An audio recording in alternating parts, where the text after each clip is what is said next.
watching RSS commentary on, well, the date up here says the 17th. It's actually the 18th, but the show crashed at like 3:30 in the morning. So I got some sleep, and it's actually the next day. But this is the show from yesterday. Uh, in our other top story today from NPR, Michigan's Supreme Court rules against governor's emergency power.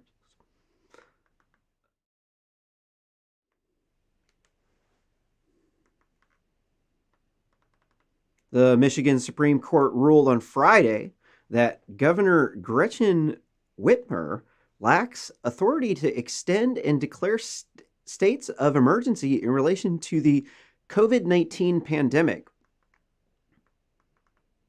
The Democratic governor issued an executive order declaring a state of emergency in March and expanded it via another executive order in April, which is why you don't want to secede important powers to the government that they don't need, because they typically don't give those powers back, and then they end up just accumulating all of your powers until it's an authoritarian dictatorship. And if you think that that can't happen in America, think twice, because in Nazi Germany, right before World War II broke out, Germany was not anti-Semitic or racist. People just think that Nazis were always racist people, but that's not actually the truth. The truth is that they started believing in conspiracy theories about Jews controlling the world, because at that point in time, Jews were 5% of the population, but they were in 25% of the doctors' fields. So they were just brilliant people, and they were doing everything right. But then people started spreading these conspiracy theories. And Germany was the only place that wasn't really anti-Semitic or racist, because Germans never owned slaves. But it just goes to show you, also, they gave women voting rights in 1918 in Germany. The fascists were the ones that spearheaded the women's suffrage movement. And whenever the women got their right to vote, they were voting for socialism. At that point in time, there was a new strand of socialism out called National Socialism. So they voted for that. In the USSR, the women voted for communism. In China, they also voted for communism in the Cultural De-Evolution shortly after World War II. So the history of women's suffrage has actually been disastrous for most of the world. Not saying that women shouldn't have voting rights. I would classify myself as a first wave feminist, but the government, this is the problem with democracies, is they can quickly turn into authoritarian dictatorships whenever people start normalizing violence and hatred and hostility against people. This is why they have hate speech rules in Europe, is because when people start engaging in speech that's hatred towards a group of people, it can turn into violence. This somehow has been extended on Facebook to protect feminism too, which doesn't really make a lot of sense, because there's not going to be any sort of war against women where people are putting women in the gas chambers. That's not going to happen. I'm digressing. The Republican-controlled legislature passed a resolution to extend the state of emergency, but only until April 30th. Whitmer has since issued many more orders related to the pandemic. Whitmer cited two state laws, the Emergency Management Act of 1976 and the Emergency Powers of the Governor Act from 1945, as granting her authority to continue the emergency orders past April 30th. In a 4-3 majority opinion, the state's high court said that she did not have that authority. Quote, "We conclude that the governor lacked the authority to declare a state of emergency or a state of disaster under the EMA after April 30th, 2020, on the basis of the COVID pandemic, Furthermore, we conclude that the EPGA is a violation of the Constitution of our state because it purports to delegate to the executive branch the legislative powers of the state government, including its plenary police plenary? I don't know what that word means. Let's look that up.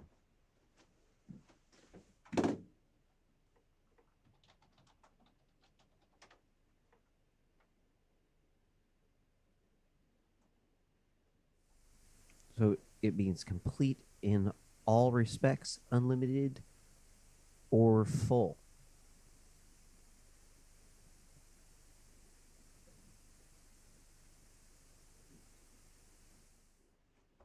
We conclude the hold on. Police, so including its plenary police powers, and to allow the exercise of such powers indefinitely, wrote Justice Stephen J. Markman on behalf of the majority. Whitman responded to the decision, calling it deeply disappointing, and I vehemently disagree with the court's interpretation of the Michigan Constitution. Right now, every state and the federal government have some form of declared emergency, Whitmer said in a statement. Yeah, just because all the governments are breaking the law does not mean that you should continue to do it. There's lots of cases where states were, all of them were violating people's laws, such as third-party child custody, where they used to use, and they still do use in some states, a preponderance of the evidence in order to deprive parents of their right to educate their child. As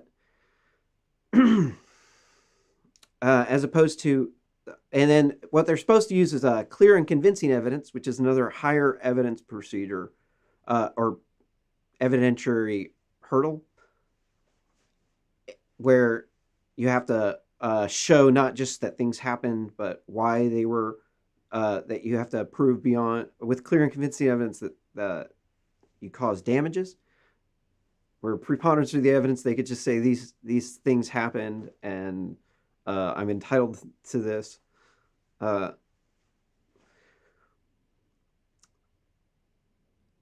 So most of the states were breaking the law. This is the case I'm referring to is called Troxville v. Granville in the U.S. Supreme Court. And it's actually a very important case to study constitutional rights, specifically substantial due rights. A right to substantial due process. So even up until recently and currently, even in the state of Oregon, they're using a preponderance of the evidence, which is illegal. And they've known since 2000 that they have to use clear and convincing evidence to deprive you of your constitutional rights to free speech, which includes the right to educate your child, along with freedom of association. It's an implied right to educate your child because it's a combination of freedom of assembly, as well as freedom of religion, as well as freedom of speech. So what the states have been doing is they've been abridging our right to free speech on private property. If you're required by law to wear a mask, and you do not have a mask, you cannot go on to private property and engage freely in commerce. And so if they're going to do this, the state has an evidentiary procedure where when they are in a court of law, they have what is called the burden of proof for them to prove that they are not substantially violating your rights. The state has not met these hurdles because they're actually really, really high hurdles to reach. So you could say, okay, we have a death rate. It's small community that like overweight people and really old people, mostly really old people, and then overweight people. They have The same well, it's like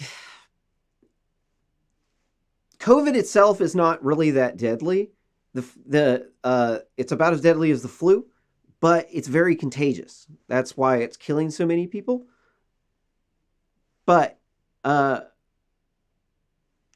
the thing is, there's 6 different strands of COVID, and only 5 of them. Hold on, only one of them is very deadly. The other strands of COVID aren't as deadly. The way that your immune system works, I know a fair bit about it from modeling the immune system and studying COVID, uh, is that your white blood cells will be attracted to specific proteins. So the whenever a cell is infected, they will give off a chemical signature. This is going to inform the white blood cells that there is a foreign cell in, could be bacteria or a host cell, which is that one of your own cells that uh, is infected. Either way, the leukocyte has to go and find that cell. It's kind of like it's a chemical attraction because it has certain it has seen that signature before, and it stores that signature in a small number of leukocytes in mostly in your lymph nodes. And whenever you get infected with SARS, what'll happen is the cells, your leukocytes will get false positives on healthy cells, and it won't be able to detect the unhealthy cells. It just knows that there's a problem in your respiratory system, and this causes your body to attack your own cells inside of your lungs, and it's called severe acute respiratory syndrome, or SARS. The virus is called SARS-CoV-2. It's deadly because, in the same way that the flu is, it just is way more contagious right now. But so, given the fact that there's 6 different strands and only one is deadly, each of those strands is going to have a different protein signature. And the one deadly strand, the other ones aren't going to perfectly protect you from that. And that deadly strand or one of the other strands is going to mutate into an even deadlier strand. This is what is called the second wave in the pandemic. In the 1918 Spanish flu pandemic, there was multiple waves where the virus had mutated, once in probably once in China, and another time in the United States. And people who were exposed to different kinds of flu when they were younger, there's like different proteins that your leukocytes will be able to detect after they've had one type of the flu. So I can't remember exactly what it is. It's like an NA and like an AN or something. I don't know, something like that. That's not what it is, but it's got 2 letters. They're proteins, and each of those different strands of the flu will give you immunity to one of those types of proteins.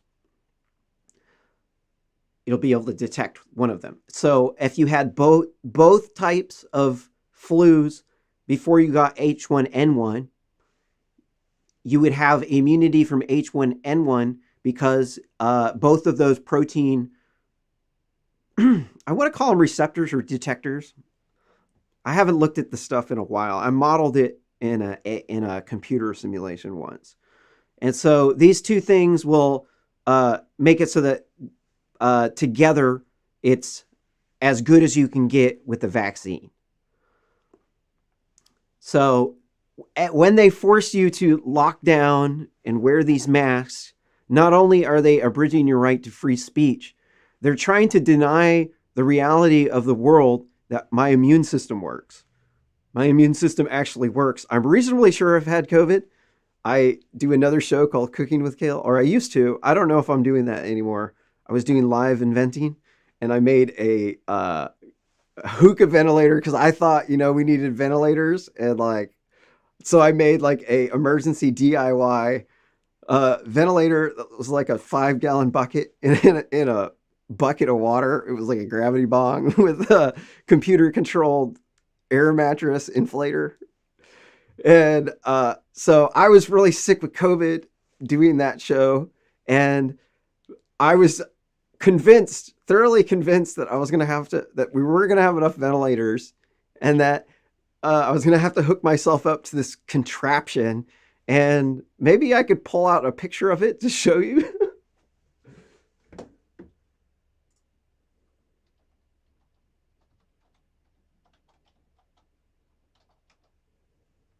Oh,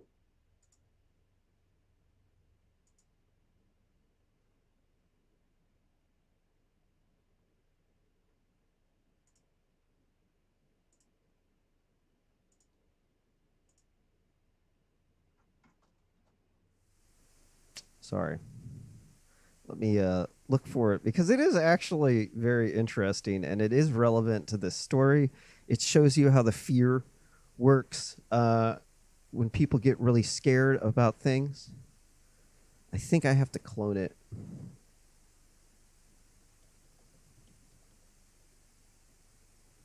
Cooking with Killed / pandemic cookbook. All right. It's in here, and I have some images in here. Getting started. Critical care.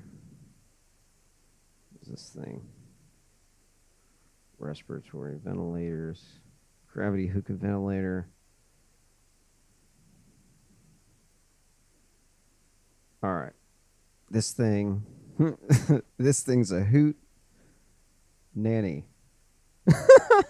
That's what I made.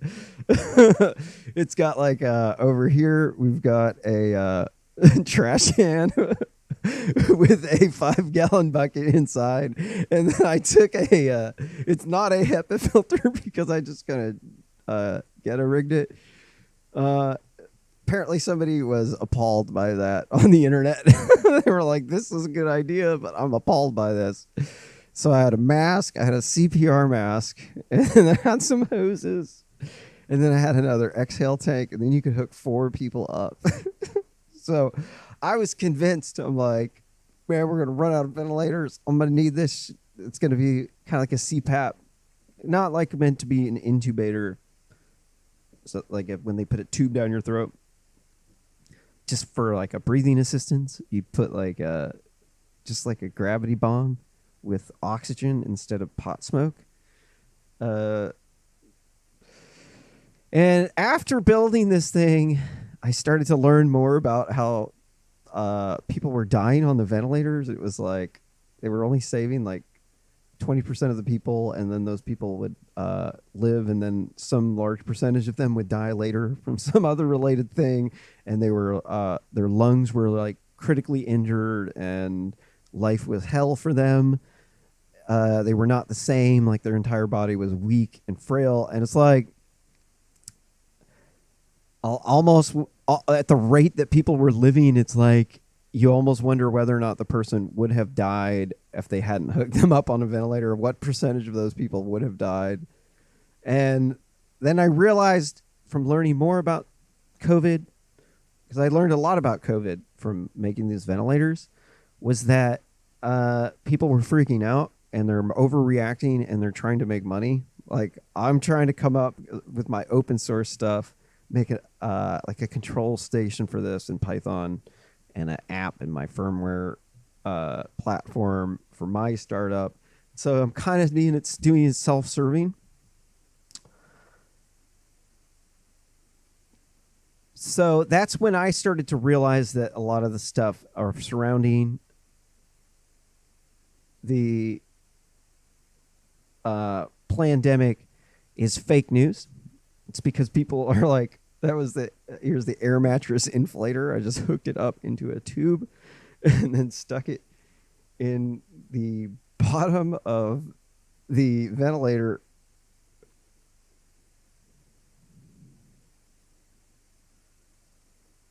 got some of these tubes. You just stick the a solenoid. I had a solenoid, and I just hooked some tubes up to the outside over here, and it's just like a big gravity bong with oxygen in it. And so that's kind of when I got unbrainwashed about the mainstream media, because they're really, the Democrats, they're trying to show you this is their time to shine. They're going to show you how good of a job they're doing protecting you from COVID.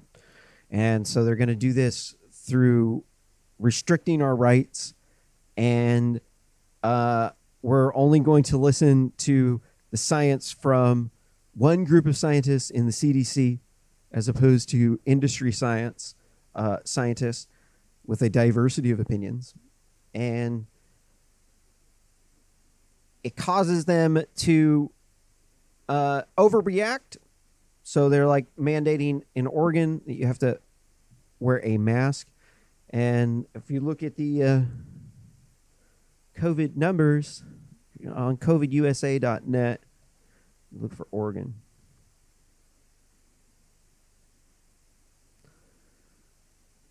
Is that we've always had a really, really low COVID death rate.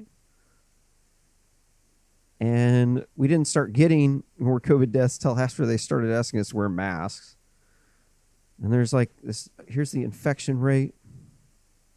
So the death rate is going to trail the infection peak. So you can see the peak looks like a trough up on top of it. And that coincided down here, and then it never really peaked after that. It went down. So these infection rates, you could see that these infection rates didn't coincide with the deaths. So we never saw last time I calculated the delay from the deaths, whenever the infection rates peaked to the deaths, it was about 28 days. So we could see there's multiple months. Here's July, August, September. So we should have seen, after this peak over here, we should have seen a death peak over here. But we didn't see that. And that's the reason why that is, because there's a lot of other factors that go into play to the number of deaths besides the infection rate. People are just completely overreacting about this because there's 6 different strands of COVID. Only one is very deadly. The other ones are nature's vaccine. So if you're not overweight, then you really don't have anything to worry about because it's way less deadly than the flu. But if you are overweight, it's like the flu. It's just more contagious. More people are getting it. So your chance of dying then goes up because of the statistics of the number of people who actually have it. Once you get more people that have it, you have X deaths per 1,000. And then you just scale that up, and then your chance of dying then starts to grow very large. But this is where the Democrats went off the rails in their pandemic or plandemic response, is that instead of having all of the overweight people get in shape, they're like telling them, look, you've got 2 or 3 months to lose all of this weight, else you're risking chance of death. And if you don't lose the weight, you have also this chance of death.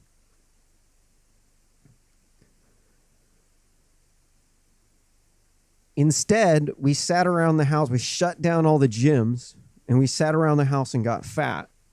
And so now there's more fat people, and they all have a higher increased chance of death now.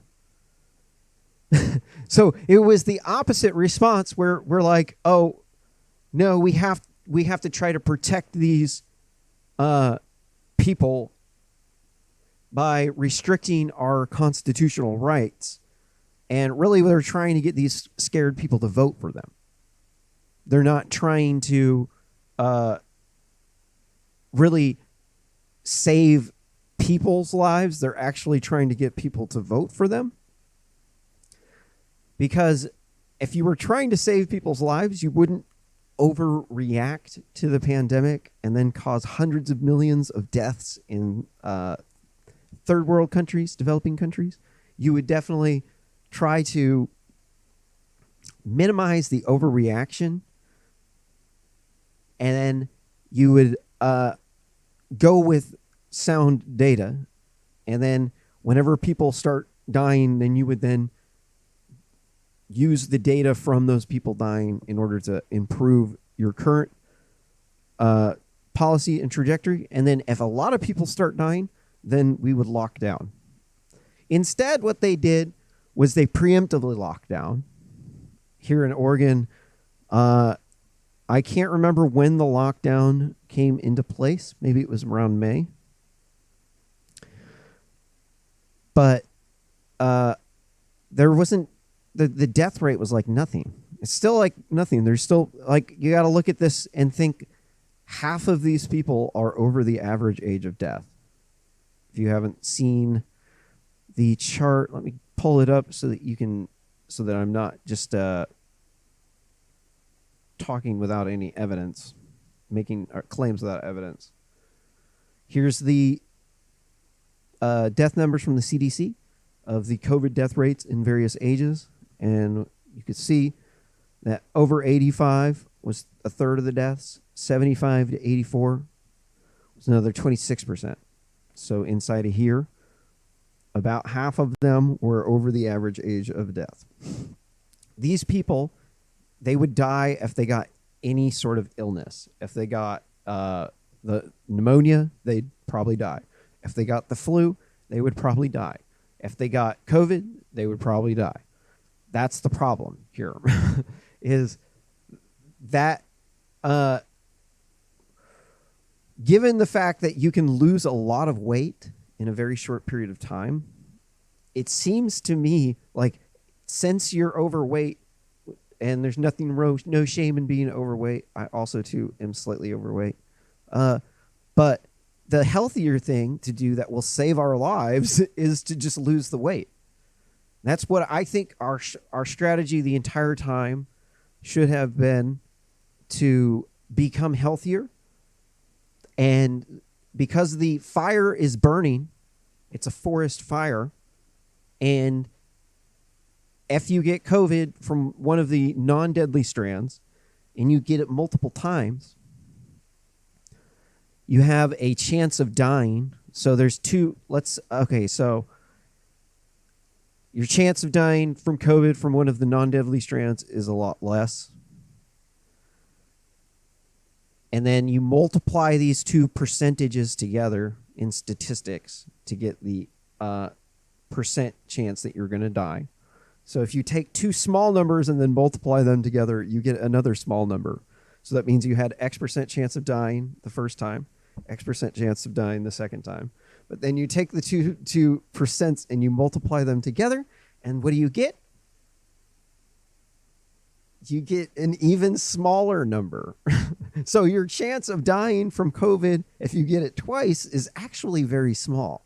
Just statistically speaking, your chance of dying is actually incredibly small.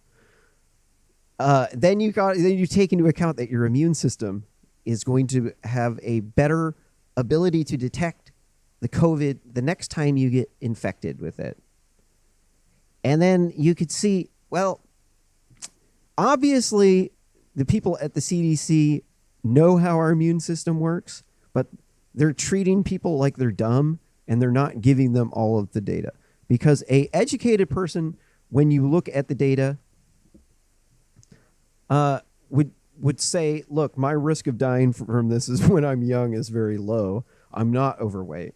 So why have all these lockdowns? I mean, the only real good reason to have these lockdowns is to protect the people who are vulnerable from this. Okay, so who are these people who are vulnerable?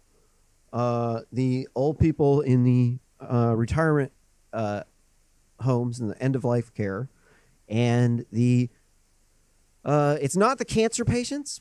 Cancer actually makes it so you have a lower probability chance of SARS because your body is too busy fighting the other infections in your body in order to fight the COVID, in order to have an autoimmune response on the healthy cells that the leukocytes are falsely flagging and eating the wrong cells in your body, causing the secure acute respiratory syndrome.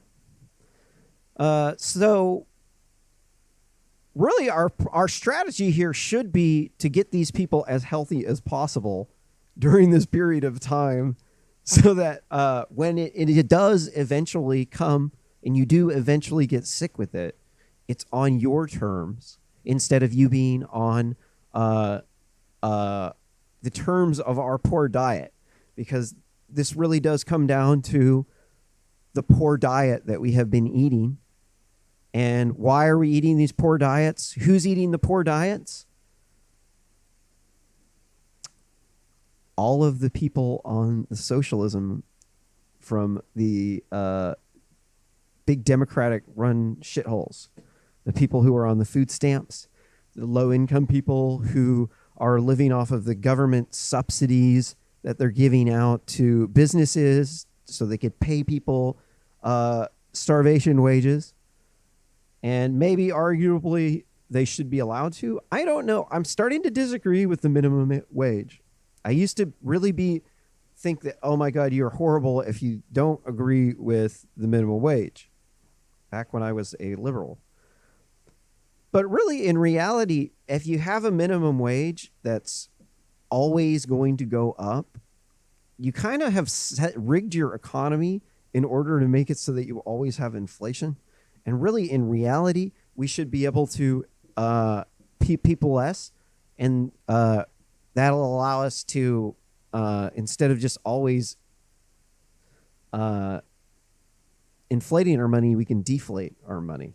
It's, it seems like it just locks the grid in an always up trajectory where the Democratic politicians are always going to be trying to pay you money to get you to vote for them. And at least with the Republicans, with their tax cuts, they're saying you can keep more of your money. But the Democrats want to give you this socialism shit, and then the socialism shit makes you at the bottom of the hierarchy. And then you end up having to eat all this junk food, and then a lot of times you just choose it because, you're just used to buying that stuff. And then you end up in bad situation where first you're isolated because of this pandemic, and then after that you're depressed, possibly suicidal. Like 11% of Americans are suicidal right now. And then you start gaining weight because of the lockdowns and then being lonely and isolated. And it's just a bad negative feedback loop. And this is just what happens when the government gets into your life. This is what I learned through my experience with the court system, the child custody court system, is that once the government gets involved in your life, getting them out of your life is a nightmare. The best thing that we can do is we can prevent these people from ever being in control of our lives in the first place. I should go to my doctor. I should be able to my doctor should be able to give me the facts, say, look, here's your risk of dying if you wear a mask. Here's your risk of dying if you go to this event. And if I have a health condition that makes it so that that's a dangerous thing for me, then I shouldn't go to those events. But that's not a good reason for the people, the majority of people who are not overweight, to have to shut everything down so nobody can go to that event. When I go to that event, I might be able to get one of those 5 strands of COVID that are not as deadly as the one strand of COVID that is deadly. And whenever I get enough of those different strands, they'll have overlapping protein signatures where my leukocytes will not have secure acute respiratory syndrome that's what I have to say. Whenever I get sick, and then SARS isn't a problem. This is the problem. This is what happens when you rule in fear, is that logic goes out the window.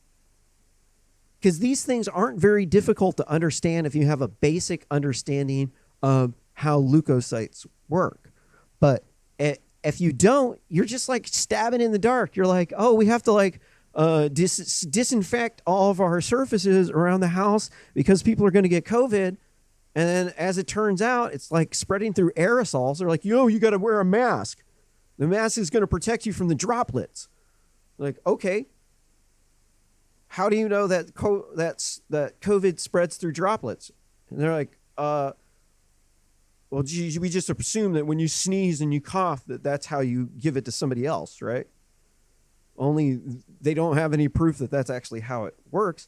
They think it's more like an aerosol. Some people think it's more like it's the aerosols that are doing it, just from you breathing in and out, that those will put aerosols with viruses in them in the air, and the mask can't filter this out. So about 71% of the people, last I heard from the CDC, that tested positive for COVID wore a mask everywhere.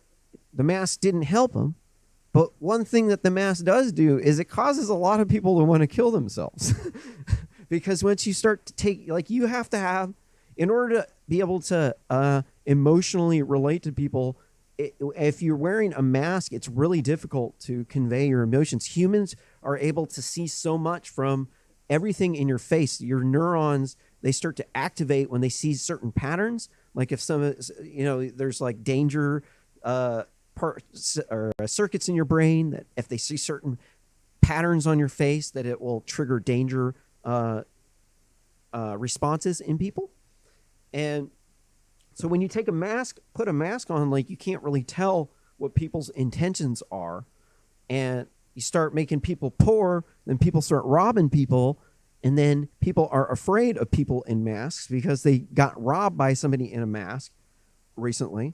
And then it's just a negative feedback loop where they start trying to help people instead of allowing them to help themselves, and just giving them information instead of treating them like children, treating them like adults who are going to be the ones who are going to make the best decision for their family. They want to show you how good they're going to do by taking away your right to free speech on public and private property without a mask, which reduces the times, places, and manners that you can speak. And that is one of those negative rights that the Bill of Rights is supposed to protect from us, or protect us from. And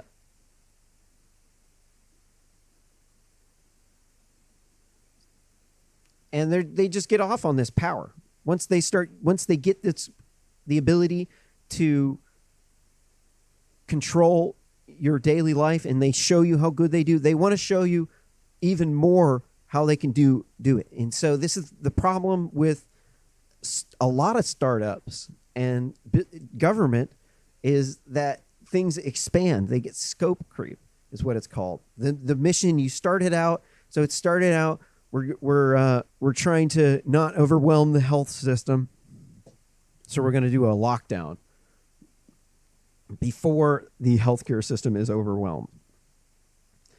Okay. Then it slowly expands from that to, oh, well, we have to lock down until we find a vaccine. Then after that, after the vaccine's out, they're like, oh, that vaccine didn't work. Now we have to continue lockdown for another reason. And this is called the slippery slope, where once you start seceding your powers that you should have been protecting, then slowly but surely the people from the city start to take more and more and more of your powers, just like they up the rent. It's like boiling a frog slowly in a pot of water by turning up the heat very slowly until eventually it's boiling. The frog doesn't even notice it. It just boils alive. That's essentially what they are doing in this situation. And that's how authoritarian dictatorships take hold. It does not take hold from a bunch of bad people who took over. It takes hold from all of the good people who vote for the bad people who then took over. You're missing a step here where you're assuming that all these authoritarian dictatorships, they just automatically started in the end state. They're like Nazi Germany just started anti-Semitic. They just started out as bigots. Like, that's not actually the way it works. No, they started out as not being bigots, and then they got sold on some conspiracy theory where they thought they had to give up their powers in order to help their people out. And then eventually they started normalizing lawlessness, like the black looter mob has been doing by burning down our cities in these Democrat race riots.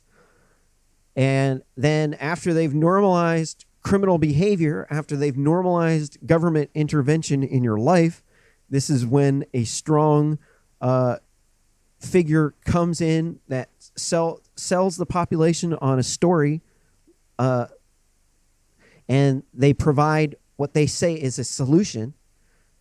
Just like Adolf Hitler provided the German people, then people, especially the women, will all gravitate to this leader. And we don't know who this leader is, but typically they're city people. They're not country people out in the countryside that develop Adolf Hitlers and Mao Zedongs and Stalins.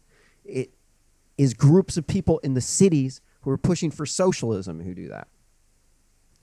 So they're going to, when they start falling into poverty, then they start rioting.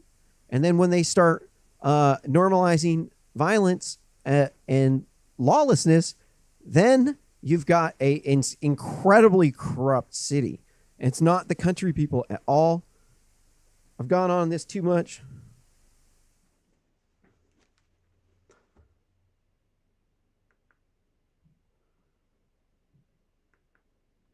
So this lockdown in Michigan, let's see, in a 4-3 majority opinion, the state's high court said it did not have authority. We can conclude that the governor lacked the authority to declare a state of emergency or a state of disaster. Oh, did I just read that? The ruling came the same day Whitmer rolled back reopening phase of the state's Upper Peninsula region, citing upsurges in cases there. It's really irritating. They're doing all of this stuff based off of the infection rate. That's not what you're supposed to do it on. You're supposed to do it on the death rate, man. The infection rate as a whole, they can't see the forest for the trees. All they're seeing is infection rate rising. Oh, we have to step in and play God because their immune system isn't working, which is false. But the infection rate means that they're getting some of the different strands of COVID that aren't deadly. Does not mean that the death rate we just saw in the COVID death rate for Oregon, the state that I live in, that the infection rate did not correlate with the death rate. Because of this, we have to look at the death rate in the aggregate as in a multi-year window. There's not the same amount of flu deaths every year. Some years there's like 10,000 some odd deaths. Some year there's like 60, 70,000 deaths for flu. And then when you average them out, it's about 60,000 per year. But a lot of times, fewer people will die in some years, and then in other years, they'll all die at the same time. So this is why they're overreacting with the COVID thing, because they're trying to say your immune system doesn't work. We have to protect you. But the reality is that your immune system does work, that the infection rate is higher.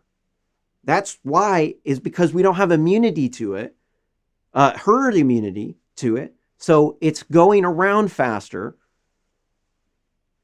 But really, you should be on the treadmill. And if you can't be on the treadmill, everybody can do something to stay in shape. Everybody can eat better. We can all make better choices. I recognize some people are in wheelchairs, and there's nothing we can do to change that. But still, in a wheelchair, most people can do something. Although respect if you don't have those abilities. But we do need to recognize that the human body, our immune system works perfectly fine. But it doesn't work so good if I start to get overweight because you locked the state down. So that's the problem, is that there's a bunch of different ways to die.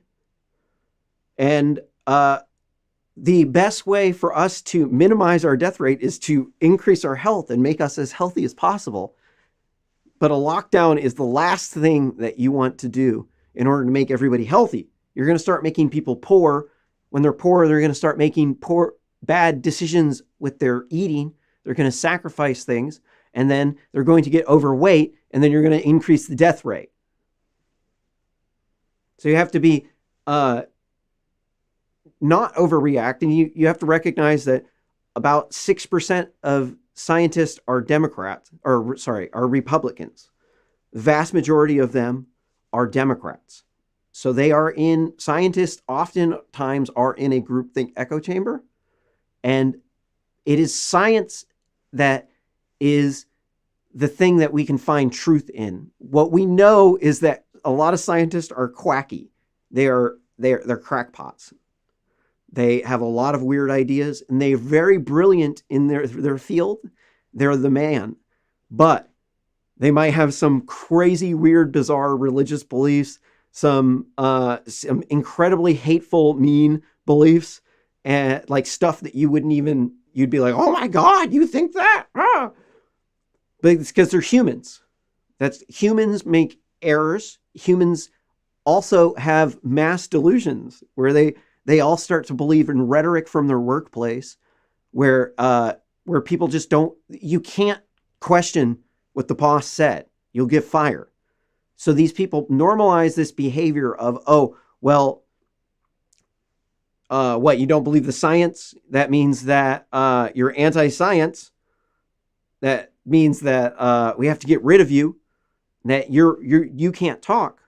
And then we end up with a groupthink echo chamber, because you question the superior person in their workplace. And this is something that people just disregard. I'm a software and computer engineer, so I recognize this element of behavior because I used to study psychology. And I just noticed it's a cognitive dissonance triangle where people, whenever two people are arguing and another person is a judges based on those two people, they're going to they're not going to side with logic a lot of times. They'll just side with who they like more, and they'll side with depending on their worldview. Their worldview is based on who they like more. This means that everybody is inherent to bias, and which is why we should never let the government be in control of our lives, because when the government's in control of our lives, they make really bad decisions. They don't own property in your city. They don't. It's not their business that's going to get bankrupted.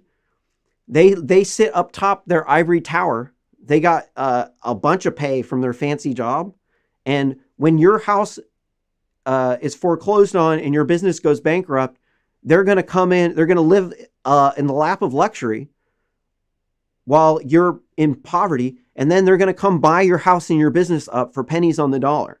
So for them, it doesn't matter. They can sit up top their ivory tower, up in their science lab or in their office forever. They'll get paid money. They have hardly any friends anyways. They just go to work all day. They live in the workplace. Do you think they really care if they're isolated? You think the pandemic really changed their social pattern at all? No, they didn't. They hardly had any friends to start with. They're scientists, right? They go to work every day, and they're in the lab every day. That's their gig. So if they just border off, they just put a wall up and they isolate themselves, it's just like another day there. Nothing changes there. They can afford to do all of this testing. So if anybody gets sick, they can prevent them from infecting people ahead of times. But then poor people, we can't do that. So they live in an ivory tower with this different set of rules where they have all of this money. They don't have to go to work. And if they don't go to work, they're going to be homeless on the streets within a few weeks. That's not a reality to them, dude. They have a fancy house with multiple cars. In fact, they have a Tesla. You don't have any of that stuff at all. So when your business goes bankrupt and your house goes foreclosed, you're fucked. To them, that's just one thing. They got more. They can get more. So that's why you can't let these people be in control of your life, because when they do, they're going to extract all of the wealth out of your community, and they're going to create dramatic income inequality because you couldn't go to work. Because they're sitting up top, ivory tower. They're like, oh no, I have to minimize my risk of death. And then in the process of this, they overreact, and then they cause massive amounts of economic damage, and then hundreds of millions of people die in third world countries because of their poor policies. And then on top of that, they aren't even legal. So what did they say? What was their argument here? I'm sorry, I'm going off the tangent. It says, quote, with this decision, Michigan will become the sole outlier at a time when the Upper Peninsula is experiencing rates of COVID infection not seen in the state since April, Whitmer said. I went on to say, Whitmer's measures to curb the spread of the corona, or shall I say the Rona, have been a point of contention between her and Republican lawmakers. In May, as the cases in the state surged, legislators sued the Democratic governor, arguing that she had overstepped her legal authority in the declarations, orders, and the Rona measurements to also occasioned protest with hundreds of people, some of them armed, swarming the state capitol. The day of the Supreme Court ruling, a group called Unlock Michigan reportedly submitted some 539,000 signatures calling for the repeal of the 1945 law cited by Whitmer.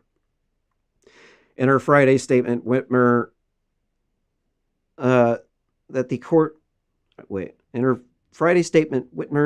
the court's decision would not go into effect for 21 days and that her declaration of orders retain the force of law. Whitmer added many of the state's Rona measures will continue under alternate sources of authority that were not an issue in today's ruling, end quote. So it doesn't seem like this has anything to do with federal law. I do believe that they have.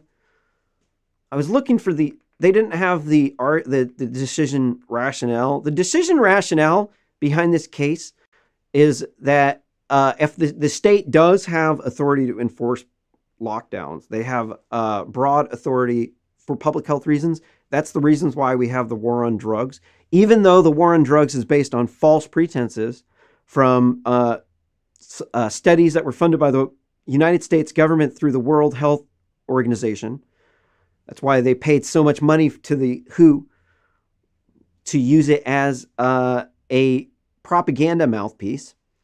That's why they want them to be the World Health Authority, because when they are the authority, that allows them to control the war on drugs. That's the evidence that they used behind the Controlled Substances Act all came from the World Health Organization. So in order to dispute that, then you have to dispute the World Health Organization. Who are you going to dispute that to? Who are you going to take it to, like the next higher court up? Like this is why the World Health Organization is completely whack, because they're like a political organization where they're relying on countries to give you proper data. And then countries like China are just giving us bad data, trying to cause as many deaths as possible or to stoke as much fear as possible about increased deaths when really it wasn't really that big of a deal.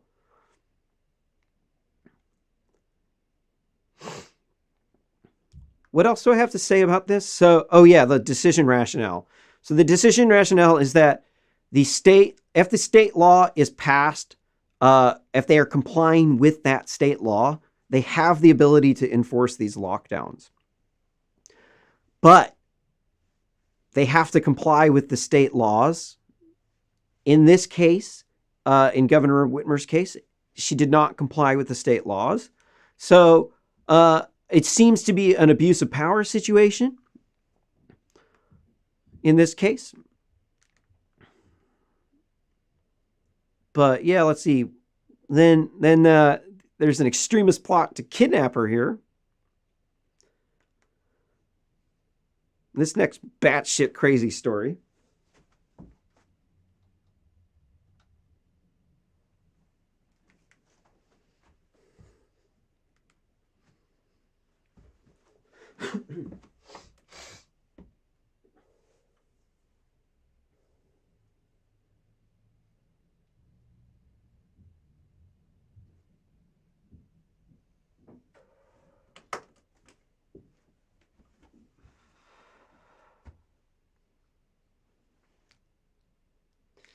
This next article from the Times of Israel, 13 extremist groups charged in plot to kidnap Michigan governor to spark a civil war.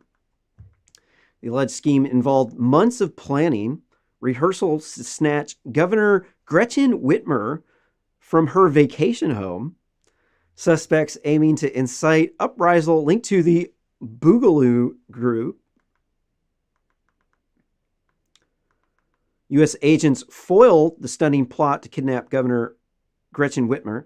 Authorities said Thursday in announcing the charges were in an alleged scheme that involved months of planning, even rehearsals to snatch her from her vacation home.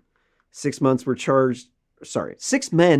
charged in federal court with conspiring to kidnap the governor in reaction to what they viewed as uncontrolled power, according to the federal complaint. And we just went over in the prior video about how the Governor Whitmer's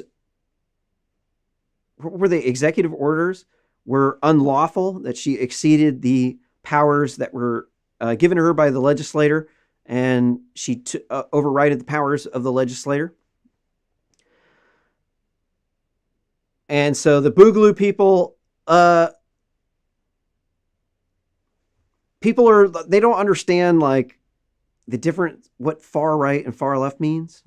There's like this left versus right politics came from the French Revolution. On the left, you have flat social hierarchies. On the right, you have non-flat social hierarchies. The farthest left is communism, with the flattest social hierarchy of 4, farmers at the bottom, artisans above them, soldiers above them, and then the government at the top. Then on the right, you'll find your conservatives, which who conserve the current power structure and social hierarchies as is. And the justification behind this is that in order to rise up the social hierarchy, if it's just given to you, you're not going to respect it. So you have to earn your way up the social hierarchy. And if we just flatten the social hierarchy, then it just takes the money from the people who tried really hard to give it to people who didn't try very hard.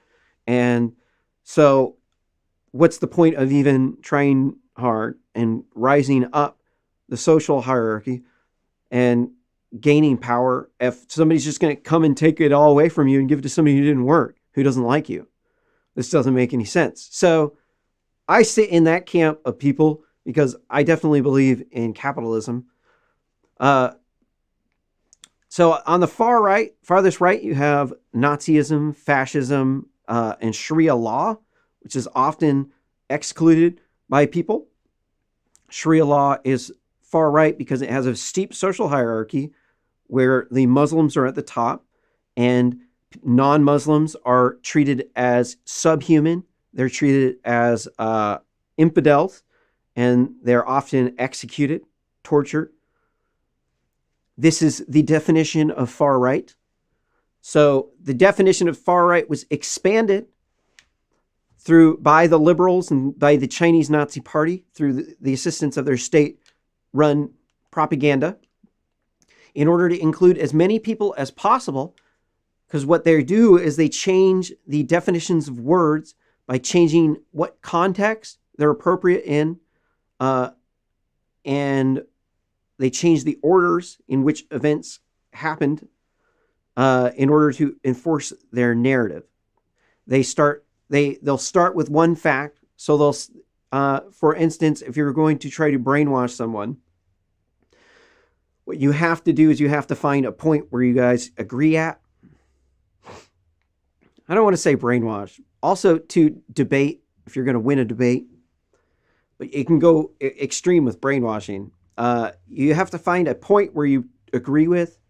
So do you agree these two things happen? Or like, okay, yes, I agree that. Okay, well then you also have to agree also that this thing is also true because this thing is true. And so you can use translatory logic in order to move the person from one belief system into another belief system slowly. And eventually you can get them to believe batshit crazy stuff by brainwashing them, by controlling the facts that they see. So Wikipedia has been taken over by the far left. They've expanded the definition of far right. So there's different kinds of anti-government extremist. On the far left, you have your communist anti-government extremists, which want to overthrow the government with communism. On the far right, you have your fascist extremist and your radical Islamic terrorists who want to overthrow the world with fascism or Sharia law. And then you have, in the middle, you have reactionary anti-government people. And then they can go left or right too. But a reactionary anti-government extremist thinks that the current government is not legitimate and that we have to restore the government to a prior state. Definition of a reactionary is that they think that the current world is not, or social system is not right. The old one was good, so we need to return back to an older state. So this can mean a number of different things, being a reactionary, but it's been labeled as far right. All of it has been labeled as far right, which is incorrect. The Boogaloo movement is technically a centrist party or centrist anti-government extremists. They believe that the current government, a lot of them will be QAnon people. QAnon people aren't all on the right. A lot of QAnon people are also too on the left. There's a lot of conspiracy theorists on all sides of the political spectrum that believe a wide variety of nonsense for ridiculous reasons. The Boogaloo movement group of people is kind of like a little bit loosely affiliated, like the 4chan message boards where people, a lot of it's just jokes where they're trolling people. And then sometimes they'll start to develop these insane conspiracy theories. That happens from time to time. Some of it's a joke. Sometimes you get some schizophrenic person who's like on one and they're definitely off the rocker. And then people will judge everybody in that group based upon the one wingnut. So I don't think that's really fair to say. Read on in the article separately, 7 other linked to paramilitary groups in the Wolverine Watchmen were charged in state court for allegedly seeking to storm the Michigan Capitol to start a civil war. If you want to ruin your group's name, storm the Capitol. That's something that I learned from the quote-unquote far-right protests in Europe, the anti-lockdown, anti-mask protests, is that once you... Because they had some people storm the Reichstag there, and it just completely destroyed their movement's name. Very bad for their movement to do that, because people associated them with the far right, like the real far right, like not just like somebody who they're saying is sexist and racist and xenophobic and nativist or reactionary, or they're a theist. Like they want the government to be the same religion as them. Like the Israelis, they're far right. It's like, all right, this is just nonsense. Like the Israelis are far right, the Muslims are far right, the Nazis are far right. This doesn't make any sense. At a certain point, it's just like, this is the problem with expanding and liberalizing definitions, is words have meanings. They've been around for a long time. And then when you start to change the meaning, which a lot of people who live in big cities will use slang, and then these terms start to mean different things, but other people still think they mean the same thing, and then people go insane.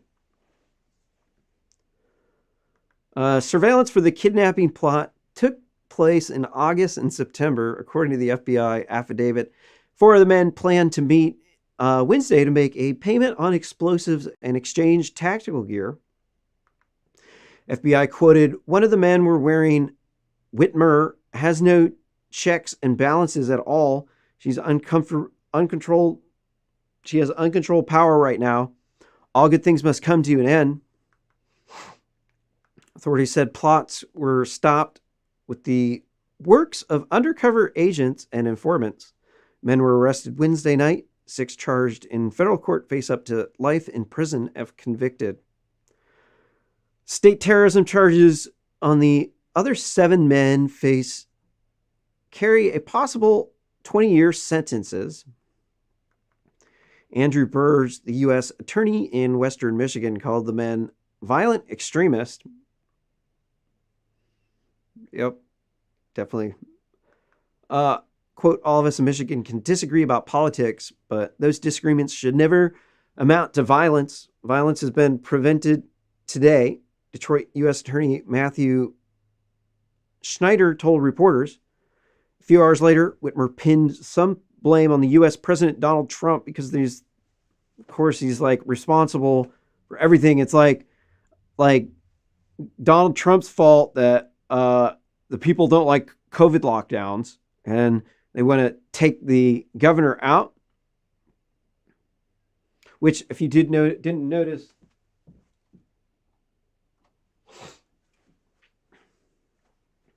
that's the governor on the other side of the car over there, and the car is not moving. Obviously, because the flag is not waving. It's like standing still. So, I don't know. I should have put some more protesters in there stopping the car.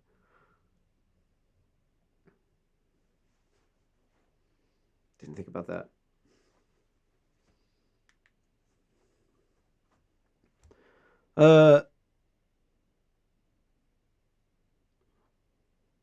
So she's always she said, noting that he did not condemn, or President Trump didn't condemn white supremacists in the week's debate with Joe Biden. Instead, told the far-right groups to stand back and stand by. They're referring to Proud Boys, which aren't a far-right group. They're just saying these people are a far-right group because they fight the far left. They say if you're against communism, that you're far-right. They're like, oh no, Antifa just means that you're against fascism. Right. But then if you go on Wikipedia,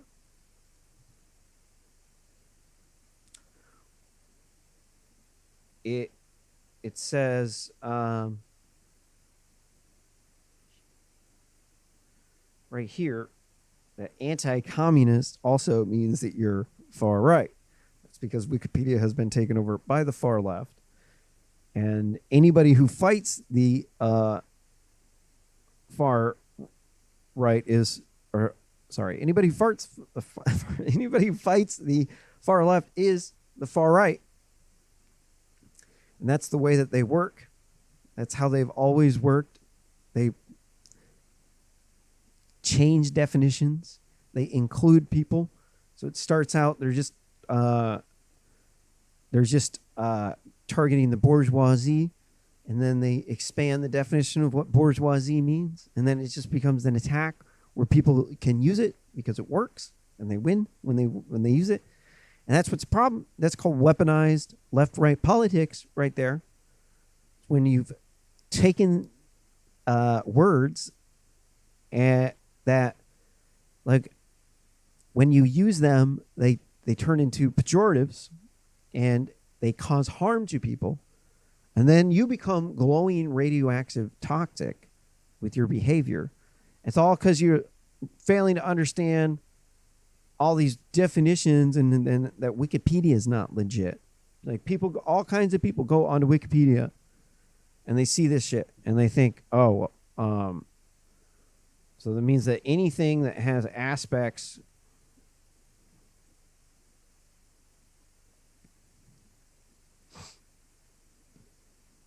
like anything that has an aspect of ultra-nationalist, chauvinistic, which means patriotic, there's different than male chauvinism. Male chauvinism is like where you have excessive pride in your in being a male, and then that includes misogyny and xenophobic, theocratic, racist, homophobic, transphobic, anti-communist, reactionary. This last reactionary is just a catch-all for any conservative. If you don't like what the liberals are doing and you want it to be, you thought it was working great before, we should just go back to that. Now you're reactionary. So this puts just about, most people in America in the far right pile at some point. All the Jews are in there, all the Israelis,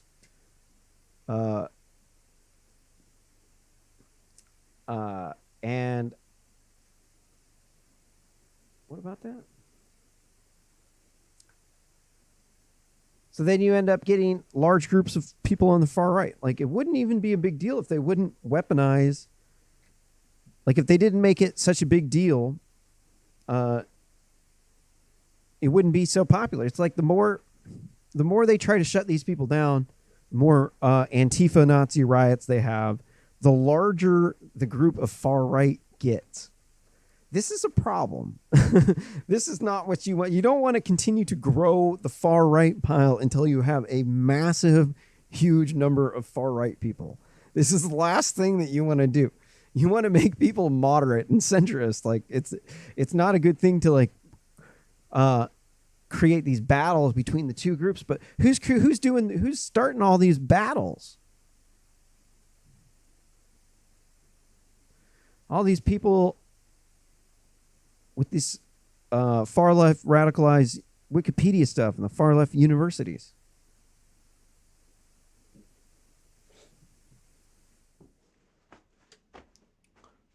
I do blame the universities and the Wikipedia for a lot of this radicalization, because the more you create these two camps where they're diametrically opposed to each other, the more conflicts you're going to get, and you're going to get deep-rooted hatred when people start killing each other. Because once people think that their tribe has been targeted, then they can justify killing one of your tribe because it's retribution. And then this can escalate into wars. And this is the problem with the whole Boogaloo thing, is that it's a lot of it's stoked by these far leftist people who are young people who are still believing that socialism could work because they don't know enough about the world to know that socialism is just evil. And then they go out to all these protests, and they're like protesting for equality, and they get into these Marxist movements because there's a bunch of people that out there at these protests who are pushing Marxism in the Antifa community. And they start to get people's phone numbers when they're out at these riots.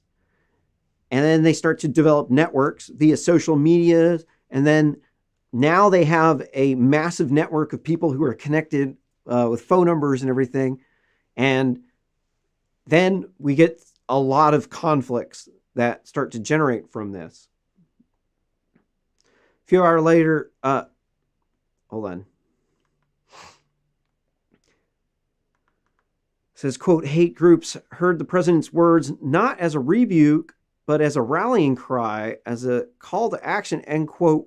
Whitmer said, well, I don't think so. My own observation when I saw that was that he's not going to bow down and kiss your ring when you're using racism as an attack. So Democrats are just using racism as an attack because it works to attack people with. Because people agree with it. They focus group this stuff. They get a bunch of people from the city who are undecided voters, and they focus group test their messages to see which ones the people respond to the most, and which one gets them talking and brings their friends in. Then they go with those policies. And one of the policies that they've tested that works the best is calling the white man racist.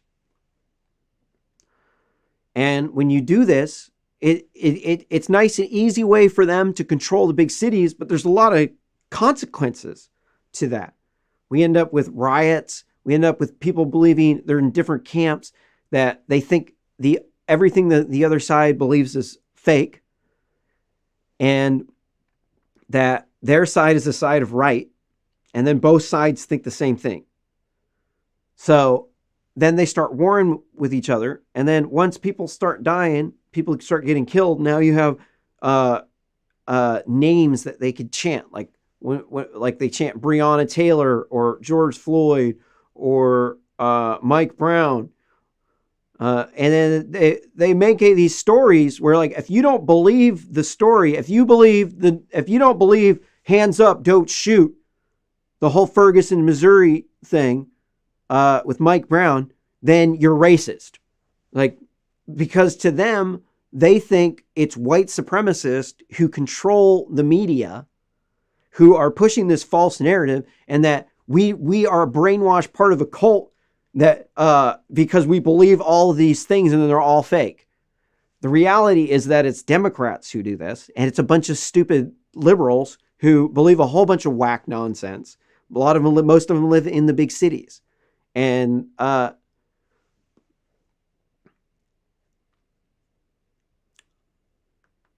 so the Boogaloo thing is code for electronic boogeyman campaign.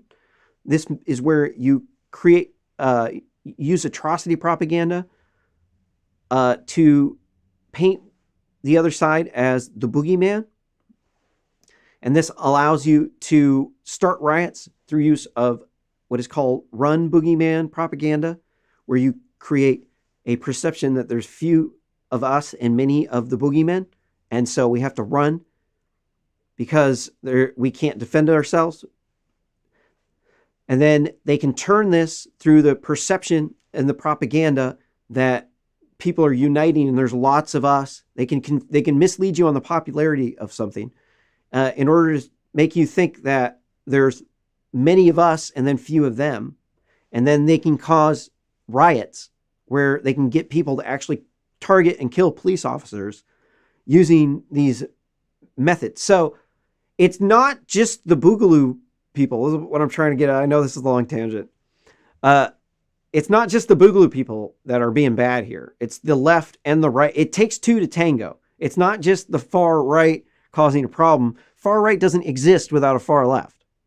If there's no liberals and mobs of poor people who are trying to flatten the social hierarchy by taking everything from the people at the top, you don't have any far right people. But because there's a lot of poor people that would like to take all the resources from the rich people and say that they're racist, we end up with this vast spectrum of people with who are on a vast spectrum of beliefs in different dimensions. It's not just flat social hierarchy versus steep social hierarchy.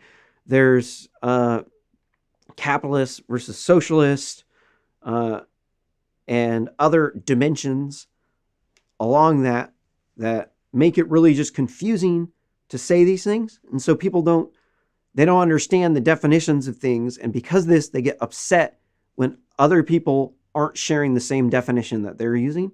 And then we get a lot of these conflicts. Whitmer, who is also considered as Biden's running mate, was also widely praised for her response to the coronavirus. She also sharply criticized by Republican lawmakers and people in conservative areas of the state. Capitol has been site for many riots. This is, I think, the majority of the rest of this kind of fluff. Let's look at some videos. Here's the video of the dude, one of the kidnappers. It amazes me that people actually believe that. No, Trump is not your friend, dude. And it amazes me that people actually believe that when he's shown over and over and over again that he's a tyrant. Every single person that works for government is your enemy, dude. So obviously they're not just far right. So this guy, you can see an anarchy. This is a Brandon Caserta? Caserta?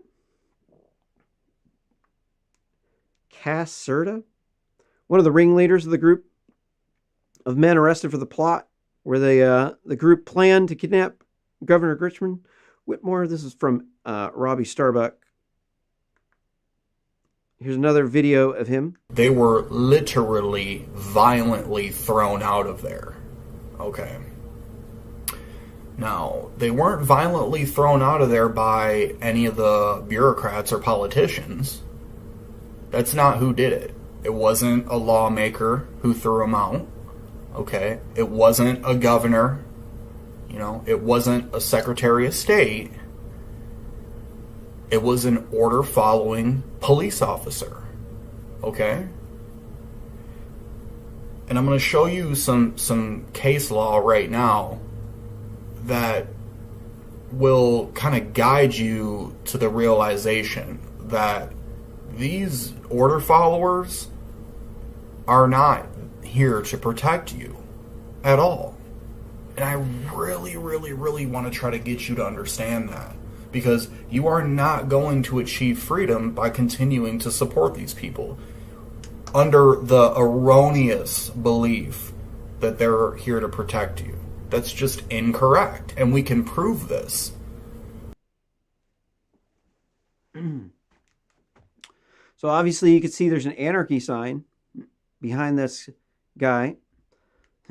Most people don't know what anarchy actually means. They think it just means that there's chaos. That's not actually true. Anarchist is the farthest possible left system that you can have that isn't a system. It's where there's no hierarchy at all. And it can only exist in very, very small groups of people. But it's been shown that beyond some very small number of people, like 5 people, you can't have anarchy. So this guy is definitely certifiably a far leftist, not far right, and he's one of the ringleaders. So this is why we can't really say that these people are far right, because the people exist on a spectrum. There's one common theme behind the Boogaloo people, or that they think that the government is extremely corrupt. They're anti-government extremist. And then some people who thought the memes were funny too. There's always going to be some wingnuts in every crowd.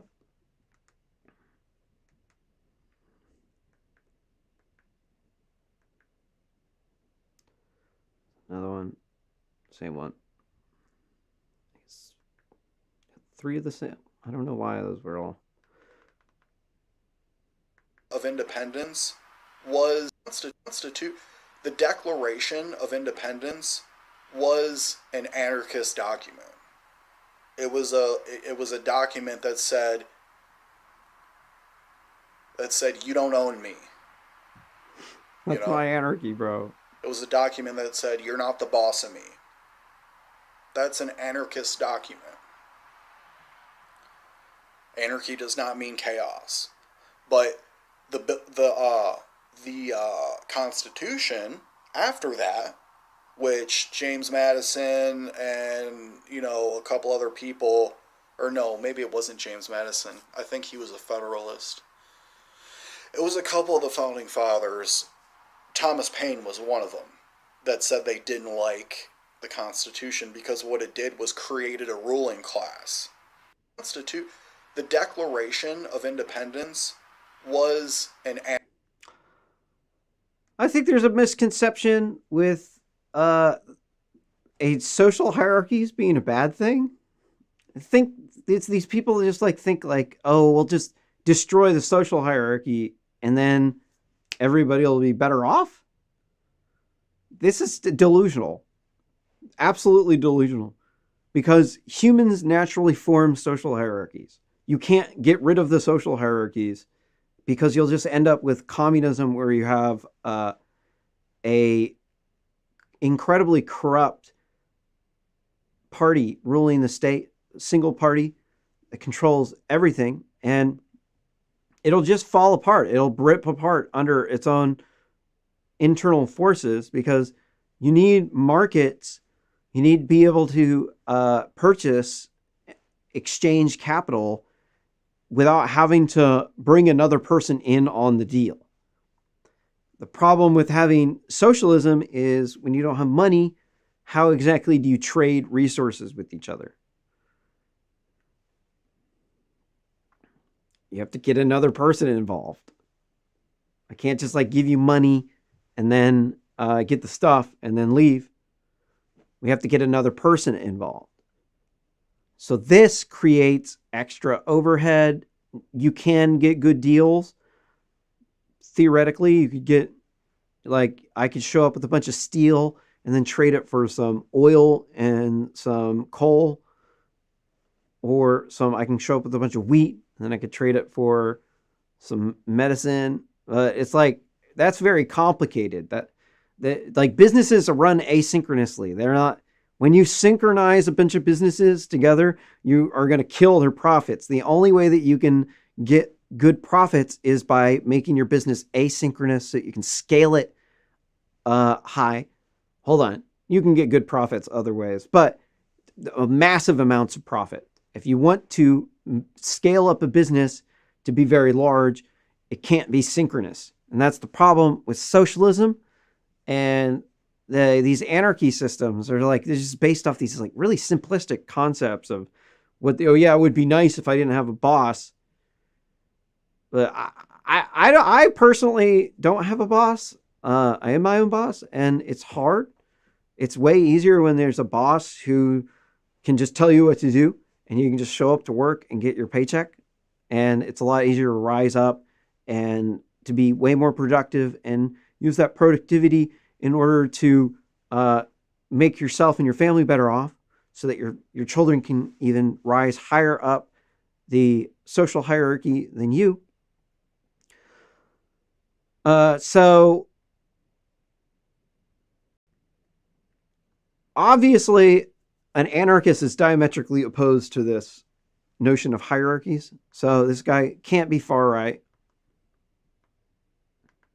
Here's another one.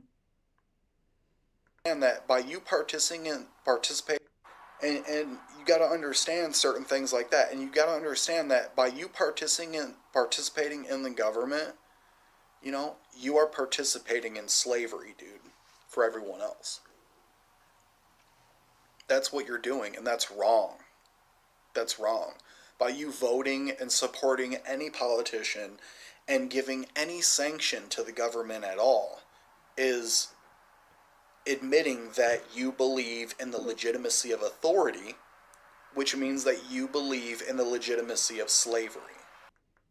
That doesn't make any sense, dude. Obviously, this guy's never worked out on a farm and tried to make everything himself without having other people to help. I don't know if I've experienced building a lot of stuff on my own, and it's really difficult when you don't have other groups of people that you can just pay to do things. A lot of times you think people just They won't hire somebody who charges more because they're trying to skimp on the labor a little bit. But a lot of times, you're a lot better off hiring somebody who does charge more, but they do it a lot and they're very good at it. The quality of product that you're going to get out of that person is a lot higher than the person who's working for cheaper, but it's not something that they do all the time. In order to do this, you have to have a hierarchy of people that are training, where you have teachers and you have students. And there's going to be some that are better at the job than others, and they're going to have different pay scales. And if you want to get if you want to be your best, you're going to have to be really good at something. This is something that I had a problem with my startups, is that I tried to do too many things. And from doing too many things, there's a lot of overhead. And those overheads, there's a lot of different like movements that you got to do. Like if you're assembling a product, and if you don't put the product together right, you can cause a lot more manual labor in the assembly.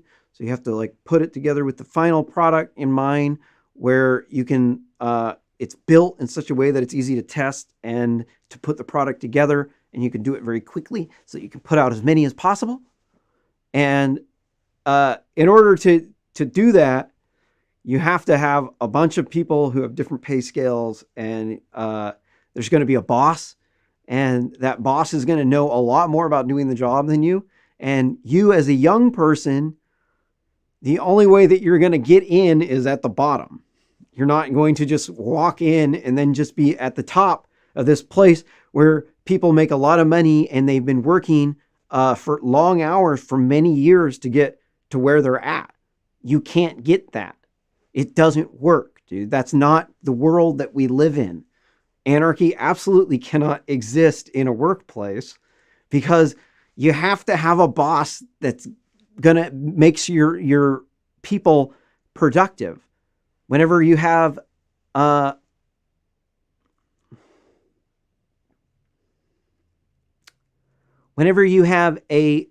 bunch of people communicating, so if you take a circle and you put 3 nodes in it and you connect each other, how many nodes you get? You get 3 nodes, or is it 4?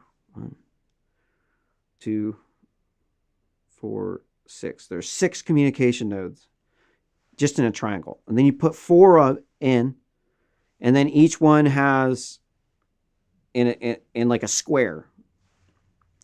Each of the corners of the square has 3 connections. So there's like 1, 2, and 3. I wish I had my document camera so I could draw it, but I don't have it. And so there's 4 of them. So there's 12 different nodes that you can connect. If you have 5 people on a team, then you have each person can communicate to 4 different people. And there's 5 of them. So there's 20 different communication nodes. If you have 6 different people, each person can communicate to 5 different people, and there's 6 of them. So there's 30 different communication nodes here. As these groups of people get larger and larger and larger, this gets exponentially more complicated to get all of these people to actually work together. At that point in time, you start just throwing money out the window with wasted productivity. And because of this, you need to pay somebody good money who's going to come in and make sure that your business runs right. Right? Because that just makes sense, right? That's the way businesses work. And the anarchist people, these people just want to just disregard everything about the way the world works by saying that having a social hierarchy and a way to ascend up to the top of the business is a bad thing. That's absolutely not a bad thing. Obviously, this dude's a wingnut, so whatever. Has arrested another cop for violating his oath.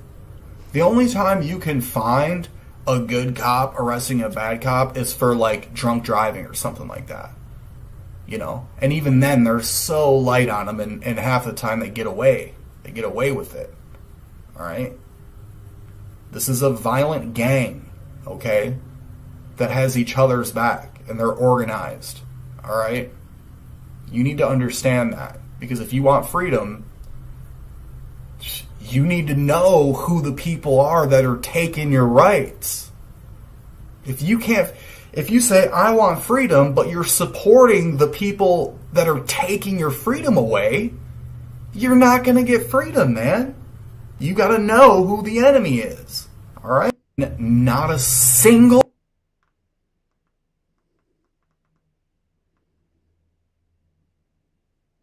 boomers have created. Why? Because the boomers have created the American family, have destroyed the American family. They've destroyed the system that used to. I'm going to come in with some World War II Nazi parallels because I've done a fair amount of study in that region. One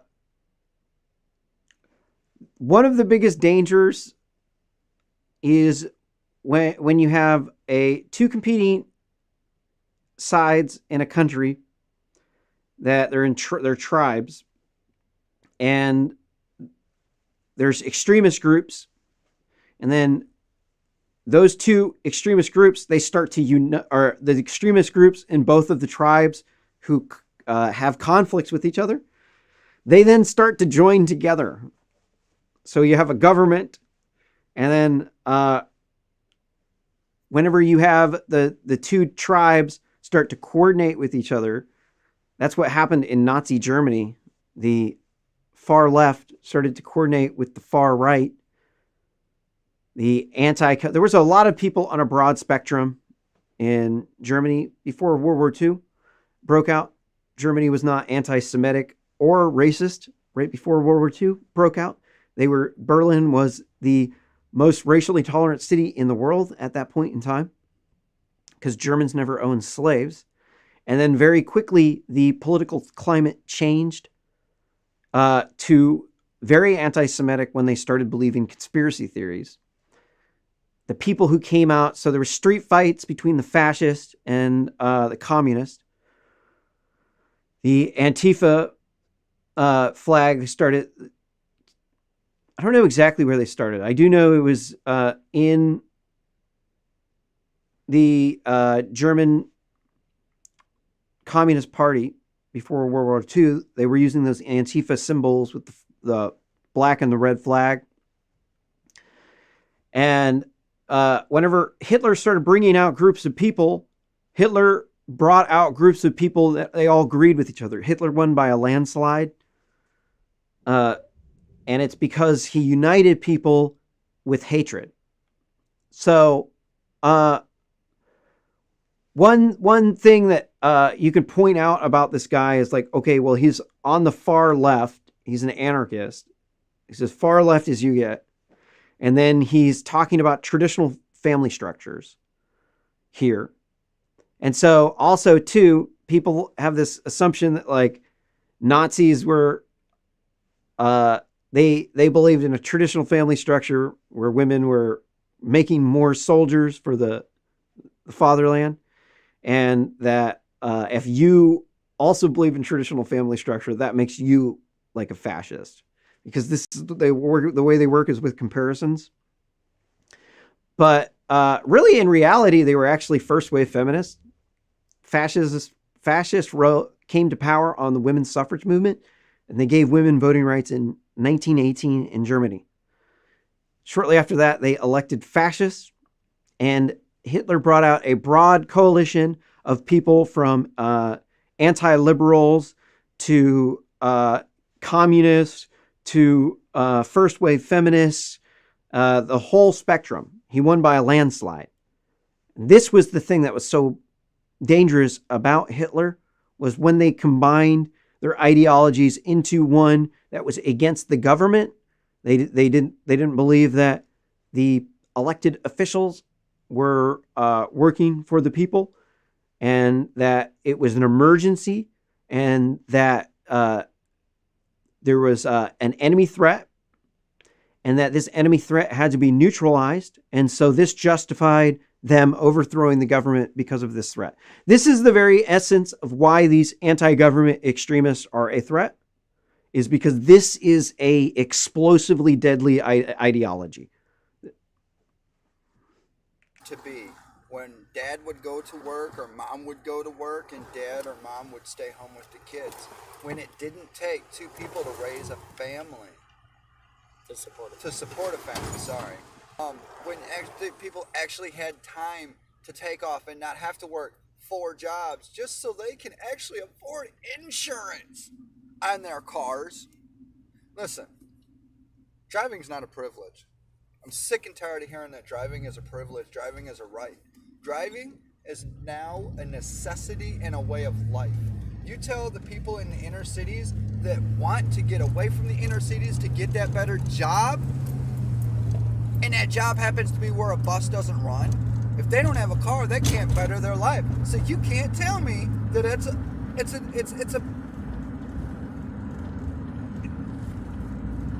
what's the word I'm looking for? Privilege. It's a privilege. It's not a privilege. It's a necessity. It's a way of life. And you made it that way. You made it that way. So now you got to change your way of... And listen, all these other places, they don't have insurance on their cars. Okay, listen. You're robbing people through the insurance companies. So that's what you boomers are doing. You're robbing your families. You've destroyed the American family from what it used to be. So that's what the boomers done. I don't think the boomers did that. I think the boomers didn't teach us good enough. There was a lot of single moms, but it's not really their fault. They don't know these things. Who wants to die single without a husband or wife? Most people would say no. So the primary predictor of African Americans being in poverty is that they come from a single mom. The poverty rates of 2-parent African American homes have been in the single digits almost my entire life. So obviously racism isn't the primary factor at determining African American socioeconomic status. It definitely seems as though their father being around and is the primary thing, like just being taught how to be a man. So I think the women can't do everything, they need the men to carry the weight. So yeah, this guy says a lot of stuff that a lot of people would agree with. That's the problem with a lot of far leftist and anti-government extremists. It's not that you don't agree with them. It's that you do agree with them and they want to hurt people. That's pretty much the gist of why these people are dangerous. People like to say, oh, these people are dangerous because they believe these things.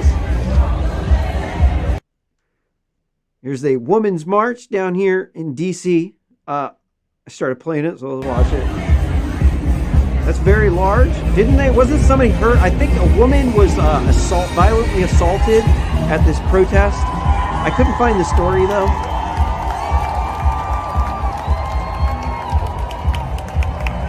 Are there any pink pussy hats?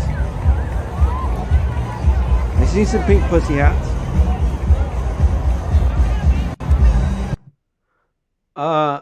I'm not a big fan of identity politics. I think that we should be working in the majority of people's interest. And working in the majority of people's interest,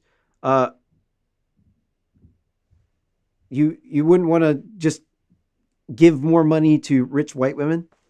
That, in my mind's eye, is kind of pointless. If you're trying to help everybody else out, why are you sucking the oxygen out of the room with all of these women's marches and racism? It's because it's a voting tactic. They can get people out to the polls. It's all a bunch of bullshit. What else we got on these radicals? Here we saw that one. I don't know why there were so many of those out there. Here's Trump's response here. Trump tweeted on October 8th, Governor Whitmer of Michigan has done a terrible job. She locked down her state for everyone except her husband's boating activities. The federal government provided tremendous help to the great people of Michigan, My Justice Department and federal law enforcement announced ... Today, he foiled a dangerous plot against Governor Whitmer. Rather than say thank you, she calls me a white supremacist. While Biden and Democrats refuse to condemn Antifa, anarchists, looters that burn down Democrat-run cities, i.e. the black looter mob Antifa Nazis, or Blamen.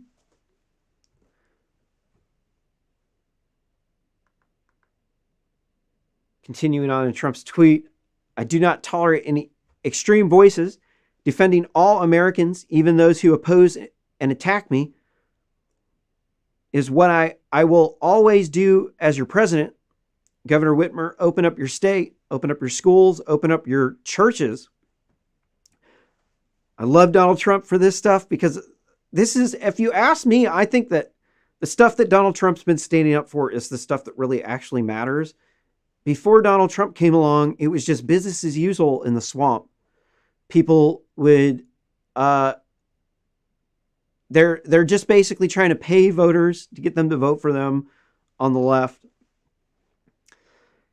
And they want to use this racism thing to attack white Americans because it works. And then most people aren't racist and they don't want to be labeled as a white supremacist because that in today's society is like a pejorative. It's like being called a pedophile. It'll ruin your life if they call you a white supremacist on the internet. You'll be wanting to kill yourself after you can't find a job because they've labeled you as toxic. And once you're canceled, what do you do after this? This is the problem with the left, is their strategy, it never is able to actually see the forest for the trees. They can never actually get past, like, what's the next step? Like, all right, so you slandered all the white people as racist and you took everybody's white privilege and now white people are the minority of people in the country. So now we've lost our wealth. And then what happened? Well, did we lose our wealth? Like, what happened is after white people are a minority in America, does that mean like we're poor and we're going to be living in the ghettos? Is it going to flip?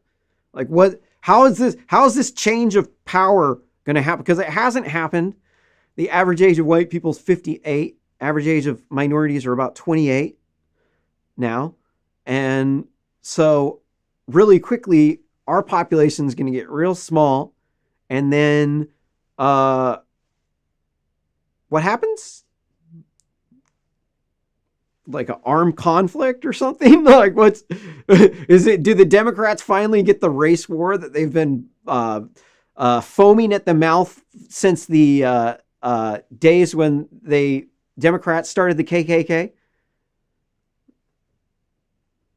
Is it really like is that what they've been going for this entire time? But it's like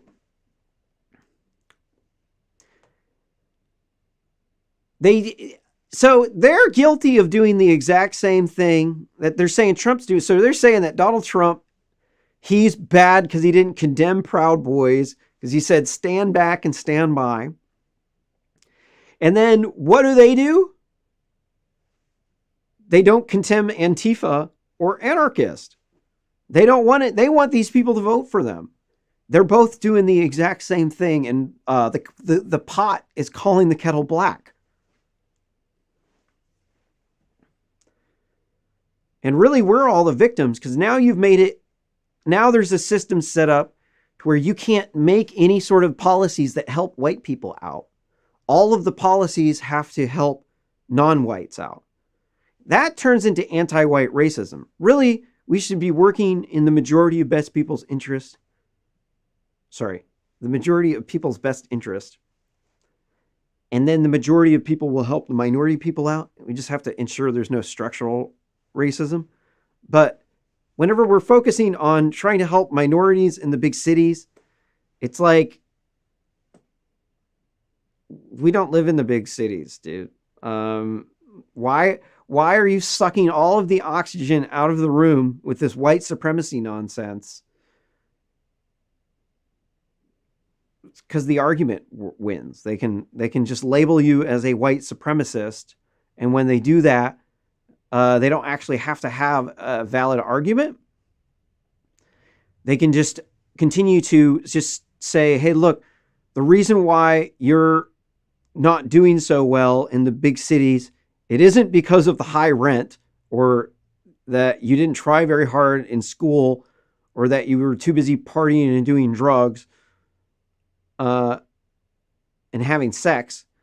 Instead, it's the racist people, it's the privileged white males that are giving out all this free white privilege to all the white males, and then they won't give any privilege to minorities, and they only give a little bit of privilege to the white women.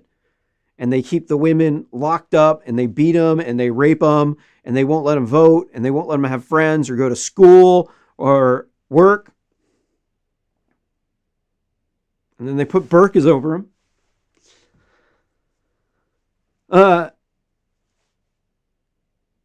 And it's because they're scapegoating. It's just a scapegoat.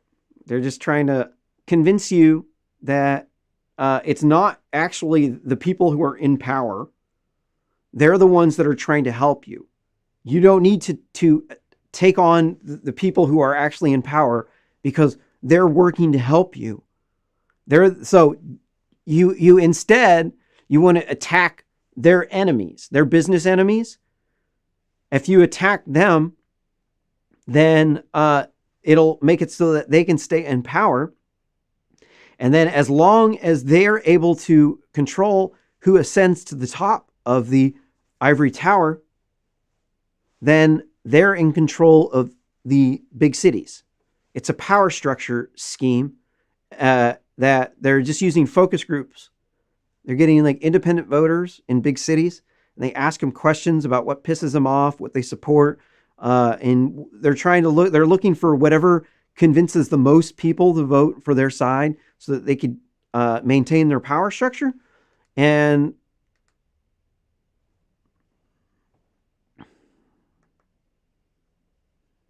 you end up with this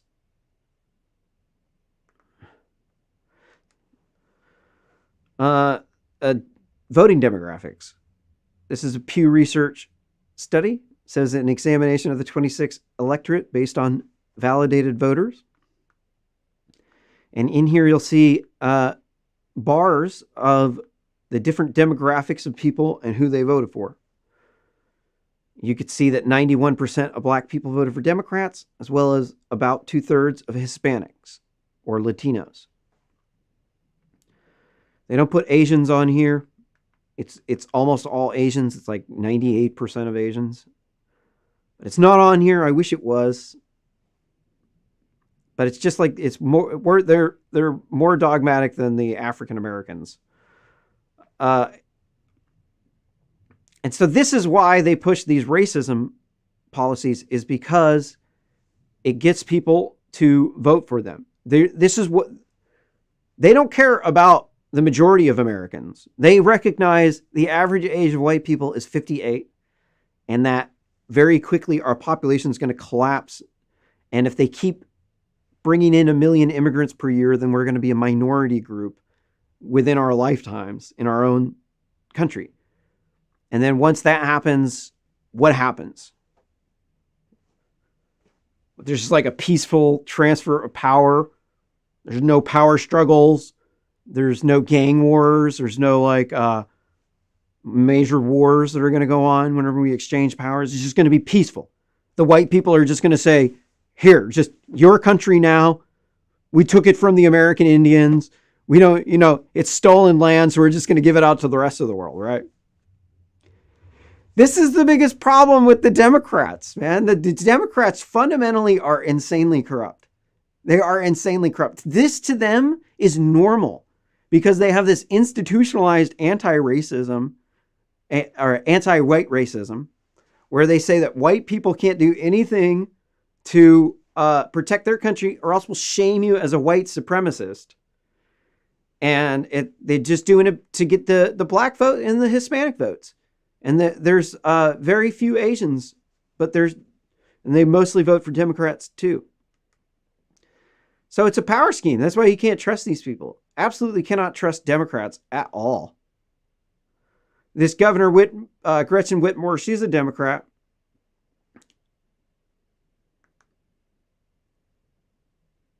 Oops.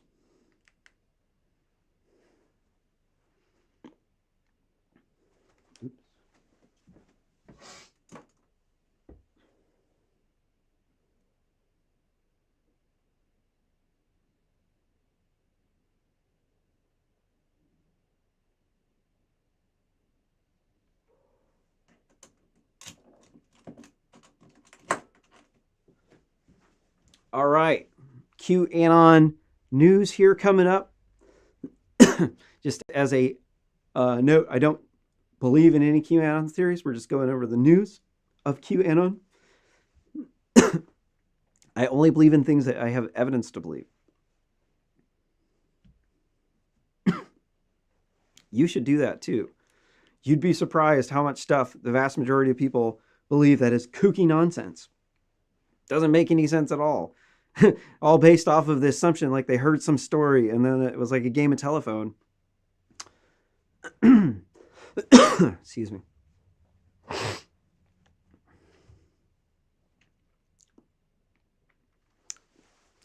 How many hours am I on this show? It's like, so there was 4.5 hours on this yesterday.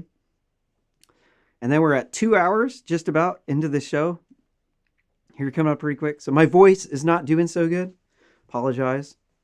And then the dabs don't really help.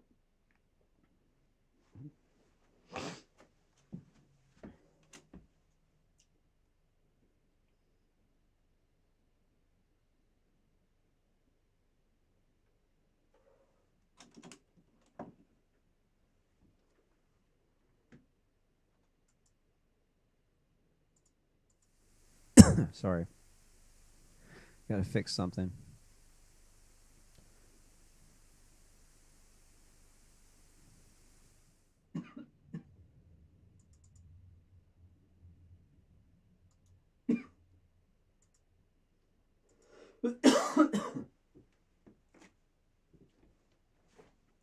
That's better. Sorry. It's a lot to do, like multi-hour broadcast.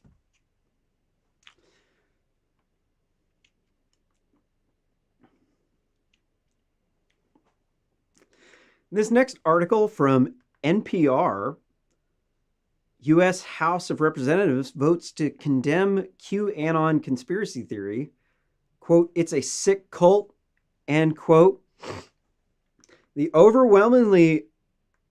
House overwhelmingly approved the resolution, and it's because they're controlled by Democrats, because they don't want you to talk about the riots. They want to blame the right for stuff that they're doing and say that it's the QAnon people who are then part of the Boogaloo movement, and that's the reason why these riots are happening. It's not the Democrats causing race riots. It's the right. Because they can't say it's our fault. We've been encouraging people to race riot and burn down the hood. So instead, they have to say it's the Republicans who are doing it because that's their political enemy. It's a straw man argument. And the U.S. House of Representatives is controlled by Democrats. And so this is why you can't really believe any of this shit that they put out, because really they're all just self-serving. It's just a political attack. They're just trying to control the 2020 election by controlling the facts and painting the right as these insane conspiracy theorists. And they're saying this is a sick conspiracy theory. Like, okay, let's examine this. Okay, so it's a batshit crazy conspiracy theory. Some of it. So what are they saying in QAnon? They're saying there's a satanic cult of pedophiles that are engaging in a sex trafficking ring with minors. And then it goes into batshit crazy land where they say they're making gravy out of 2-year-old kids' brains. Some of this stuff is just like crazy. It's like sarcasm. It's like shock humor. It's not meant to be taken seriously. But there are drug cartels, and there are approximately 460,000 children turn up missing each year. And about a third of them are kidnapped. And that's like about 160,000 kids. So there is a large number of them are sex trafficked. So not all of them are little kids. A lot of them are teenage runaways. So the number of kids that we know that are in the human trafficking network aren't as large as the number of teenagers. We know that there's the Jeffrey Epstein thing where he was paying hookers. It's arguable if it was a sex trafficking network or if it was a hooker referral thing where like one woman was like referring another woman and then they would just have a limited number of them at a time. One's worse than the other. You know, one of them is like you got a network of people who are trying to pimp women out for money. Another one, you have rich people who are paying women for sex, which is just prostitution. One's sex trafficking. But it's not arguable that this is that Epstein has been in the news. So is it a sick conspiracy theory cult? Okay, the making gravy out of 2-year-old baby's brain stuff is obviously insane. There's no sanity to that at all. But is there a probability chance that there's cartels who distribute large amounts of drugs and they have a human trafficking network that they use to distribute their drugs? And in those human trafficking networks, they also have prostitution, sex trafficking networks where they are doing all kinds of crazy drugged out stuff. Probably Joe Biden's son, Hunter Biden, is a crackhead. He was banging hookers too. And then there's some rumors that they were underage hookers. I haven't found any confirmation for that. I think I got that information from Tim Pool. So don't quote me on that. But there is a problem, definitely, with people targeting people online, harassing them, calling them pedophiles. That is bullying. It's cyber harassment. That's not acceptable to do. But the idea that it would make you a bad person to believe that there's some pedophiles who work for our government who have been banging hookers and doing weird drugs from the cartel, and there's a bunch of sketchy stuff going on, that's not insane at all. In fact, there's a high probability chance that that's actually happening. So the fact that the U.S. House is actually voting to condemn this is insane. Okay, so there was the thing with Governor Gretchen Whitmer, and we just went through that in the last article. Oh, shoot, I'm doing this article out of order. Oops. I'm not 100% familiar with the beliefs of all the people who were involved in this Governor Gretchen Whitmer kidnapping plot. One of them was an anarchist, so he was a far leftist, and the other and he was anti-Trump. And then there was some Trump supporters. I don't know anything about their QAnon beliefs at all. I was hoping to look that up. They probably believe some stuff involved in there. Most of them believe that.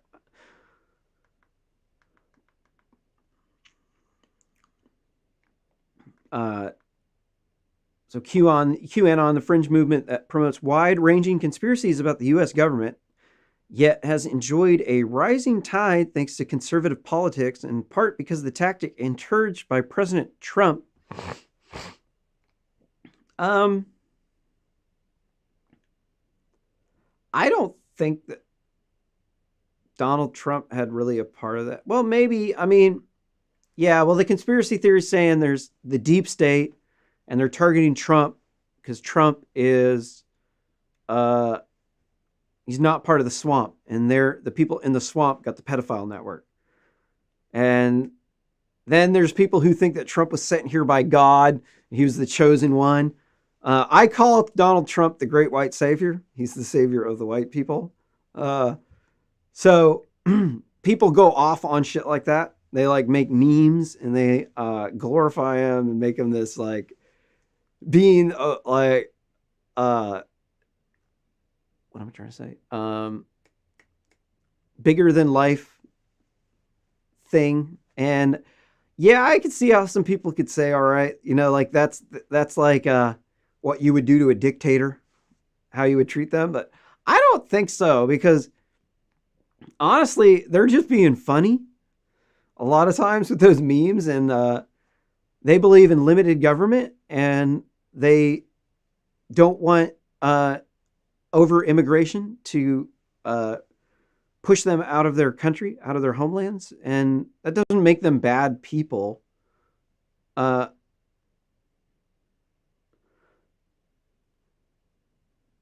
but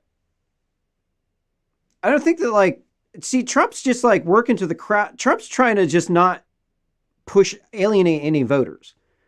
The Democrats do the exact same thing. So when Trump isn't condemning QAnon, I he's probably out there. He's seeing some QAnon signs out there in the crowd, and he's like, all right, well, these guys are out here supporting me, so yeah, you're awesome. He'll just, not like he's like trying to promote QAnon. He's just not trying to alienate their voters. And it's the same thing with Democrats when they don't condemn Antifa or the Black Looter Mob.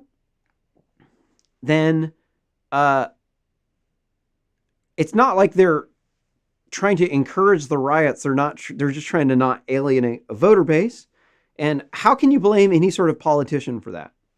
I mean, really, it is, if you have X% of people in the country who are still racist, you probably still want that X% of votes on your side. They're going to go on one of the sides. So there's no real, I mean, whose side are they going to be on? They're like, oh, the racists voted for me, so that means that like my entire party's bad. This doesn't make any sort of sense. It seems like it's like just like an attack. They're like saying, oh, you haven't condemned QAnon. That means you're encouraging QAnon. And then you're not condemning Proud Boys. So that means you're encouraging Proud Boys. That means you're a white supremacist. It's like a transfer logic where they're like, oh, you don't support illegal immigration.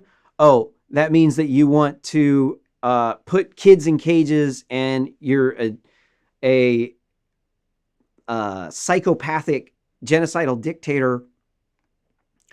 It's just crazy shit that they get. People like read articles on the internet. They'll get like, they got a worldview, and then they're looking for articles on the internet. They see them on Facebook. It pisses them off. It fits their worldview. And it's just journalists are trying to sell you on this review because they want you to read the articles. And then they get paid from the Democratic Party through like advertisements.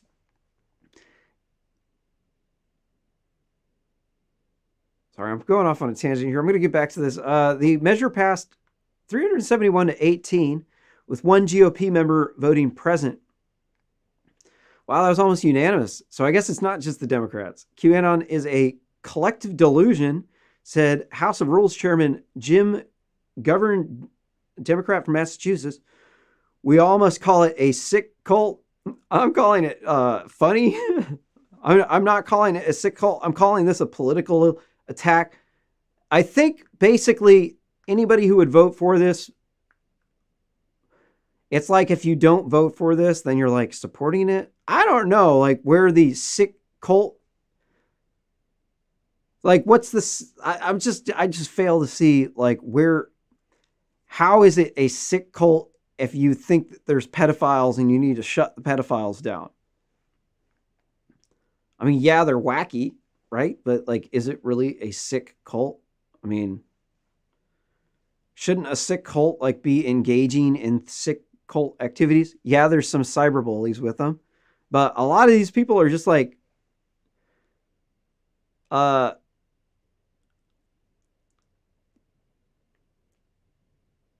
just like crazy normal people, like with some like weird wingnut ideas, and they're not really like a threat to anyone. I don't know. I think I'm just failing to see.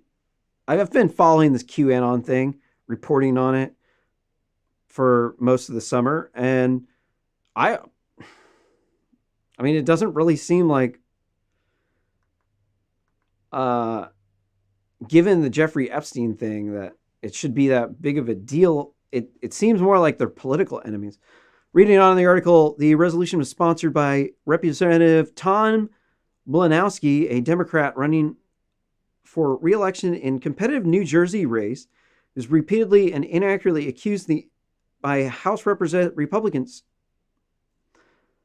official campaign operation of lobbying on behalf of sexual predators. Malinowski told BuzzFeed those attacks have made him the target of death threats by QAnon believers because a central tenet of the conspiracy involves global sex trafficking rings. Quote, I think they knew exactly what they were doing. They knew they were playing with fire, end quote, he said.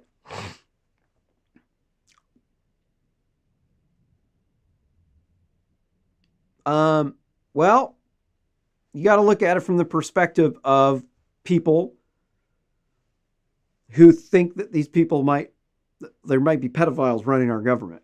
So you come out against this group, then you're then automatically labeled as a pedophile. But they don't want the same logic to apply when they want to target white supremacists. So they want to say that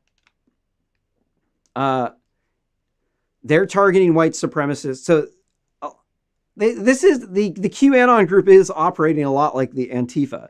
So they're saying, oh, so if you're against Antifa, then you're against, then you must be fascist. Because if you're against us, then if you're not for us, then you're against us. And so the QAnon people are saying, okay, well, if you're against us, then you must be a pedophile. So it definitely appears as though this is the pot calling the kettle black here. They're trying to say, no, it's okay for them to riot in the streets, but I don't have anything to do with that. So we're going to shift the blame over here to the QAnon people.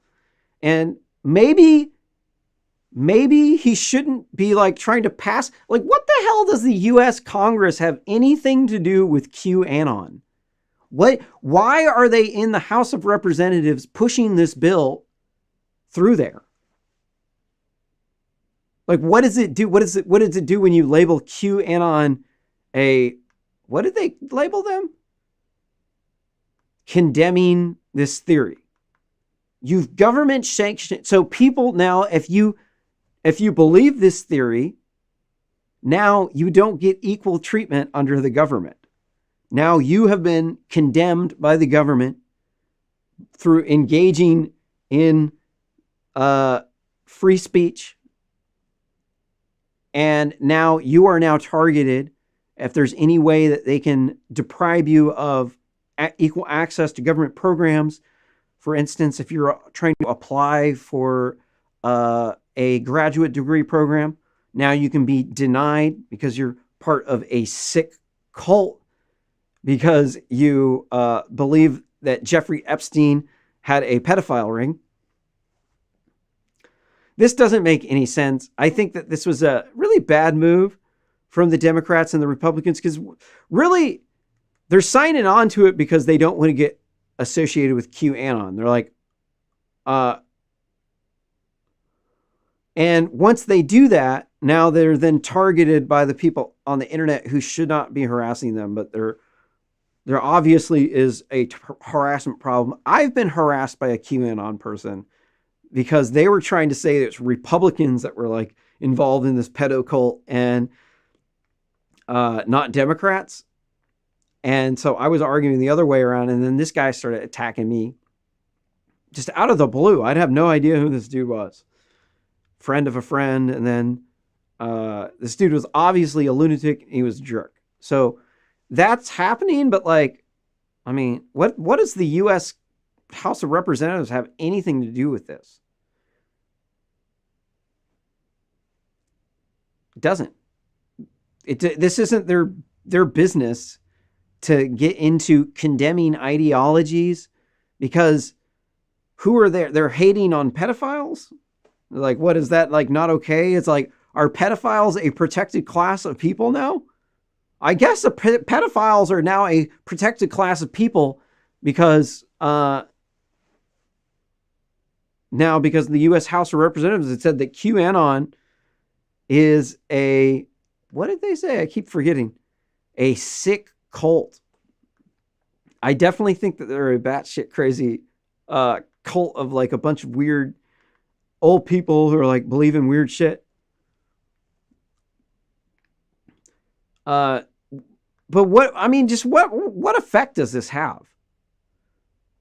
What is the next step? Like, all right, so you pass something condemning a political movement, and what does this do? If anybody knows what this does, what is the point of this? How does this help our country out in order to condemn something that we call that they're judging to be a conspiracy based off of negative evidence? You're saying, oh, well, you haven't proved it, so therefore it means that you're like a completely fringe conspiracy theory cult because you don't have any specific connections between Epstein and the president. So that means that the entire thing's bullshit. I don't know. I just don't think that they should be censoring these accounts, even though they're crazy. I think that they have a right to free speech, that they should be allowed to engage in whatever quackery, as long as they're not hurting people. But then again, they're hurting people. I guess that's the argument. They're harassing people on the internet. But is that all of the QAnon people are harassing people on the internet? And how many people are harassing these people? What was it like? Some people tweeted at this guy and then somebody threatened to kill him or something. And then how is that different? I mean, people threaten to kill politicians over stuff all the time. Like, it's actually a repeating pattern. They get upset over a large number of things and they threaten to kill politicians. How is that any different than QAnon? It's not.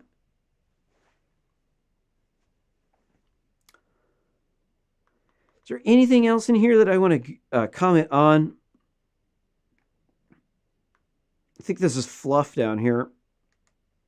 The resolution was co-sponsored by 3 Republicans, Reps Brian Fitzpatrick of Pennsylvania, Adam Kinzinger of Illinois, and Denver Riggleman of Virginia. Kinzinger has been publicly calling on political leaders, including those in his party, to more forcefully denounce the QAnon movement. I just don't think that this sets a good precedence. Like, so what's the next movement that we're gonna shut down? So like we've shut down Proud Boys, we've shut down white supremacists, we've shut down QAnon. So we've moved from targeting white supremacists to targeting people who are trying to take out pedophile networks, human trafficking. What's the next step? Take out anybody who's trying to prevent them from overthrowing our government. This is a slippery slope where you start seceding your powers to the government, and then next thing you know, they start taking more and more of your powers. And then they target, they expand who they're targeting to more and more and more people. And then they start targeting you. You're next. Next thing, it's going to be the flat earthers.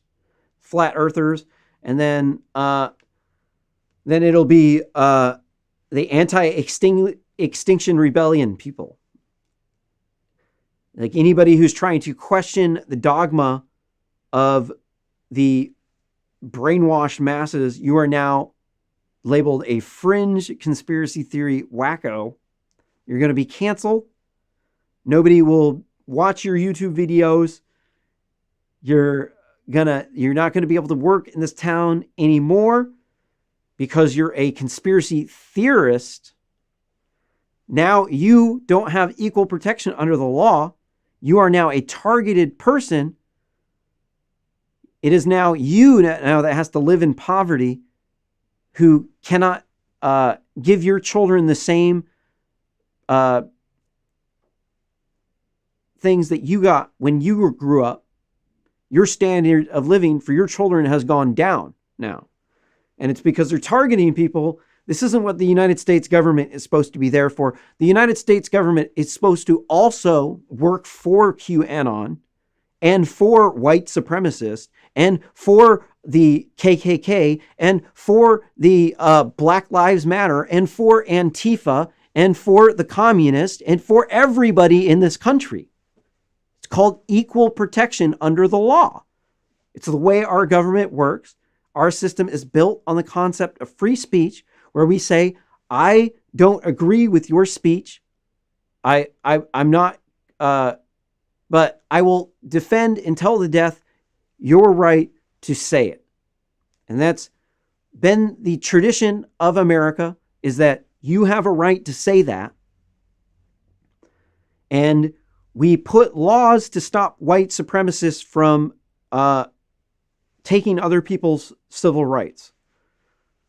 Other than that, the United States government does not have a stance on white supremacy.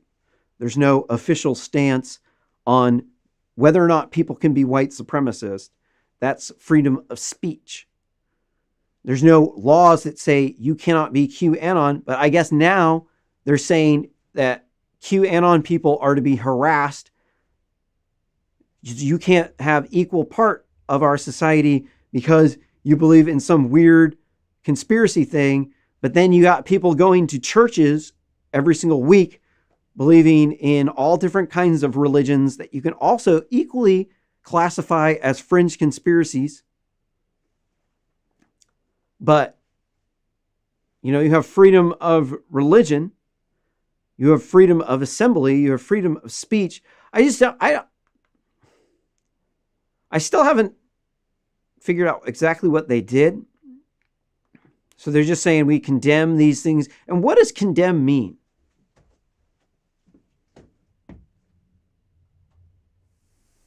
It's always really easy to forget the meanings of things. So condemn. Express strong disapproval, to criticize. So you're pronouncing a judgment, a sentence. And so they're basically saying QAnon has no truth to it. I guess they did a trial and they brought evidence and they showed you that there's no possibility in the entire world that there's any drug cartels that have human trafficking networks, that these people then control the government. You're talking about negative evidence here. They're condemning negative evidence. You can't do that. It's a logical fallacy to condemn negative evidence. All you can say is, we have no evidence that says that this is true. But, I mean, how much bullying are people getting on the internet? I mean, is this a situation where this person said they don't like QAnon and then somebody called them a pedophile? And then they said, oh, this sucks. Somebody called me a pedophile. Now I'm going to write a bill and I'm going to get other people to condemn QAnon because they called me a pedophile. And then the other people sign on and then people condemn them and say they're a pedophile too. And then then you get this thing passed through the U.S. House of Representatives because these people don't want to get called pedophiles because they're running for office, right? What the fuck does this have to do with our government? What kind of threat? What threat is coming from these QAnon people that is such a threat? All I can see in my months of reporting on QAnon is that you got a bunch of kooky people that show up to some events with some Q flags or some cardboard that they cut a Q out of, or some cool sign. You know, it's just some like people up on the internet who are like, think this could happen. But you're trying to say, I mean, if you're going to say, this is like condemning white supremacy, what they're doing. It's functionally identical to condemning white supremacy. White supremacy is, yeah, it's a threat to some people, but there's not like violent white supremacists out there that have been like committing hate crimes.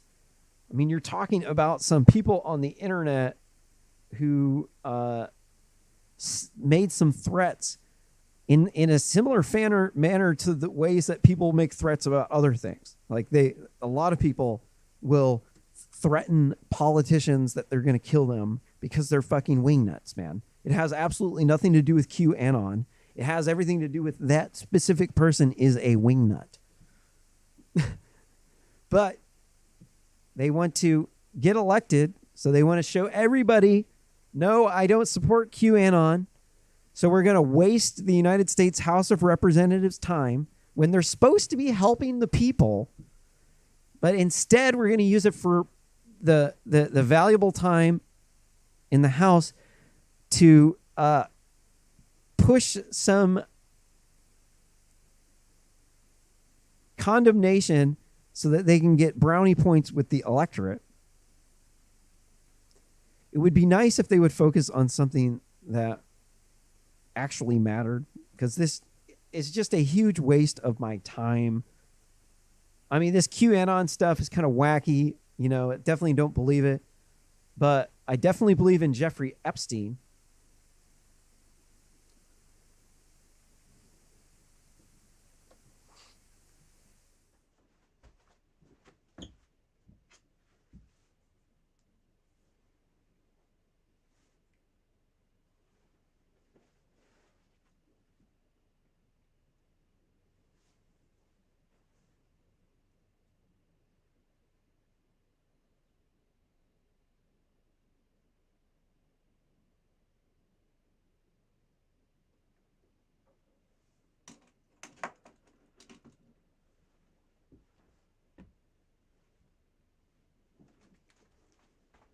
This next article from the Daily Mail.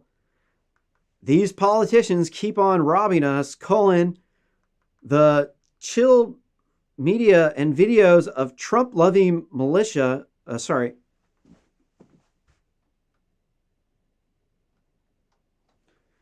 chilling social media posts and videos of Trump-loving militiamen who planned and plotted to kidnap Michigan governor and incite a civil war.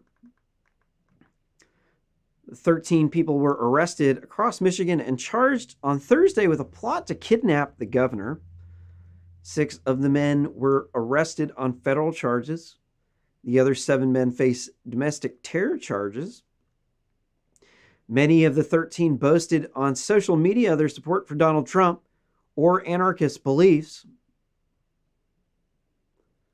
They should probably tell you that one of the ringleaders was anti-Trump. He was the anarchist. Alt-right imagery such as Gladden flag and Boogaloo Boys memes populated their pages with feeds from us ? They're robbing us, want us to be like Venezuela ?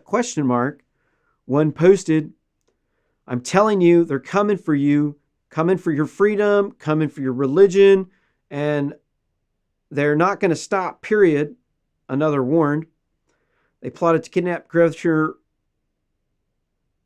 Whitmer at her vacation home in Michigan. Carried out surveillance on it. The men practiced shooting combat drills, made their own explosives. Plan was foiled by undercover agents at FBI informants they tried to recruit to help Whitmer, called the men sick and depraved, and she would never have expected a kidnap plot. Joe Biden blamed Trump's Liberate Michigan tweet in April for the plot. What do we have here? Yeah, these guys,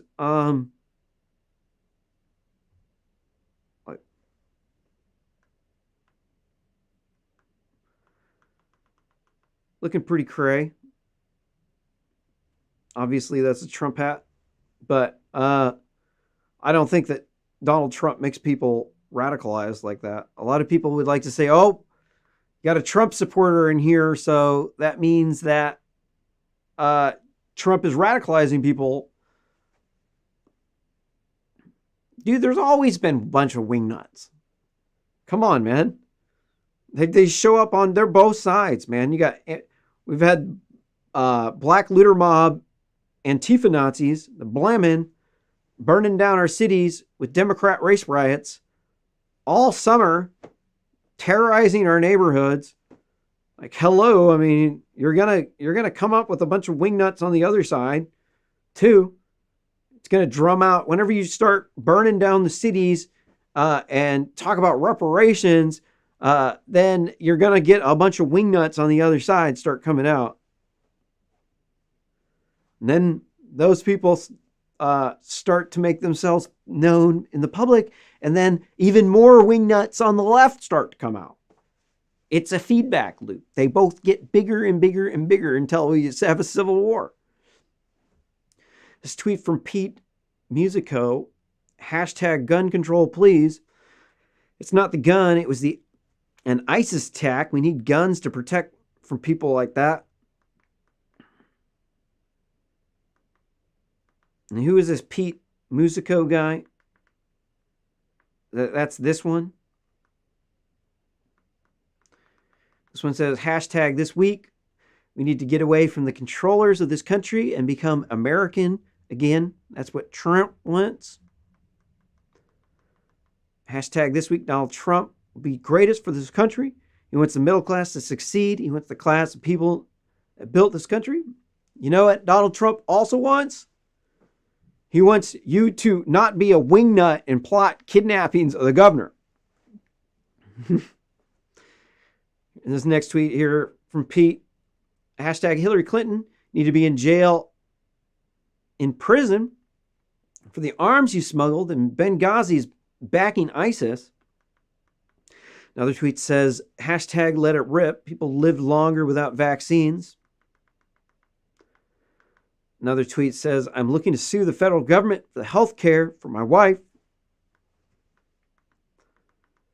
There's another one of the wingnuts. I think we just went over him in the last story. Brandon Castara. This is the anarchist guy. Definitely a hardcore anarchist. A believer in the bullshit idea that you can get along without a boss and that somehow you're going to make more money doing this. It's bullshit. Here's a video clips from TikTok. What's like one of the hardest challenges in life that you'll probably never be able to get away with, and that's to not get robbed by the state. All right, y'all, here's a thought for today. The price of freedom is eternal vigilance, and indifference to this notion is the means by which the people can and will secure their own oppression. Wake the f*** up. No thanks. There's another. They're going to keep robbing us and keep other first guy that we controlling covered. us. That's where the problem in this country is at. It isn't with you and me. It's with these people. These politicians that keep robbing us and taking our money and putting you against me when we're facing the same problems in this life. When we're doing the exact same thing, working to support our families, but yet somebody's putting a bug in our ear for racism or they're just better than you. Nobody's better than one another. Everybody puts their pants on one leg at a time if you got two legs. Nobody's better than one another. Driving a car. It should be illegal for them to make a law to protect you for your own safety in your vehicle. You paid for that vehicle. Whose right is it to tell you to wear a seatbelt? I mean, seriously. Whose right is it to tell you to wear a seatbelt for your safety in your vehicle? What sense does it make to be told to be safe? to be Who's going to pull you out of that car in that car accident? Who's going to scrape your body up off the concrete because you've launched out of the window? No, you just have a right to just have your body dismembered all over the concrete, and somebody else is responsible for picking up your body, right? Or maybe you could just wear the seatbelt. forced to be safe, to be ticketed if you do not wear a seatbelt in your car that you paid for, that you paid the taxes on. You're being forced. See, that's what I'm talking about. The government is starting to overreach. It's time for people to start stepping up and stepping back against the system, against the people in government, not the people that are... So there's an excellent way that you could actually go about doing this. It's called voting. I don't know if you ever heard of it. They do these things called elections because we live in a democracy where you can elect representatives. It's called a republic. I don't know. Have you ever heard these words before? Yeah, you can start an initiative and start a group of people where you pool money. And if your idea is not very popular, it sucks. I'm sorry. People don't want to go with your idea. Standing beside them on the streets. It's time to go after the government for its overreach. It's not their responsibility. What happened to the police departments to protect and serve? I watch too many cop cars fly by people that are broke down on the side of the road. That is not protecting and serving. It looks to me like the police departments have gone to harassing and collecting. Okay? I see live PD every day busting up people's Fourth Amendment rights, and nobody's standing up for it, and when they do stand up for it, they get thrown in jail. So they're showing people that it's okay to violate your Fourth Amendment right. There's a solution to this. Voting. If you don't like that, maybe you should vote for some people that will elect different laws. If the other people don't want to go along with that, well, I'm sorry. We live in a democracy. The rules are the way they are because they kind of just fell that way because it was the lowest possible energy state for them to fall in that direction. And this is not a bad thing. Here's some videos of their compound. In here, we can see a Confederate flag. And what is that, a 1776 flag? With the 13 stars for the 13 original colonies. The tweet from Jason Colthrope says, Whitmer kidnapping plot. Home of two suspects raided in Munich. Neighbors saw dozens of militia in fatigues here in recent months. This training facility seemed to be more of a gathering place with makeshift shooting range. Hashtag local 4.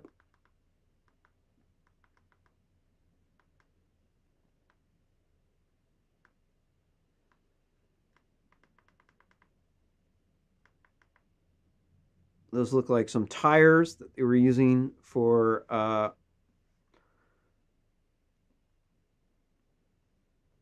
to probably stop paintballs, or wouldn't stop a bullet.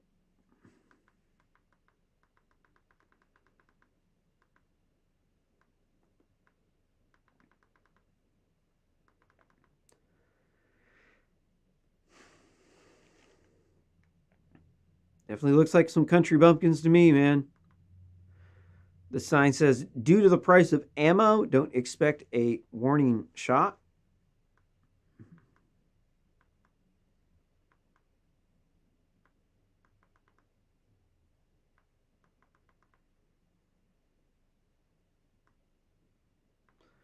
Here's the pictures of all the guys.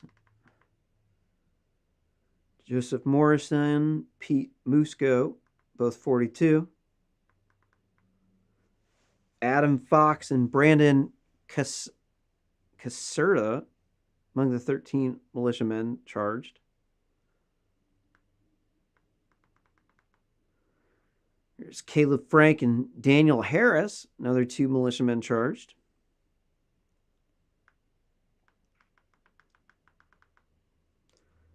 There's William Knoll and Eric Molitor, charged by the Michigan's Attorney General's office. Here is Michael Knoll, left, alleged member of the Wolverine Watchmen, and Ty Garbin, right, who is said to have been a member.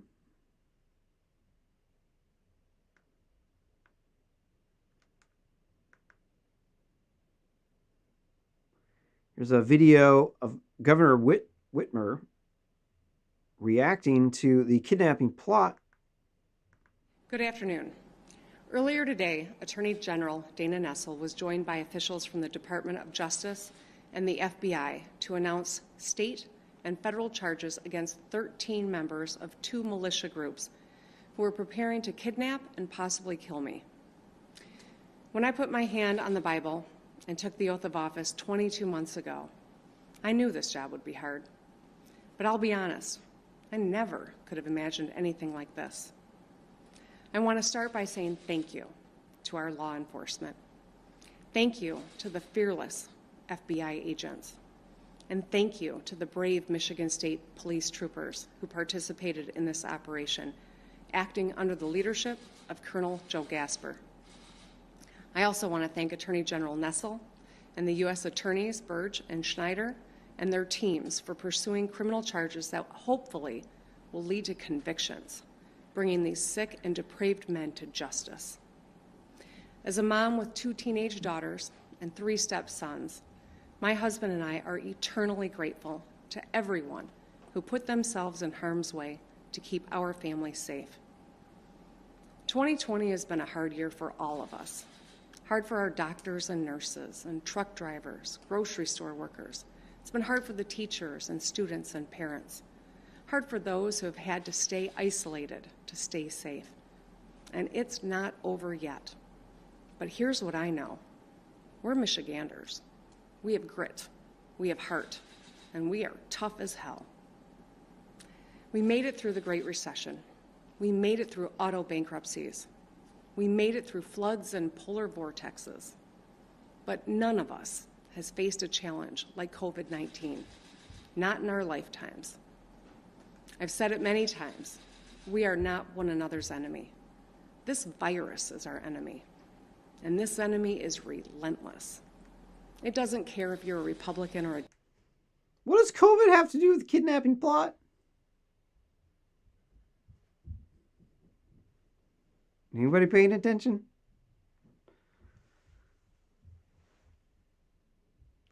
Her law that the COVID lockdowns were declared unlawful. So this triggered the people to want to kidnap her because they thought that she was overreaching her authority. So she's shifting the blame. She's trying to say it wasn't her own actions through her unlawful orders that she did with her power grab, locking down the state without the consent of the legislator. Instead, no, what she did was right because the enemy is the virus. And so she's trying to alleviate any sort of guilt from her own actions by justifying what she did, which there's no real justification for it. A Democrat, young or old, rich or poor. It doesn't care if we're tired of it. It threatens us all, our lives, our families, our jobs, our businesses, our economy. It preys on our elderly and medically vulnerable residents. And it has exposed deep inequities in our society. This should be a moment for national unity, where we all pull together as Americans to meet this challenge head on with the same might and muscle that put a man on the moon. That was pretty bad at the end. I really think she should have just kept the COVID thing out of it. It's just obvious what she's doing. She's trying to justify the reason why they kidnapped her. And this, not buying it. Not buying it.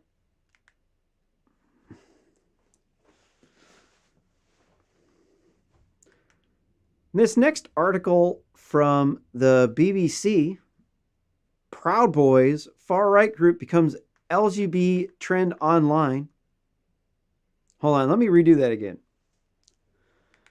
This next article from the Bologna Broadcasting Company, Proud Boys, far-right group becomes proud or LGBT trend online. Proud Boys denied being a homophobic operation. The trend is part of efforts to drown out most of the content related to the far-right anti-immigrant group of the same name.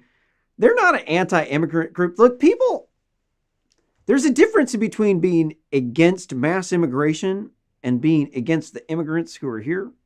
There's a huge difference. People think that if you want to restrict immigration because that our people have a low birth rate, and if we just continue to packing on immigrants, we're just kind of giving away our country to foreigners. That's a perfectly legitimate view. That's not far right in any way, shape, or form. Far right would mean that you discriminate against the people who are here, that you create a steep social hierarchy with them at the bottom. That's the definition of far right. That's it. It has to mirror that. If it doesn't mirror that, then it's not far right. So if you think that we should restrict immigration to citizens exchange, where we send them citizens, they send us citizens, the same number, or some ratio of that, then they're saying you're like a Nazi. You're like somebody who believes in Sharia law. You're like a fascist. This doesn't make any sense. Proud Boys are absolutely not anti-immigrant at all. Their leader is, was that Enrique Torres, the Afro-Cuban guy? He's not a white dude. Actors, artists, and the Canadian Armed Forces are among those who have shared supportive pictures. The Proud Boys group has denied being a homophobic organization. Since the beginning of last week, the term #Proud Boys has been tweeted more than 88,000 times. Majority of them have been posted since October 1st. That day, former Star Trek actor and LGBT rights activist George Takei suggested on Twitter that gay guys should use the hashtags to share pictures of themselves making out with each other and doing other very gay things. Because then when you search for Proud Boys, you see a bunch of gay people. Here's the tweet from George Takei. Says, I wonder if the BTS and TikTok kids can help LGBTs with this.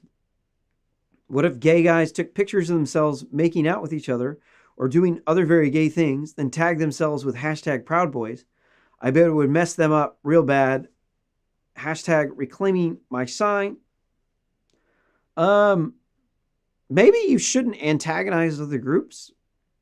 Maybe you should not try to mess with other groups. These Proud Boy guys don't mimic anything in the far right. They aren't racist. They don't promote discrimination against immigrants. They promote immigration restrictions, which is different. It's different. Saying that our families are shrinking.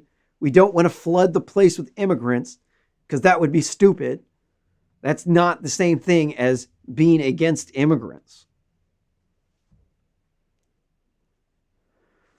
But it's always with the left, it's a game of expanding the definitions. So they found a tactic where they could attack people. It works. Now you just got to expand the definition, bring in other people into this group, and then You don't need to have any logic to respond to their arguments. All you have to do is just say that they're far right, they're white supremacist, they're racist, they're xenophobic, they're sexist, they're misogynist, and then that's it. You just win the argument. And people think that there's not like a next phase to this. They just think, oh no, we just give them what they want and everything will just be great. Right. No, that's not actually the way the world works. People we have brains that have neural networks in them, and you can teach them things, you can give them rewards, and you can trigger them to do things. People undergo classical conditioning, they undergo cognitive dissonance, intrinsic and extrinsic motivations. And when they do this, they can have behavior patterns that start to emerge when you get a benefit from something. So when you teach them, oh, you can just attack people and characterize them as bad, evil people, and then you'll win the argument. You'll get them kicked out of the workplace. They won't be able to work in this town anymore. You'll destroy their name, make sure that they permanently are at the bottom of the social hierarchy now. And you're foolish if you think that people aren't going to subconsciously learn this pattern and repeat the pattern over and over again after this problem is gone. In reality, what they will do is they will find another reason to target people by expanding the definitions of far right and racist and sexist until it can fit just any of their enemies, and then they use it to target you. They're notorious for this. They've been doing it for hundreds of years. It's nothing new. It's a tactic that they've been using. It just naturally evolves with humans. Once you give them, when they learn an attack pattern, and they know that it works, then they get really good at using the attacks. They create this rhetoric based around a dogma that they're trying to avoid the punishment themselves because they've seen other people be punished. So then they will develop a worldview that protects them from these punishments. So it's just them that's just punishing you. And then, you've normalized some really bad stuff in politics. Not the kind of stuff that we want to have our politicians doing. It shouldn't be a normal thing to do that. It should be something that if you're doing that, then you're shunned. We don't want you. You're toxic. But it's not that way.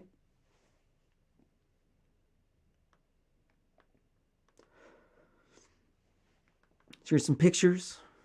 The guys.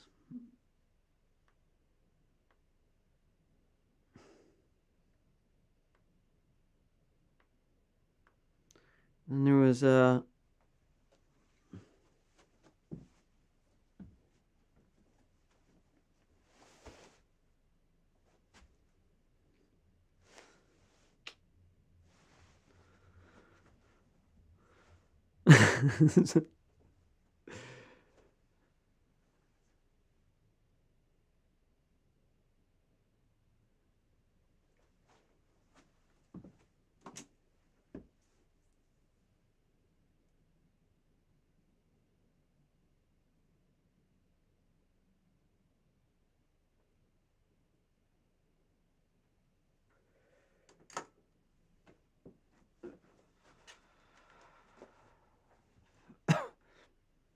I like this thumbnail. It's pretty funny.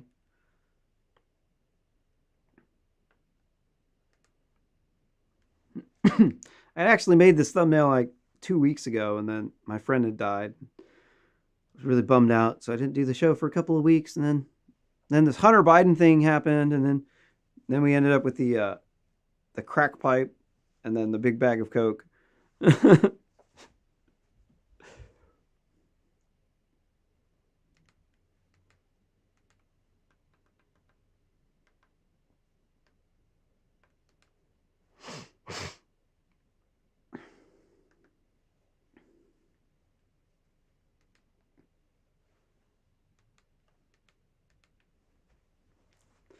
In this next article from Newsweek, mass brawl breaks out between Trump supporters and BLM activists at an Oregon rally.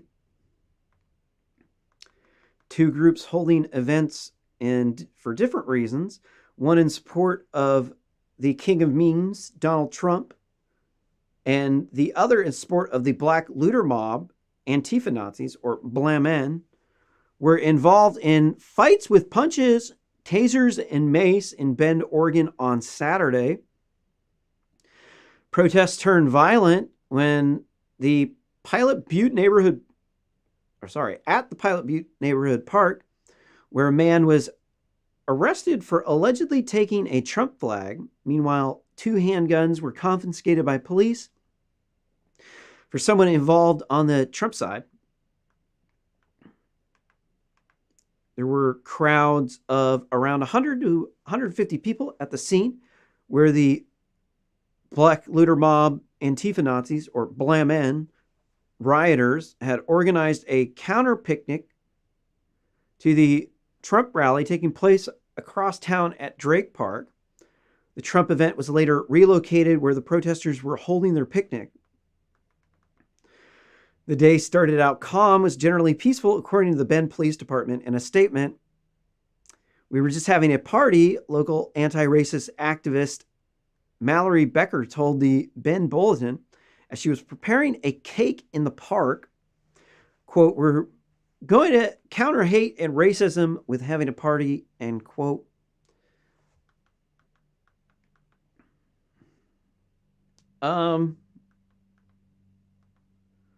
I don't know exactly if it's a very effective plan to fight racism, to show up and then label Trump supporters as racist, because that just makes us strongly dislike the people who are slandering us, calling us pejoratives, trying to destroy our lives, get us fired from work. These just aren't very neighborly things. They're not like something a normal person does to someone.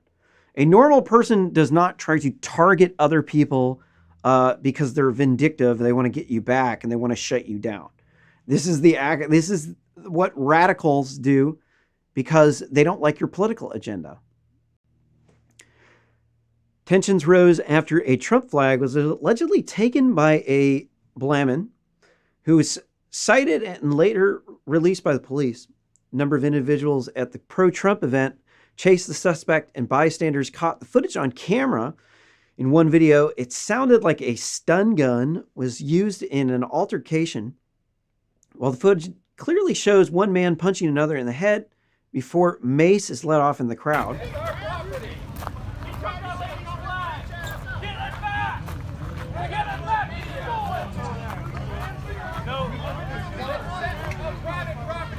He stole it! We were responsible for you!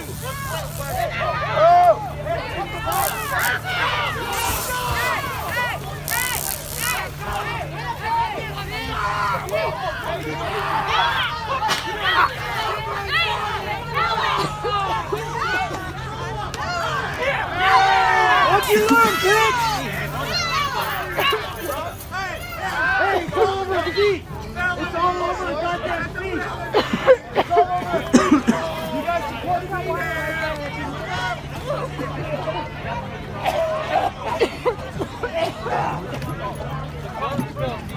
Where's the man who punched me?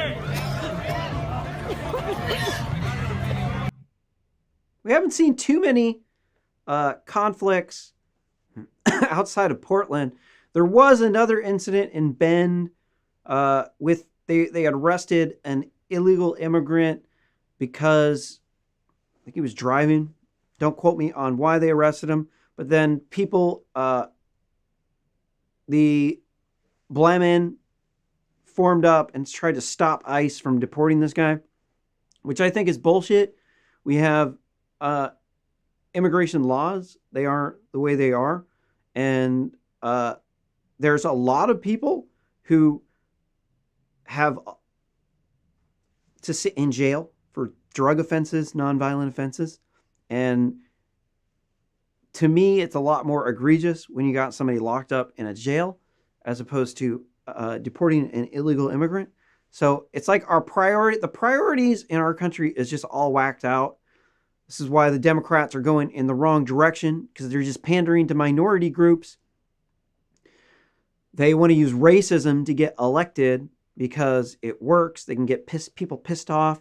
They can get them out rioting and looting and burning down our neighborhoods and minority-owned businesses.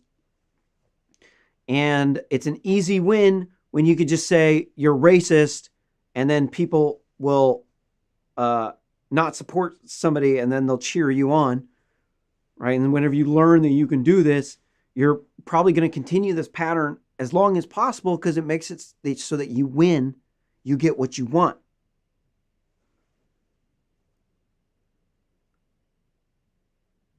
Mainly, this is stuff that's been going on in the cities.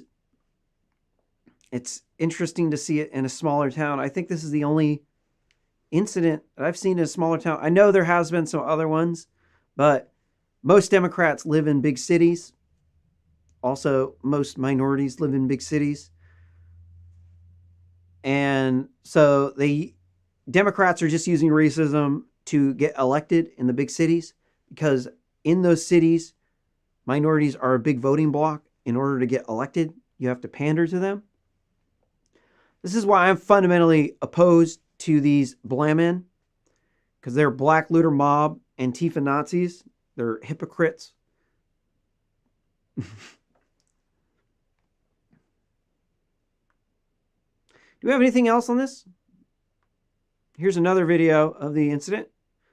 Bend police attempts to...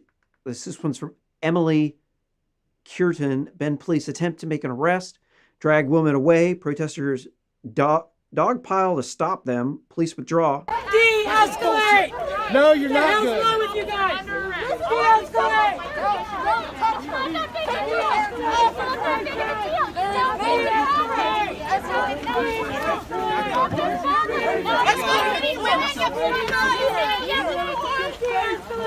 Do your job!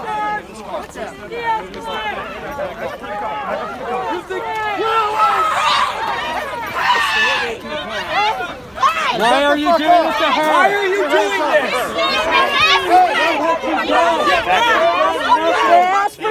Why are you treating her? Why are you treating her this way? Get back!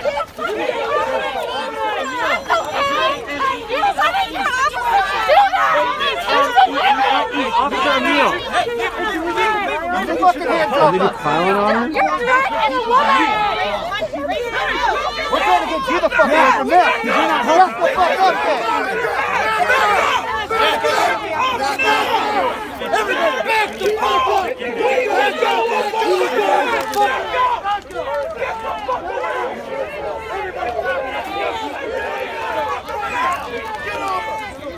Eric, get your car out. Get out. Go. Get the car out.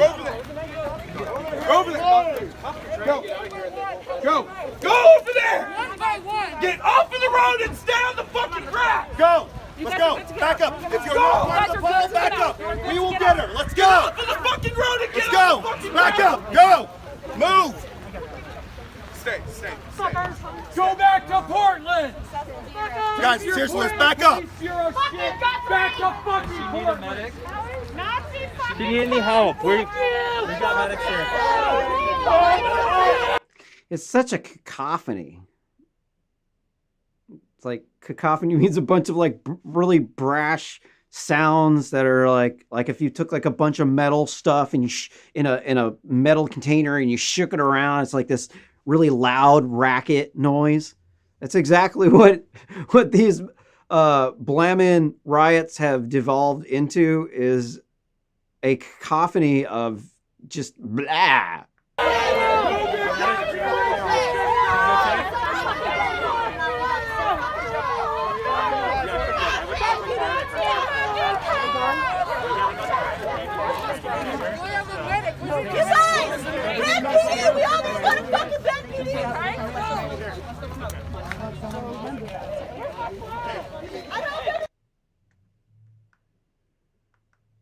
Get anything else? Here's the picture.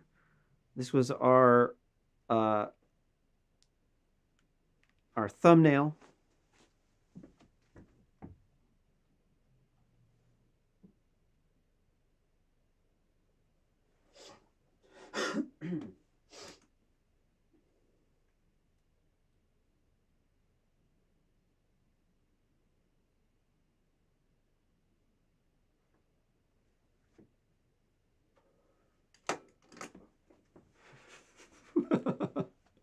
Oh man, there's a lot of really good clip art from this, or thumbnails from the show.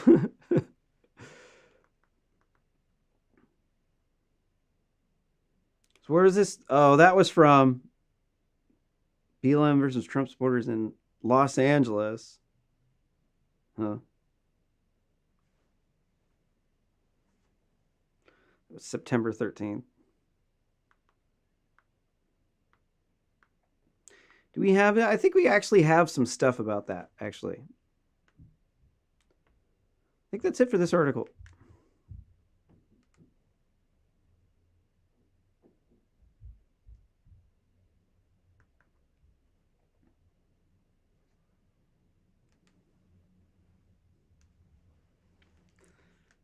This next article from ABC News, 51 protesters arrested after officer in Floyd death was released. They were arrested during protest after a former Minneapolis police officer charged in the death of Floyd was released on bail.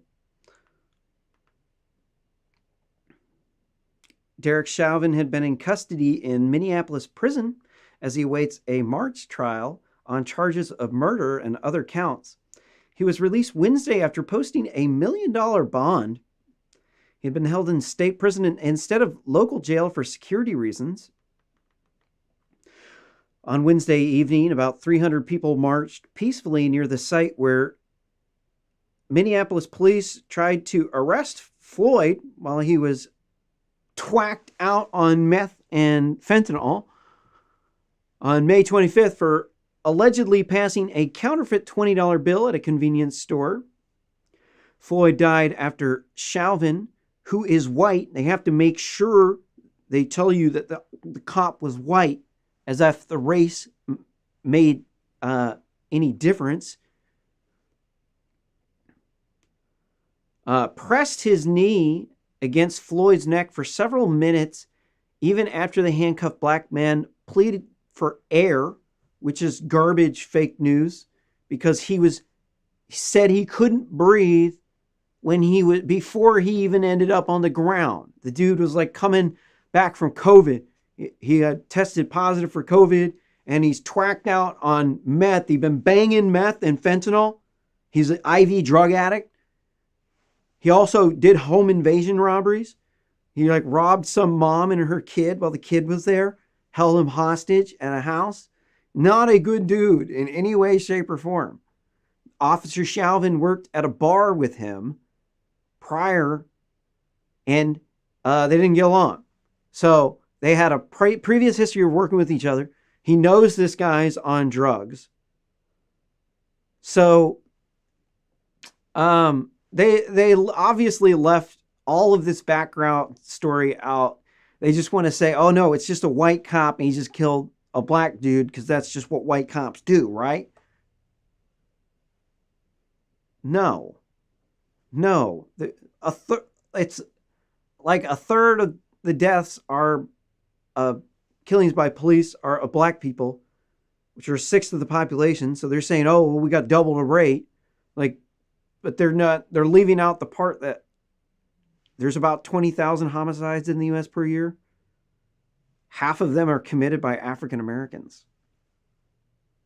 54% of the victims are black. There's 10,000 of them getting murdered by other black people per year. And there was 14 unarmed black people that were killed in 2019. Half of them were trying to attack the cop. So we got 7 unarmed black people killed who weren't trying to attack the cops last year. Then we have 10,000 deaths or murders committed by African Americans. That dwarfs the 7 people. There's 20,000 gun accidents, deaths in the United States every year. You explain to me how the 7 unarmed African Americans who weren't trying to attack the cops, who the cops killed, are not also included in the accidental gun death. They are. No cop is going to work that day saying, oh, I'm going to get me a black dude. I'm going to bag him. I'm going to like put my knee on his neck. Get a picture. It's like, no, dude.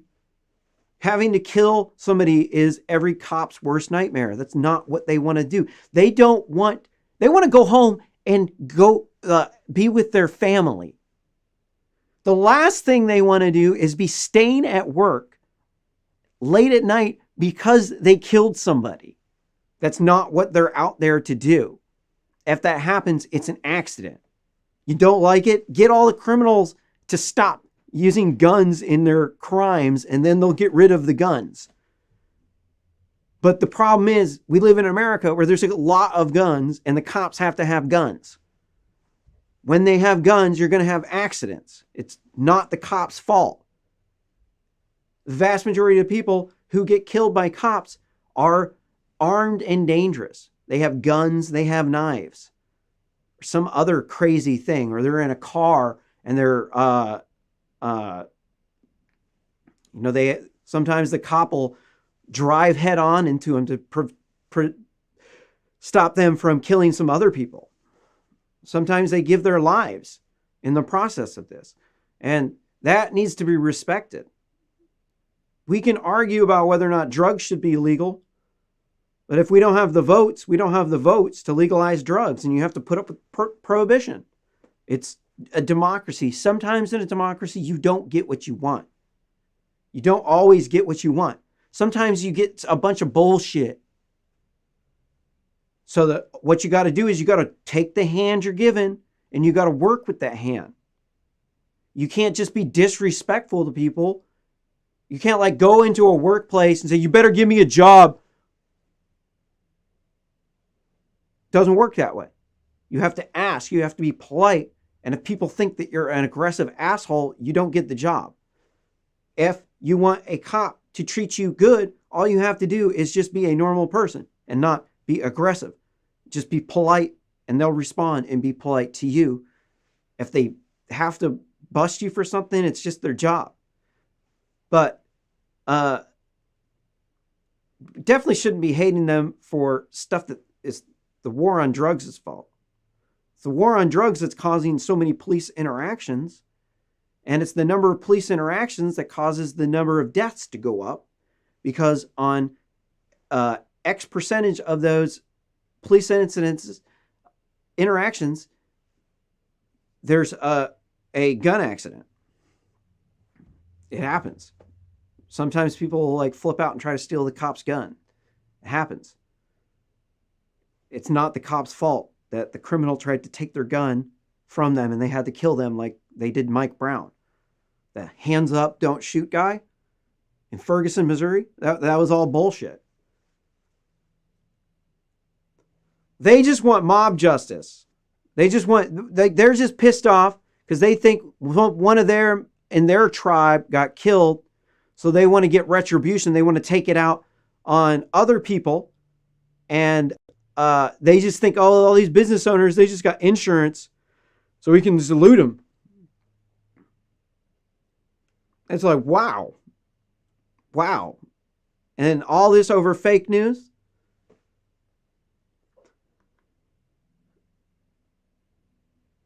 On Wednesday evening, about 300 people marched peacefully near the site where Minneapolis police tried to arrest. Oh, sorry, I already read that. Among the protesters was Gabrielle Black Elk, whose brother Paul Castaway was killed by police in Denver in July 2015. Elk told the Star Tribune he came to show his support for Floyd's family. Quote, I'm out here as a family member too to show my support, to say today shouldn't have happened. He shouldn't have stayed in there. And quote, the Black Elk, an organizer of Native Lives Matter, quote, it's tiring for us justice families to see the cops getting away with this murder. It's just too much. It's just too much to see it happen again and again. And yeah, there's a couple of these incidences that are just tragic, like that Tamir Rice kid. And then there was another boy who was shot. He wasn't killed. He was like 13. He was a white kid. He was autistic. I forget what his name was, but he was shot by a cop, unloaded a clip in him because he was running away. His mom called the cops because he was like misbehaving. And then the cops showed up, and then the boy took off running, and then the cops shot him. So, okay, right? That's a gun accident. That's called a gun accident. It was just something that, like, do you really think that the cop that killed Tamir Rice wanted to kill Tamir Rice? No. You don't need to riot and burn down the city to stop that. It's every cop's worst nightmare that happens. But what we can do is we can peacefully protest. There's nothing wrong with that. In fact, actually, it'll make you look really good. You don't actually have to riot and burn down the city in order to actually make political change. In fact, that actually hurts your case. I'm actually a supporter of police reform and of ending the war on drugs. But then whenever you start saying this is all cops and that it's a systemic problem and that white cops are killing unarmed black people, that's where I'm crossing, I'm diverting my path and going the other way. I'm no longer part of your movement. I'm now against you because you've made up a narrative that in reality, it's the problems with the crime in the big cities that is causing this. If people weren't selling drugs, partying, having sex all the time, and they were in school and they weren't back talking to teachers, none of this would be happening. But we have a bunch of people that are acting aggressive. They're doing drugs. They're robbing people. They're beating people up. They're stealing. They're killing. They're torturing people in some instances. They're raping. There's a lot of bad stuff that's going on. And tell a rape victim, you tell any woman that we need to defund the police and get rid of them so that when she's raped, she can't call the police. Go tell her that. Obviously, she's not going to want that. She's going to want to, when she is raped, she's going to want to go to the police. So when you defund the police, they have to prioritize which people they serve, and they have to prioritize the violent crime. So when you defund the police, the women, when they are raped, they can no longer go to the police. And they got all kinds of white feminists out at these Democrat race riots, rioting and then what these people are supporting actually ends up hurting women, because women also too are victims of crime. People rob women, they beat them up, they rape them. There's a lot of bad people out there. So it's just strange, bedfella. It's like they're on a spectrum of different beliefs here. But they've kind of just allowed the crowd to just do whatever they want. They don't have a message. There's no like end goal. We don't know, okay, where are they going? The end goal here is we're just trying to reform local police laws, right? Because it's not the federal cops that are killing people. It's the people in the big cities. So it's the state laws and the city laws, not the federal laws. Okay. But instead, what they're out doing is they're out rioting against Trump. It's all just a veiled attack on Donald Trump so that they can get Joe Biden in office, so that Kamala Harris can run the show.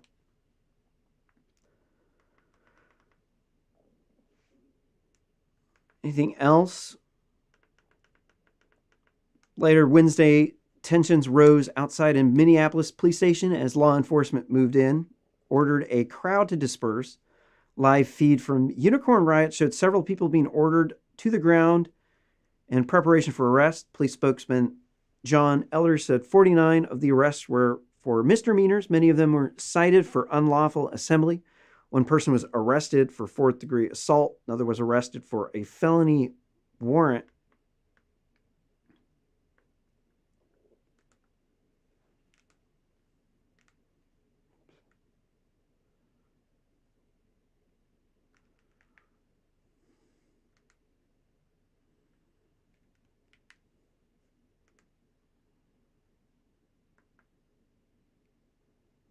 Can we see the end? Oh, so many.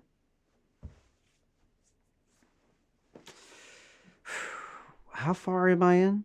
3 hours and 20 minutes.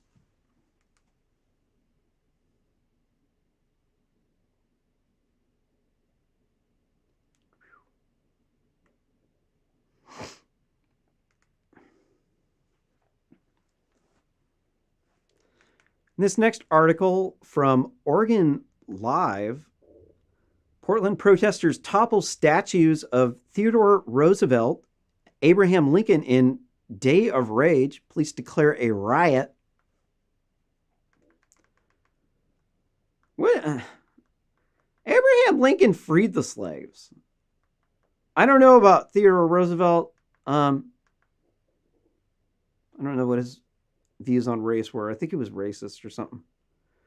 Group protesters toppled statues of former President Theodore Roosevelt and Abraham Lincoln, shattered the entrance to the Oregon Historical Society in Portland's South Park blocks late Sunday before moving into other areas of downtown, smashing storefronts, engaging in other acts of destruction, terrorizing the neighborhood. Police declared the event a riot and ordered people rampaging through the city's streets to disperse, but did not directly intervene until nearly an hour after the first statue fell. Crowds scattered when police cruisers flooded the area, and officers in tactical gear appeared to make several arrests. Protest organizers had promoted the event on social media as Indigenous Peoples' Day of Rage. Monday is federally observed holiday of Columbus Day. And many states and cities now recognize the day instead as Indigenous Peoples' Day over concerns that Christopher Columbus' arrival in Americas helped launch centuries of violence against Indigenous populations.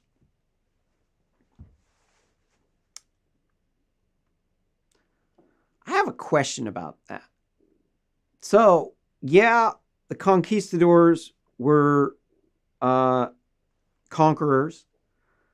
And yeah, they did own some slaves, but how does that compare to the way that they treated themselves? Like, you've got a bunch of prehistoric people, and then they're just developing history, and they're enslaving each other, like the Aztecs did. Ritual human sacrifice. They owned slaves. They committed genocide against people. I'm just kind of confused how it is that these people were any different than the Aztecs. It just doesn't seem to me like. It seems to me more like.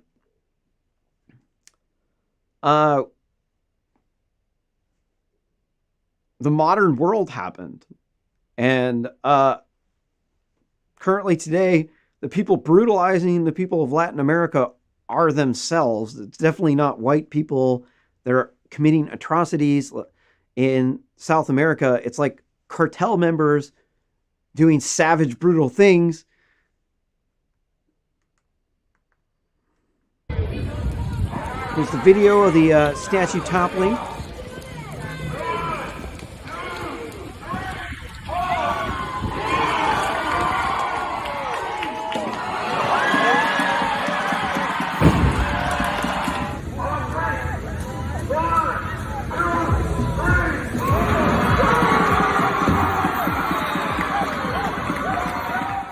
That's just disgusting.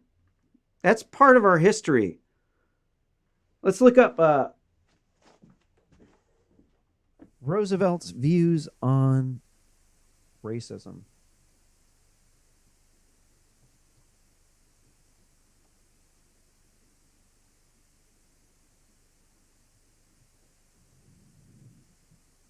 I don't know enough about him to give you a determinate answer.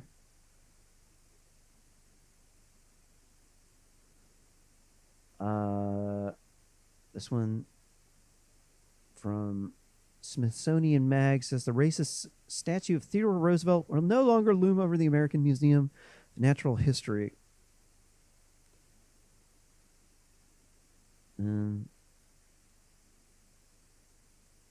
What were his views on racism?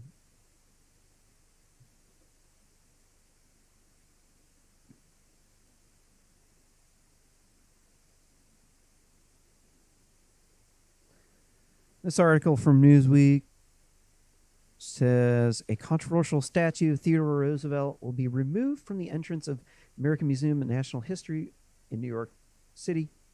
Monument of Roosevelt on horseback, flanked by two men, one Native American, one African, has presided over the museum's Central Park West entrance since 1940s, but has long been decried by critics as a symbol of racism and colonialism.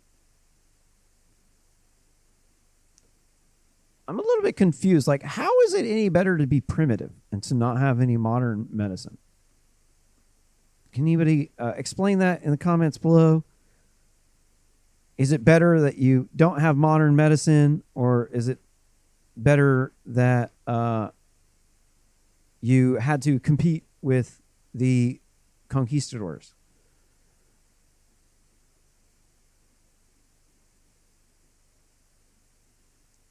Because it's like people just act like slavery only existed in America and that it was only white people that enslaved black people and that it was just white supremacy that was a problem. And this is just factually not true. The truth is that black people sold themselves into slavery. They did brutal things to other tribes. They believe in like witchcraft. They have witch doctors. They believe in spirits. They will hack up albinos and crunch their bones up into weird tinctures, mix it with tiger blood, do all kinds of just brutal stuff. You got cartels in Latin America that will behead people. They'll like take out your adrenal gland and they'll eat it and get high as fuck and see lizard people. And then you got the American Indians, and they would invade other tribes and kill everyone and take slaves and rape the women. They did the exact same thing that the other people did because all of the people all around the world were all doing bad things because they didn't have the internet and they didn't have modern laws and they didn't have modern medicine and they didn't have electricity and they didn't know that the world revolved around the sun, or they thought the sun was like some magical thing out in the sky from God. They believed in some weird sun and moon gods with some absolutely batshit crazy shit. And they would sacrifice people with ritual human sacrifice and torture them. And they treated people like they were like animals. All around the world, everybody did the same things. It just so happens that the Westerners created the modern world where we have modern technology and stuff. So that's really the only difference, is that this stuff was happening before. There was always people dominating and conquering people. There was always wars between tribes. It's just that the white people were a lot better at it than the other people. This does not mean that they're more guilty of doing it than others. It just means that they were the victors. It does not mean that they were more or less brutal than the other people that preceded them. The Aztecs were pretty brutal. So what is it saying about Theodore Roosevelt? Saying decision to remove it was proposed by the Museum amid nationwide reckoning of racism sparked by this week's protest of the overdose of George Floyd. He OD'd on meth and fentanyl. He was an IV drug addict. Mayor de Blasio said the city had approved the museum's request on Sunday, adding that it was the, quote, right time to remove the problematic statue, and, quote, the American Museum of Natural History said to remove the Theodore Roosevelt statue because it explicitly depicts black and indigenous people and subjectively racially inferior. I'm going to push back on that. I don't think that does that. Just because they're leading does not mean that the other people are inferior. There was a very specific cult of people who thought people were inferior. I don't know if Theodore Roosevelt was in it, but it was the social Darwinist cult. So like Darwin came up with this theory of evolution, and before they had slavery that they would just justify for religious means, but it wasn't really in any particular race. It wasn't, black people didn't become the slaves until the West Africans started selling the Africans from other tribes into slavery. And then they were making a lot of money off of it. So the Africans wanted to keep the slave trade going because it was other tribes. It wasn't their tribe. They didn't care. They were brutal, savage as fuck. They thought they were inferior, subhuman. So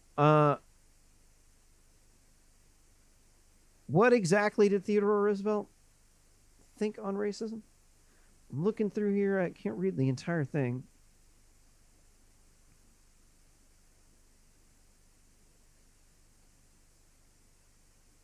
There's a bunch of blah, blah, blah. Killing of Floyd. Doesn't really have anything.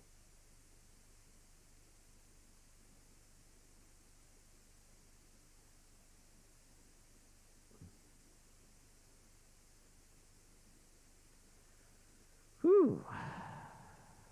Statue that was explaining the history of the monument. I don't know. This is such a bunch of blab.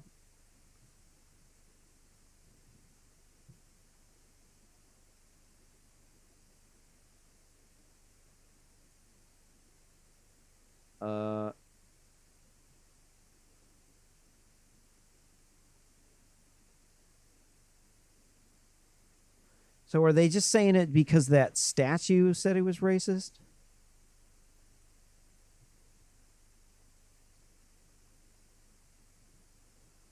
I'll look in Wikipedia, see if that helps.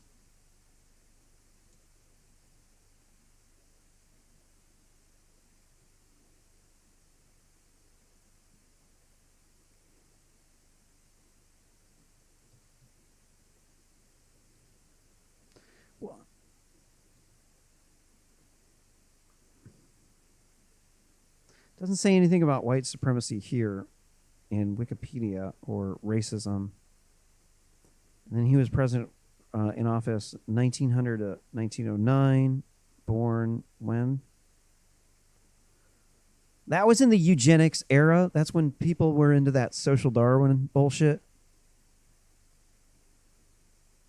Where they thought just people were other people were inferior. They thought they were genetically superior. It was a special strand of people. They don't really exist too much anymore.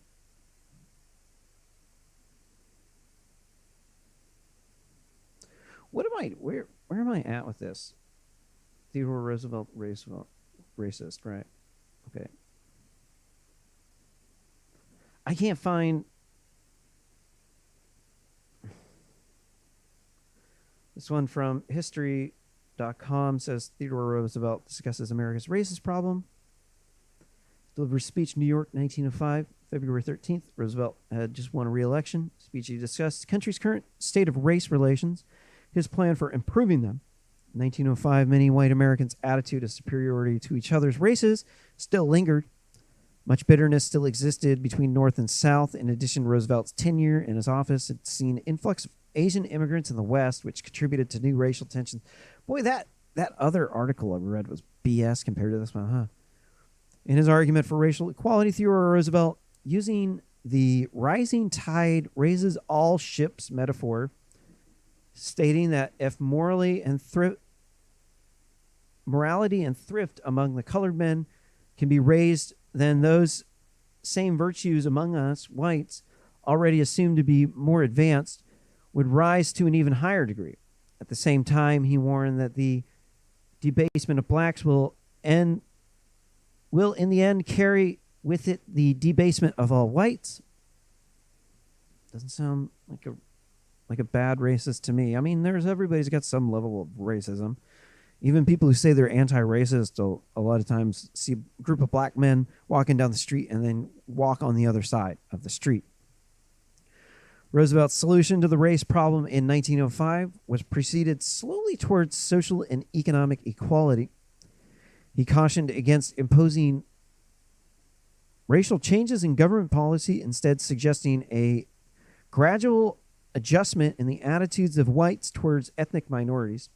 He referred to white Americans as the forward race whose responsibility is to raise the status of minorities through training the backward race in industrial efficiency, political capacity, domestic morality. Thus, he claimed whites bore the burden of preserving high civilization wrought by its forefathers. And I think a lot of people kind of neglect the fact that at this time, during this time period, white people were dramatically technologically superior to everyone else in the world. So when people thought there was some group of people believed in this social Darwinism shit where they thought your genes were superior to other people and that other genes were a threat to you. That's what Hitler was into, some whack shit. They're like discriminatory towards people of mixed races. And then they believe that other races were more powerful than others. So I mean, you can't blame them for thinking that white people were superior at the time because they were vastly technologically superior. Definitely, there was not all of them are bad. Doesn't look from this first examination like Theodore Roosevelt was in with this bad apple group. While Roosevelt firmly believed the world's of the Declaration of Independence that meant all men were created equal, his administration took only a passive long-term approach to improving civil rights. His successor in the 20th century would take the same route. It was not until Lyndon Johnson passed the Civil Rights Act in 1964 that government efforts to correct racial biases would be encoded into law. That was a long, hard-fought battle. So I think that, through this examination of Theodore Roosevelt, I don't think that his statue should have been taken down. I mean, that's just my initial inspection just from this history article. So that's about as much as I can look into it. Definitely going to have to say these people tearing down the statues are being cultural Marxists, trying to destroy our history, remove our heroes.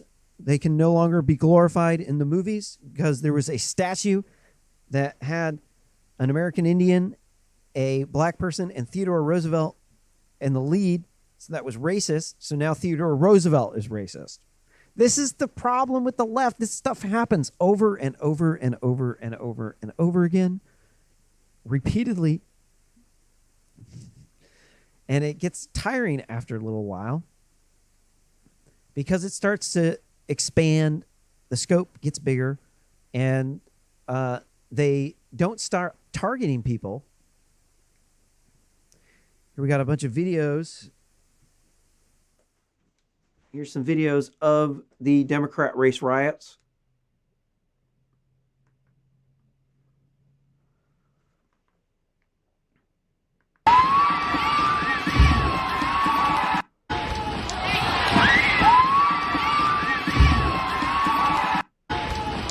Oh, such a cacophony. Here's the video after they pulled down the statue.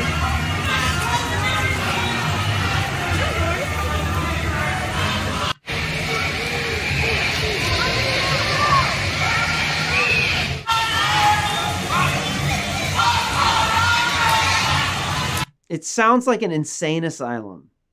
It's so painful.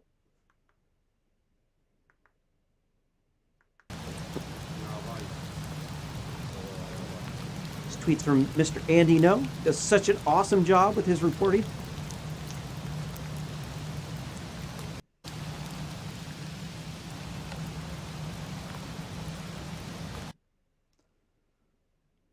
Another Andy No tweet. Video of the down statue with the paint all over it. It has graffiti on it. Says white fragility. Damn white men. Other message written on the monument. It says defund white men. These people are white men haters. They are. And they're like mostly white people up there. It's like 98%. 98.2% white people. No, it's 1.9% black people. So 98.1% white people here. And there's hardly any police shootings. And in Portland, the crime rate in the African-American community is like 3 times higher than in the white community. And so there's absolutely no reason for these people to be out rioting. They're white feminists. They're out there doing it because it's an equality movement. It's because they probably don't have a job, or they're a woman and they want to get paid more at work, and they're blaming racism because it's the racist white male, which is the patriarchy. None of it makes any goddamn sense, man.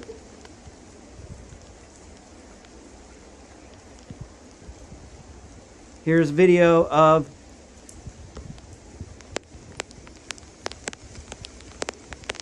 they had busted out the windows in the Oregon Historical Society monument located in Portland.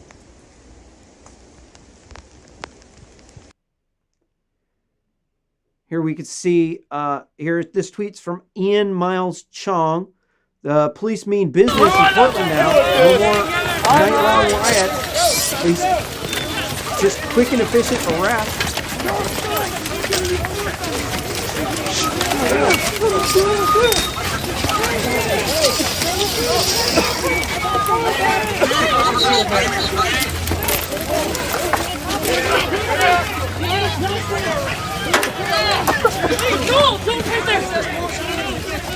I'm not sure if this was the preemptive arrest. They were preempt one of the last nights of these race riots. They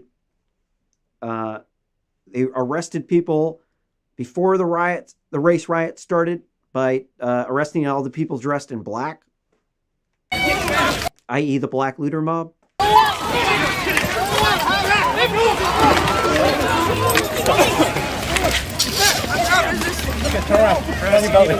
I'm trying. I got blinded. I can't see. Okay.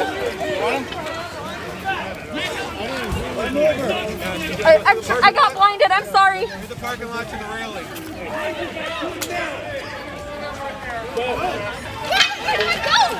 Down the street. I've been told to go this way. I've been told to go this way. You can go. I'm trying. Get all that fist down. Get out of here. Move.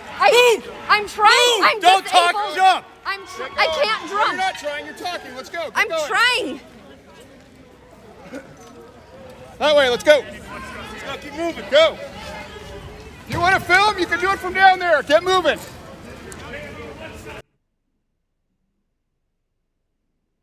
People need to learn to move when people are barking instruction at you. I mean, honestly, it do these people a lot of good whenever people bark orders to be able to actually follow the directions. But I guess that's what happens when you don't have a job. Don't know what it's like to have a boss. Here's another video of the police arresting rioters and beating them with batons. Back off!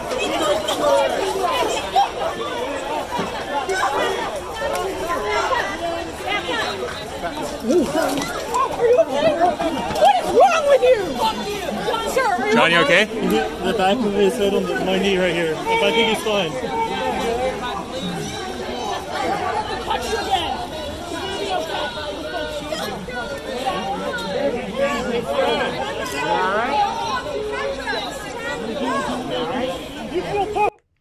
word to the wise, if you're going to take videos at a protest at nighttime, you need to turn off the autofocus on your phone.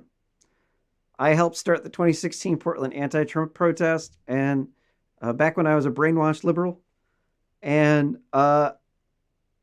most of my videos got ruined by the autofocus. It was very sad. It just kept zooming in and like going out of focus anytime it would see something that it wanted to focus on. So you can change this by just turning the autofocus on and then changing the autofocus out to infinity.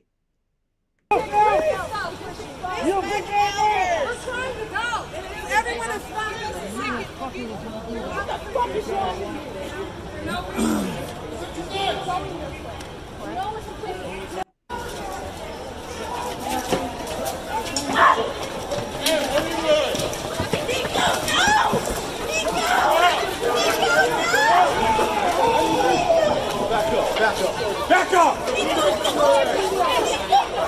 I'm so sick of these people, man. I live in Eugene. I'm right by Portland, and I'm just so sick and tired of these people. They're jerks on Facebook. They're always threatening people, rioting.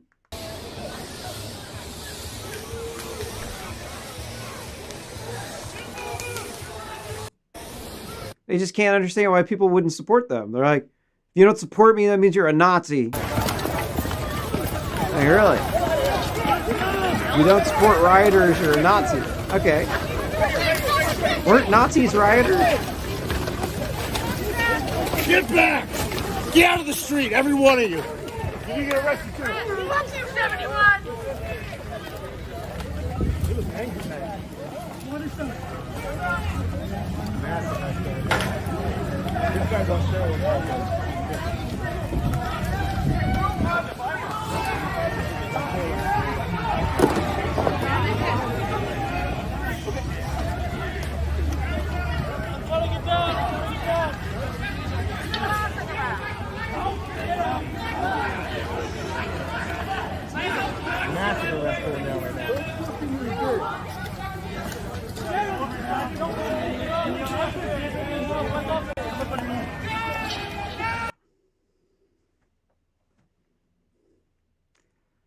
These videos remind me of scenes in jails where they have a bunch of crazy people in solitary confinement and they're banging on the walls. They're like flipping out, going crazy. And you get like 2 or 3 of these people in the same spot in the jail. And it becomes just like cacophony of loud, echoey bangs and yelling. There's another video of the Portland police arresting rioters.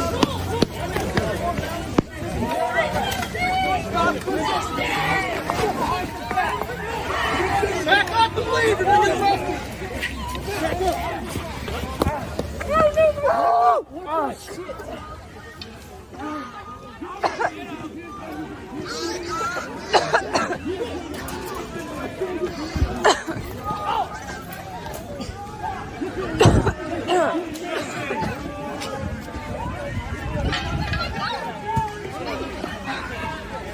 Okay, I'm good.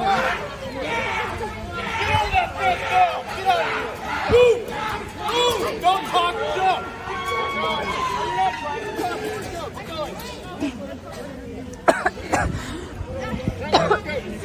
Now keep moving, go! You want to film? You can do it from down there. Get moving.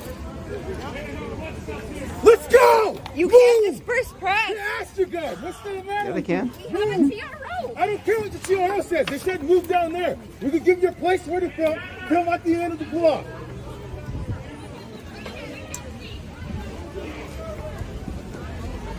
Anybody else can't stand these fake Antifa press people? Thinking they can get away with whatever. It's like if they're pretend like they're a medic or press. Like, oh, as if the medics and the press don't add to the rioting. Right. Everybody's a press. Everybody's a medic. Nobody's a rioter. There's all this rioting. Go till the end of the street. So, bursting press. They're not letting us record anything that's happening. A bunch of arrests.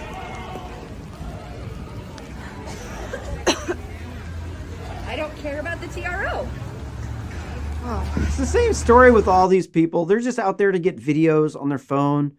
They want their friends to like them on social media. They want to be part of the protest.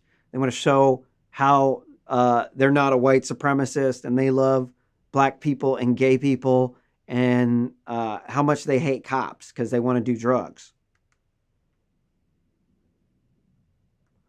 I'm done with it. I'm so done with these riot videos, dude. Like, they were cool for the first couple of months, but it's like, man, more of this shit? I'm just sick of this shit. Here's videos of them smashed up the public safety building in Portland.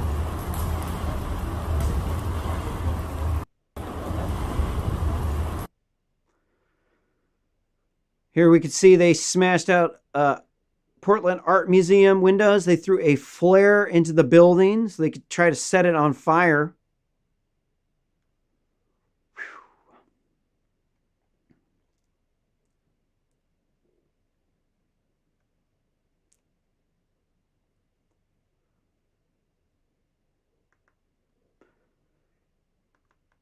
Here we can see video. They destroyed the Wells Fargo building. Damaged multiple businesses. This is a tweet from Independent Media PDX. Multiple businesses damaged around downtown area Portland. Protesters plucked letters off the Wells Fargo sign. Shattered the front doors with them.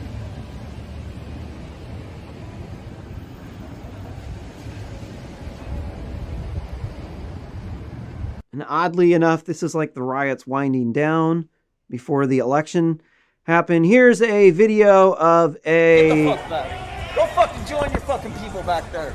Aggressive right-wing militia guy, or far-right.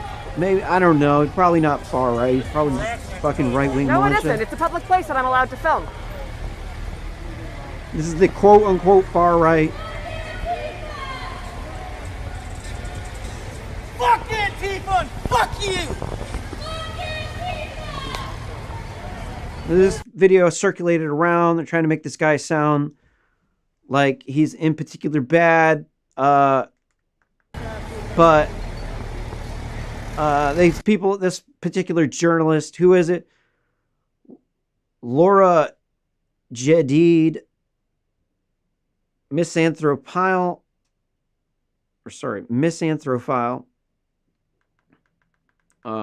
This one, Crazy B, wingnut Antifa chick.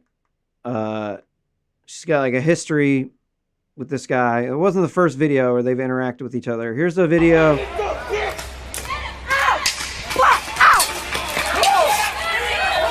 Where they shot some paintballs at him.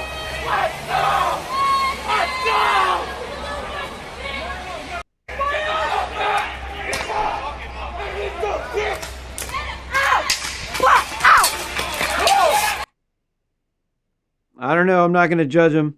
Probably shouldn't be bringing paintball guns around. Probably shouldn't be trying to escalate it. I just disagree with that tactic there. Here's that same guy, though. Well, with everybody taking our Another clip from the same woman. Antifa's doxing Twitter pages, I've decided to go around and take pictures of everybody that's claiming their press.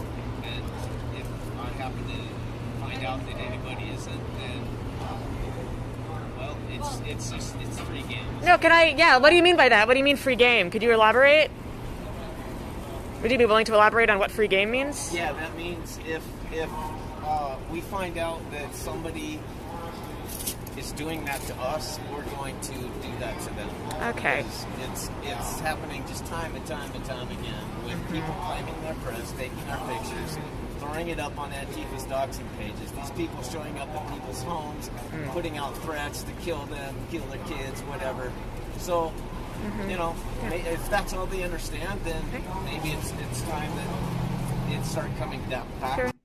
Well, with everybody taking our pictures and doxing us on Antifa's doxing Twitter pages, I've decided to go around and take pictures of everybody that's... Yeah, this Antifa journalist, she doxes people. If I happen to targets people, I mean, online.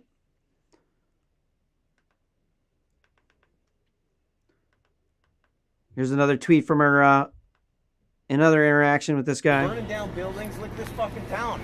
How many businesses have gone out of business since Which this buildings have rioting they started? burned? That's a lot of hyperbole, sir. And I only say that because High probabilities? What? Open your fucking eyes. Are you kidding me? Which building have they burned? One sec. I've covered them every North night. Precinct, for one. I've seen them try to burn that thing down. But is it burned down? Half a dozen different times. You said they burned down buildings, and I'm just wondering which buildings they burned. Start fires in order to burn down buildings.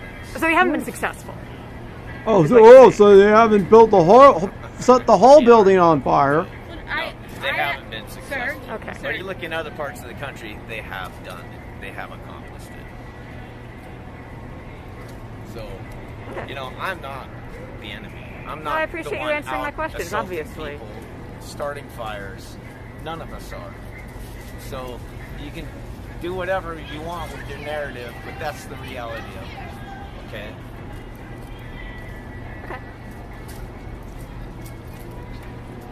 I wasn't paying attention if those clips were all from the same day. If anybody wants to go back and review and comment down below. Here's another video of another interaction with that guy. You're fucking liar! Wait, so are you for free speech or against it? Please clarify!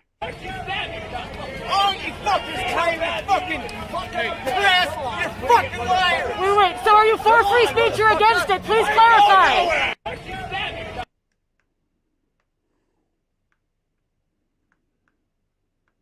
Anything else?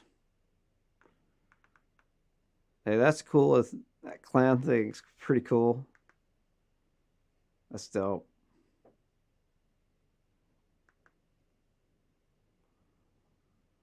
Here's another video. Fucking bitch! Just like your president! Your president's voice. What? What are you gonna do? What? What? Pussy!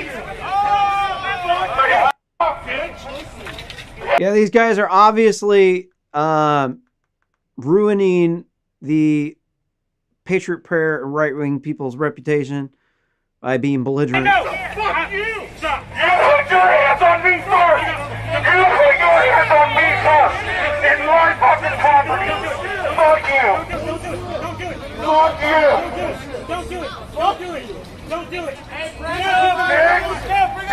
watch out for me! Oh, it's just such just like cacophony. I can't stand this stuff, man. A video of these people being wingnuts.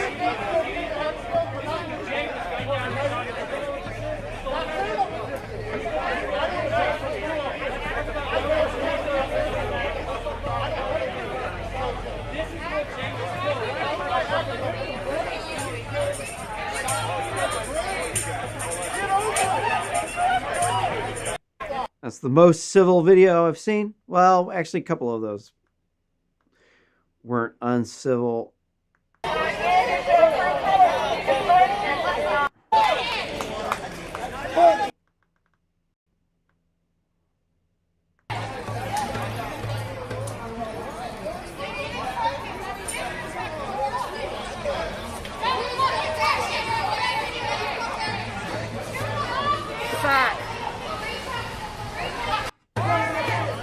I'm just kind of confused exactly how these people are the far right.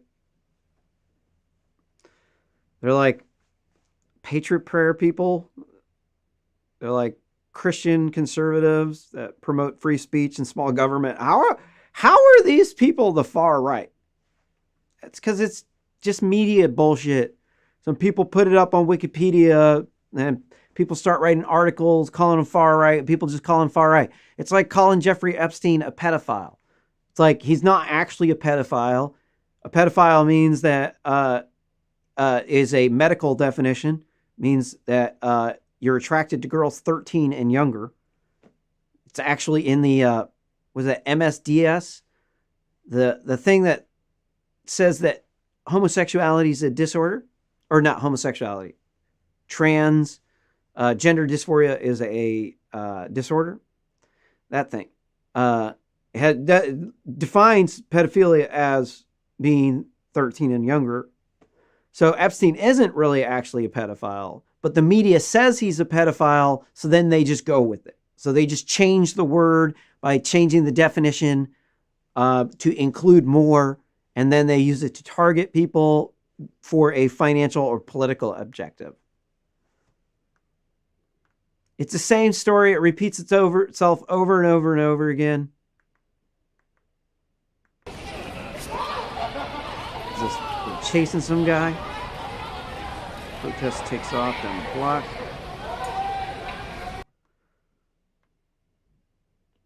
Some up-close videos of the right-wing protesters. By definition, if they're trying to conserve the current power structure the way our government is, they're not far right. Far right, by definition, means that you want to overthrow our system of government and replace it with an authoritarian system. It does not mean that you are part of a militia that wants to protect the government. That means that you're just right-wing, you're a conservative. It does not mean that you're far right. We'll bring the alcohol. I don't know. I think their behavior is definitely embarrassing. I wouldn't want to be associated with them. I'm just going to stay at my house.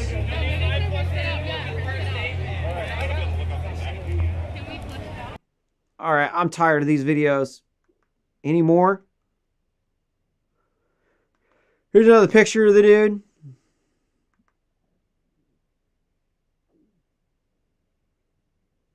Don't know if he's a cop. I don't know. A lot of these back the blue people are just anti-riot. And I definitely agree with the idea that it's up to the voters. If the voters don't want to legalize drugs, then the voters don't want to legalize drugs. And if we can't do that, well, then we have to put up with prohibition. And it's not gonna help you to get off or avoid getting busted because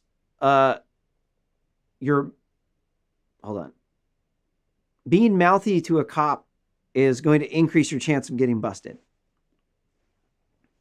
You know, you can be mouthy to cops and just hate cops, but they are just doing their job.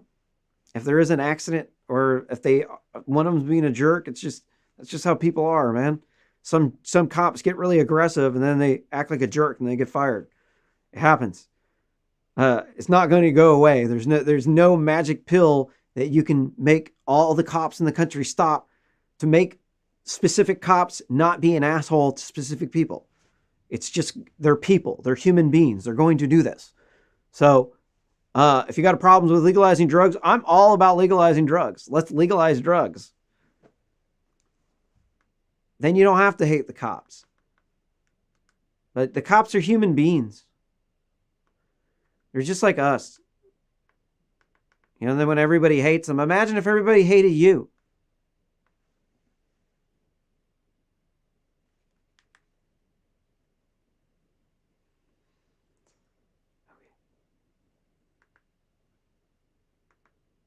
Oops. What do we got? We can see the end of the slides. Boy, there's a lot of stories in here, though.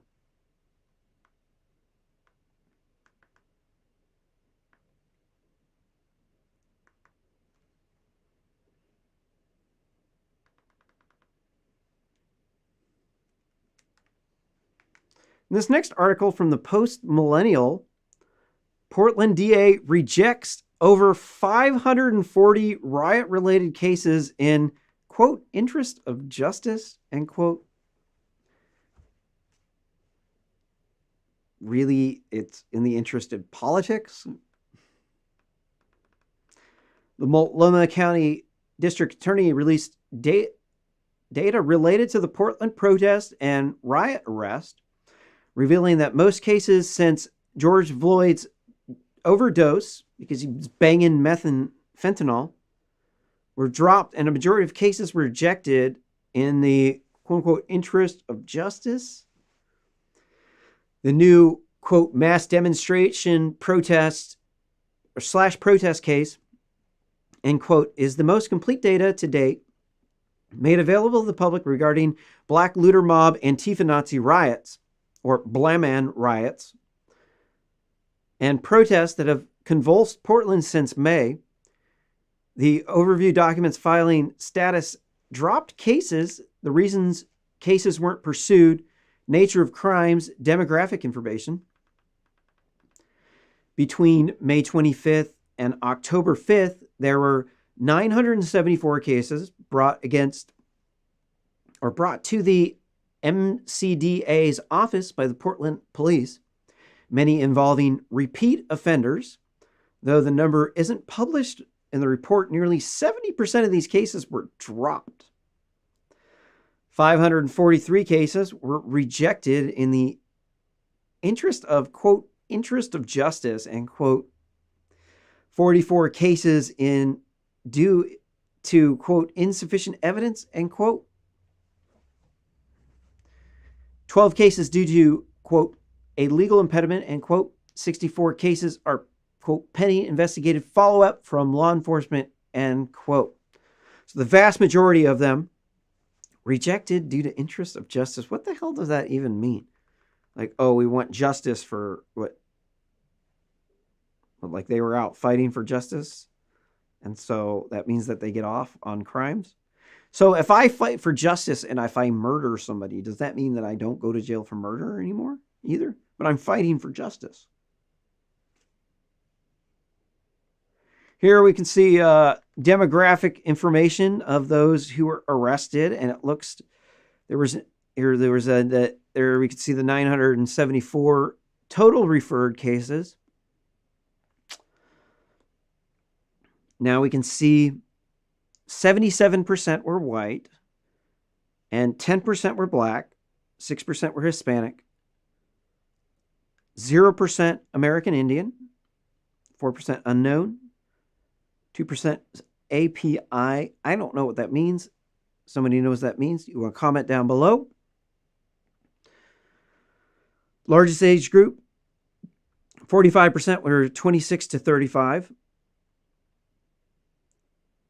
38% were 18 to 25. So you got a bunch of privileged white kids probably not working over here. And then you got a bunch of ivory tower liberals up over here. Vast majority of them do not get discriminated against. They have no reasons to actually be out there protesting other than it fits their worldview, and they might benefit from it because Democrats win. And then when their party wins, they get a handout from the government. Majority of cases involve suspects who are white and male, consisting 77 and 67% respectively. 83% of suspects are young adults, age 18 to 35. Juvenile data is not included. The MCDA says its dashboard will be updated weekly by authorities as crime records are entered into the district attorney's case management system. How old was this? I don't know if we got a link.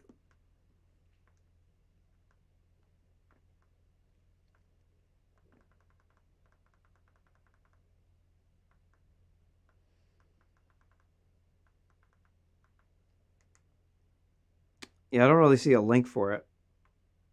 That was it. Huh. Quote, transparency in the work we do is a keystone to my administration, end quote, said the district attorney Mike Schmidt in a press release. Schmidt won in a landslide election as a quote unquote progressive candidate. After coming into office, he announced policy of decriminalizing a list of protest and riot offenses, those charged at this year's BLM Antifa Nazi riots. I really don't like these people. We need to replace them with people who don't endorse criminals. Look at all these people. Look how white these people are. These people are a bunch of wingnuts. You really got some like Joker looking people up in here. You got some, these people are just weirdos, man. Like there are some legit weirdos up in here, bro. Like the dude with the hair. Or is it a woman? I don't know. This dude looks like he could be a serial killer, right? This dude definitely looks like a ivory tower liberal. He's got some tech job, right? This dude definitely looks like the Joker. In fact, maybe he should be casted for the next role as the Joker. This one, I would hate to ever have a baby with that woman. Oh my God. What is up with this dude? Wow.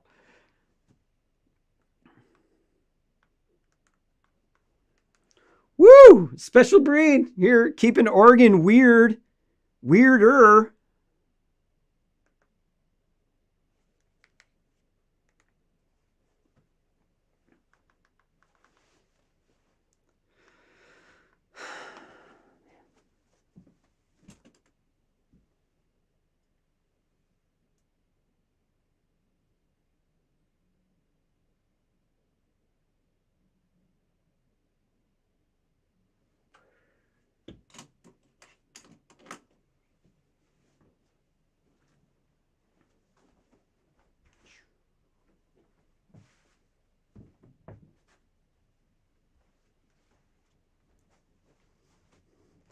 This next article from the New York Post, Portland rioters charged with jumping. Sorry, hold on. Said that wrong. This next article from the New York Post, Portland protester charged with jumping on motorbike after cop drove into her. There's the picture of the woman from the Multnomah County Sheriff's Office, it looks like. A Portland, Oregon cop drove a motorcycle into a protester who blocked his way, and the injured woman was then charged with jumping on his bike, according to the police reports. Yes, that's what you get. Video from the ongoing protest in the City of Roses, or shall we say City of White Feminists, showed protesters swarming the officers as he pulled over two cars late Friday, both of which sped off during the confrontation. Quote, "You need to go, cop," end quote. One protester shouted as the officer repeatedly barked back up at the mob, who the force said swarmed the officer. Portland police said the officer only got on his motorbike due to the extreme danger of the hostile crowd as some began throwing unknown objects at him. Let's see, where's that video? Is that it?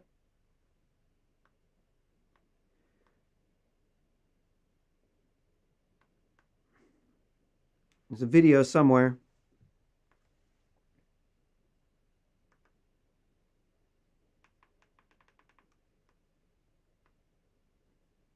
There it is.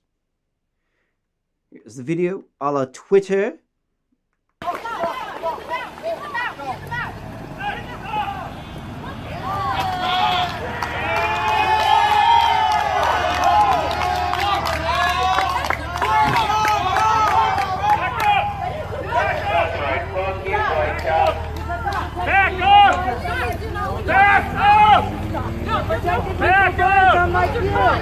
What's your cause? What's your cause?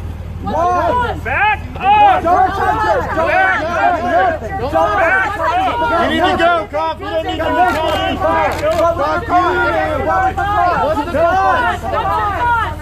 What's the cause? What's the cause? Yes, you do! Back up! Don't you back up!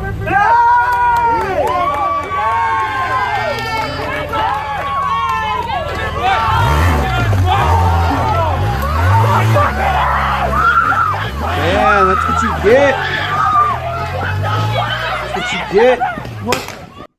Don't get in a cop's way. The cop has every single legal right to just run you over. You're like, oh, but the cops are bad for doing it. It's like, no. You're not supposed to jump in the way of a police car or a police motorcycle. I know that sounds completely obvious to anybody with any sort of common sense, but these people don't have common sense. This is the problem with Blamen or BLM Antifa Nazis, is they're black looter mob and it's mob justice, no peace. This means that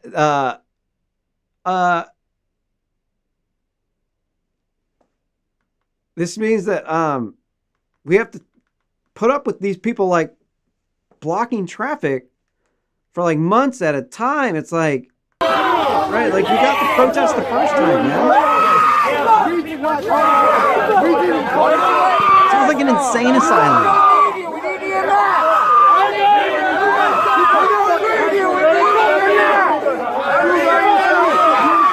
The woman's injured on the ground. He ran her over and I have it on video! You guys ran her over! Leave her stop!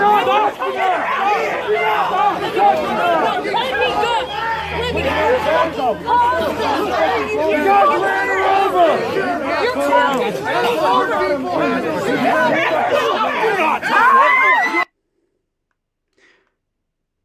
You don't have any right to get in front of people's cars. You don't.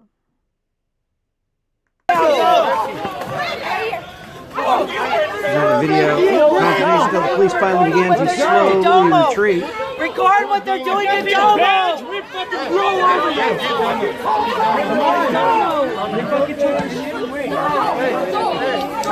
Hit me with a motorcycle, thank God for that fucking thing! Fuck you all!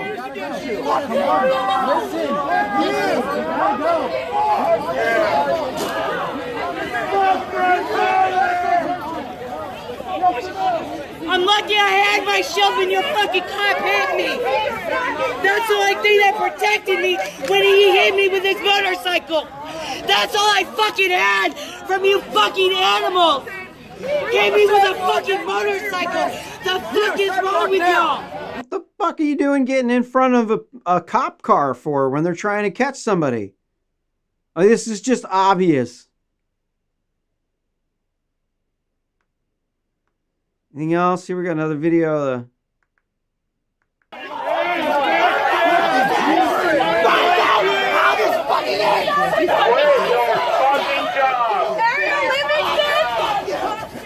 You fucking murderous pigs!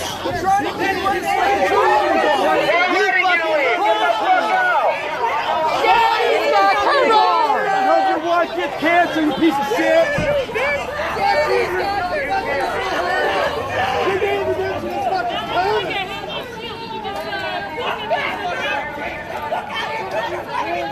Get out of the road! Get out of the road! You're obstructing traffic, You're obstructing traffic! Get the fuck out of the road! There you are! Running people over! Obstructing traffic, you fucking pigs! Fuck you, Red Fuck you! You're nothing but hurt people! I can't wait! Your day is coming!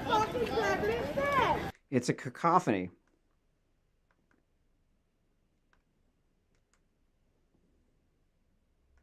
What else we got from this? Over here, this was the original video.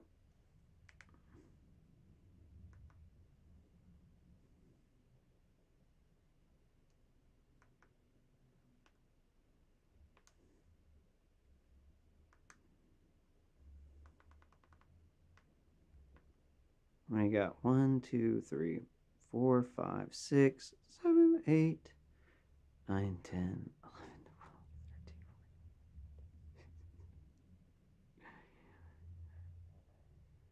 23. Wow. I think I'm going to take a break. I've been on the stream for 4 hours and 19 minutes, and I need to like take a break and eat something. Because it's just, I'm human. I'll be right back.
All right. I'm back. Ate some food. Probably killed the live stream audience. But how many we got? Oh, I got the wrong remote. What do we got for the stories? We have 1, 2, 3, 4, 5. I think it's just like 15. Getting the home stretch. We're did a 4.5 hour live stream last night. This is 4.5 hours today, so it's like 9 hours. Another hour and a half or something. Great. I got to do the show an hour a day. This next article from the Daily Mail: gunman opens fire during pro-Trump parade. Cops hunt armed driver who fired at another car during a MAGA vehicle rally in an Ohio highway.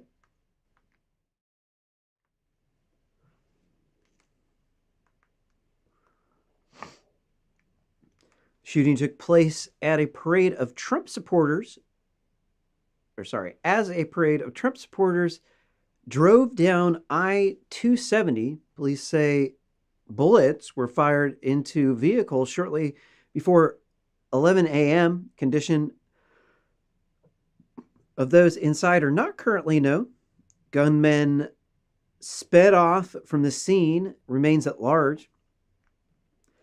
Police believe he was participating in the pro-Trump parade and was driving in a black pickup truck with Trump and American flags.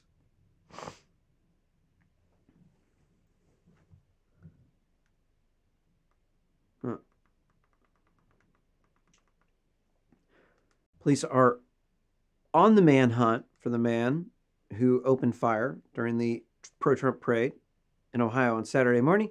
Incident occurred near the town of Hillard shortly between 11 as a cascade of Trump supporters drove down. Sorry, I'm repeating thing. I think with this Daily Mail, most of everything's in the bullets up here at the top. So if it's not, we just got some pictures. Here's a picture of the highway. I don't think they have any pictures of the incident. Here's a tweet from Dublin Police. Please use caution on 270 eastbound, just west of Sawmill. Emergency vehicles are on the scene of a traffic incident. Please use caution in that area. Be advised, slow traffic and emergency response personnel on scene. We got a picture of a convertible, the Trump sticker on the side, Blue Lives Matter flag on the hood, another Trump 2020 baby flag up on the back. The pro-Trump parade consisted of hundreds of drivers that all drove down I-240 from Columbus on Saturday to show their support for Donald Trump, the king of memes. Many of them carrying Blue Lives Matter flags. Trump supporter is seen during the car parade on Ohio on Saturday. Most vehicles were adorned with American flags and MAGA stickers. Now the leftists are calling Trump supporters MAGAs. That's when you know that Trump supporters could be a victim of a genocide, because they're comparing them to things that they feel like deserve to exist. Here's a video of the Trump motorcade.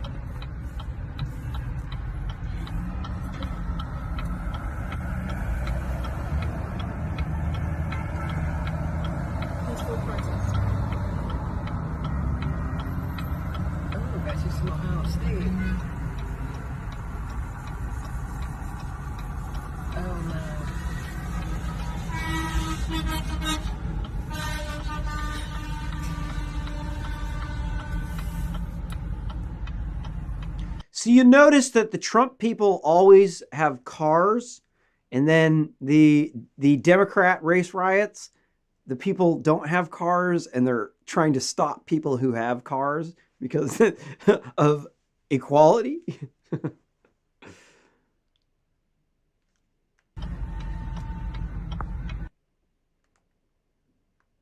Anything else on there? Here's some more videos of the Trump motorcade. Gearing up for another day. Beautiful parade. All these beautiful cars and trucks. There's going to be many, many of them out here today. What a beautiful sight.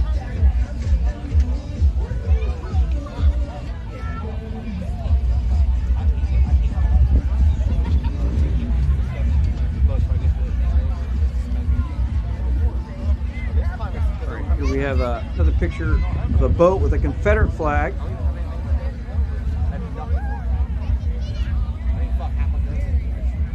There's some pictures of some people praying for President Trump after his COVID-19 diagnostic.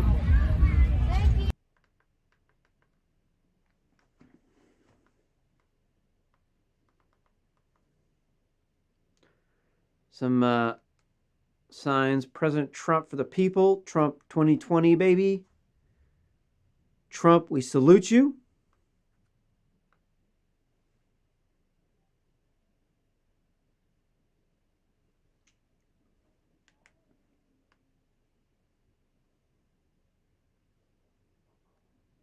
Okay, what am I doing?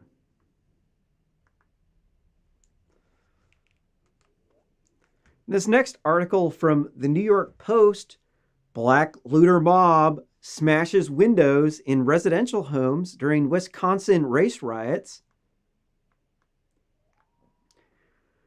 The black looter mobs rioting in Wisconsin over the decision to not charge a black cop for fatally shooting a gun-firing teen during their rage in innocent home owners. Lobbing rocks through windows in the residential streets. Here's the video. Let's watch this. All right. Probably should have just gone right into the video, huh?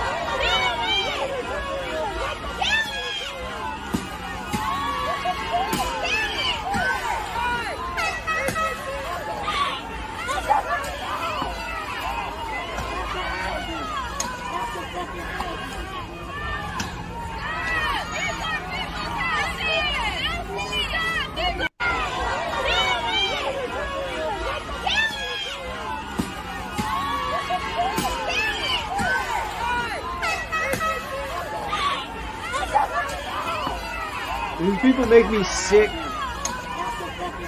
I'm tired of covering these people, dude. They've been a pain in the ass all summer.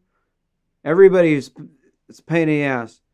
Nobody wants to have to talk about racism all the time. I mean, every single time you go to Starbucks, somebody's like trying to get your coffee, and then the person's like, "Good morning.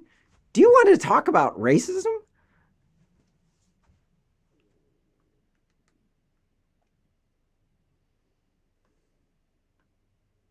Be nice if they just like go get a job. Because the people who have jobs probably not going to be out race rioting, especially over some. Hold on. What was the charge on this one? Gun firing teen.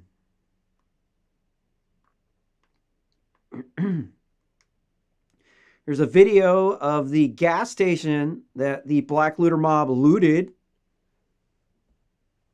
But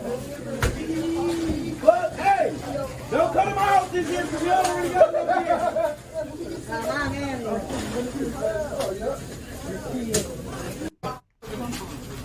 Damn, bro, I hate that I can't resell.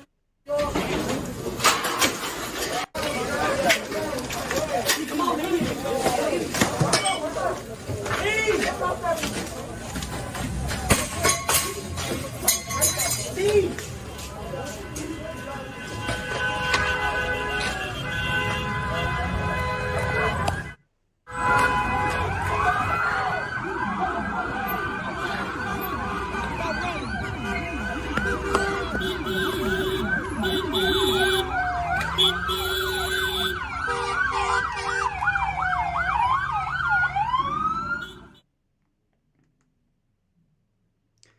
These people are just disgusting pigs. Troubling video showed a dozen people running up to homes in Wataso? What's that?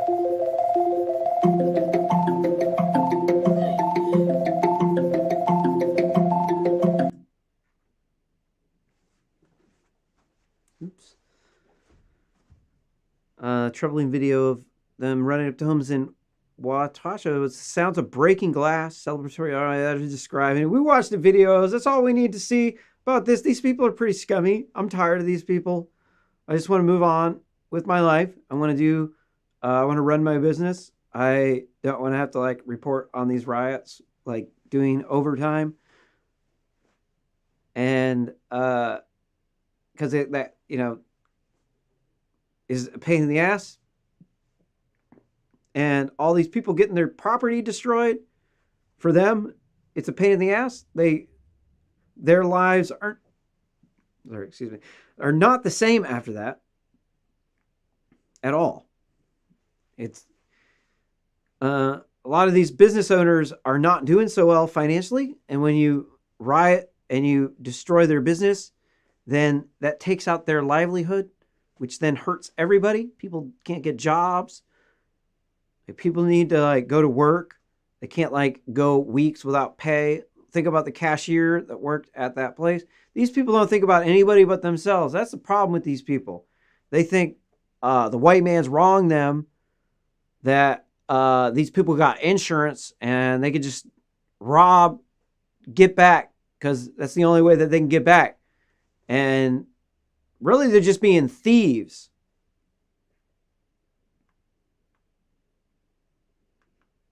And then you go harassing people, bullying people.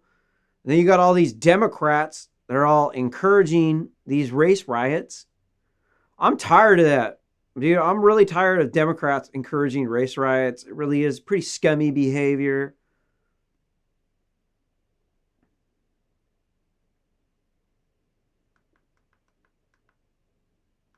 Is anything else in here?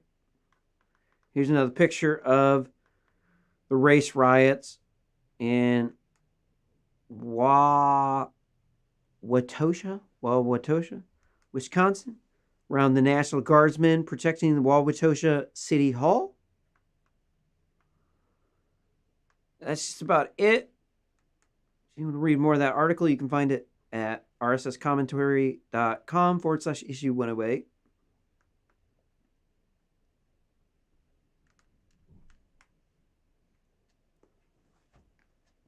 This next article from the Daily Mail: Black looter mob rioters caused tens of thousands of dollars in damage in LA after tearing down barriers outside of police headquarters, smashing store windows, burning a U.S. flag, spray painting "Kill More Cops" on a wall.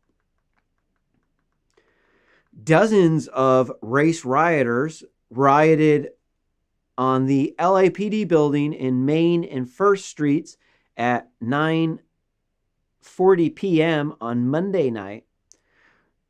The race riots turned violent, according to the LAPD, with windows shattered, doors kicked in, and ATMs damaged. Rioters were also videotaped burning American flags near LAPD headquarters. The messages "Kill More Cops" were spray painted on nearby walls. Footage captured at the scene showed the unrest was thought to have been sparked by the fatal shooting of 31-year-old Jonathan Price. The unarmed black man was killed in East Texas on Saturday after he reportedly tried to break up a fight inside of a gas station. Do you know anything about that one? I do like this picture.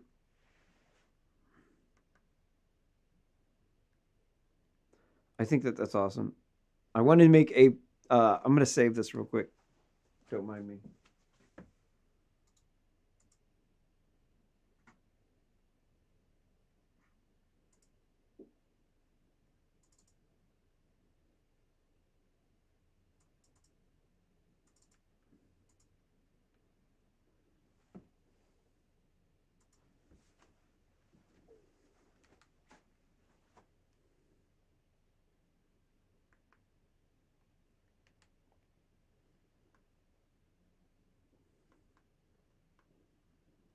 Here's some picture of the broken glass at the, what is it? The windows were shut, doors were kicked in, ATMs were damaged.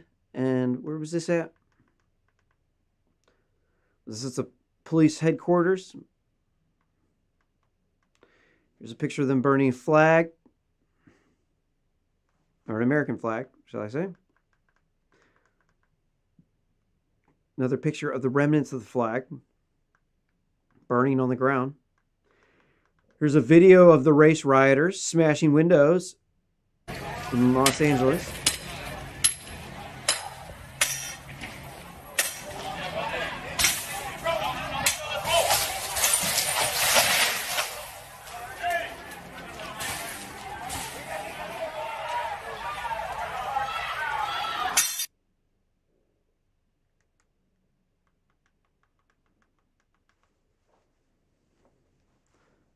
Anybody knows how many millions of dollars worth of property damage have been done from these race riots?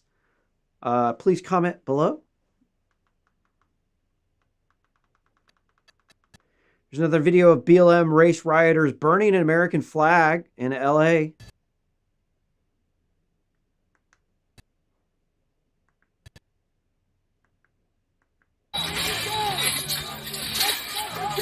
Ripping down a fence. These people were like animals, like rioting in a cage.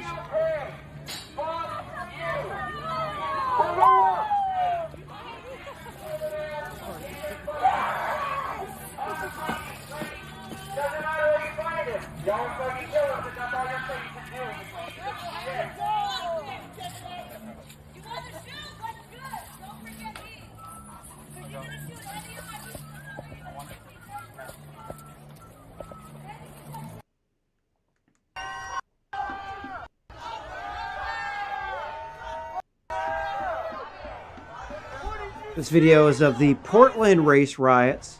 What looks like to be outside of the Loma Federal Courthouse. Where did it go?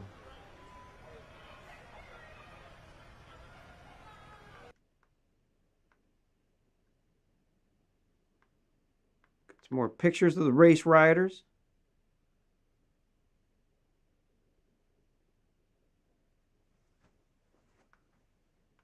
This is all just a big photo op for these people.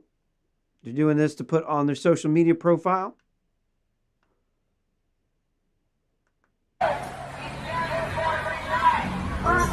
There's graffiti that says kill more cops. That's pretty disgusting.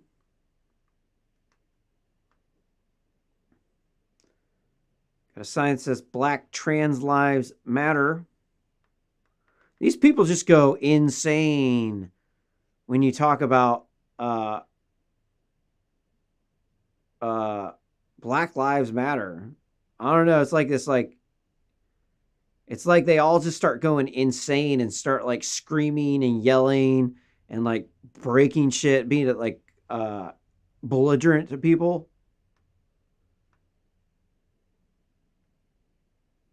Here's a picture of a cop car with a couple of female cops in it, I think.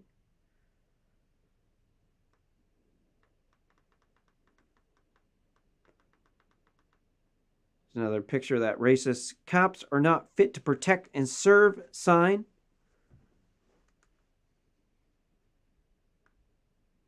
Got the mix of the California people. Here's another dude with a shirt that says next level.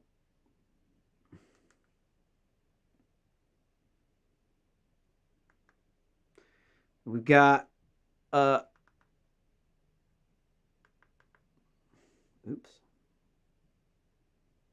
That was it on that one.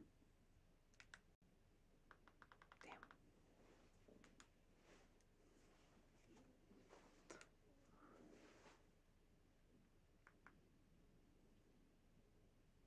Hold on.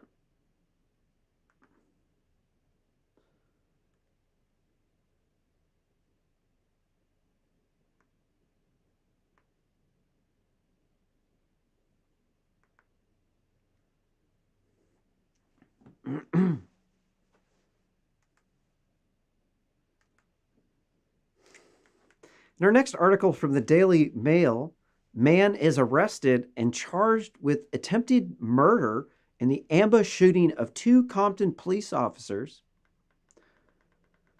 Dante Lee Murray, 36, was charged with 2 counts of attempted murder of a peace officer and possession of a firearm by a felon.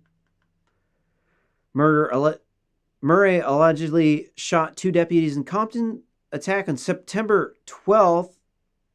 Probably remember this by the disturbing image of him walking up, or him allegedly walking up to the car, firing gun inside of the car, striking the 2 deputies in the, I don't remember exactly where, I think neck and throat and face. It's a pretty cowardly action to do from a cowardly person. Probably convinced that cops are hunting down black people to murder them.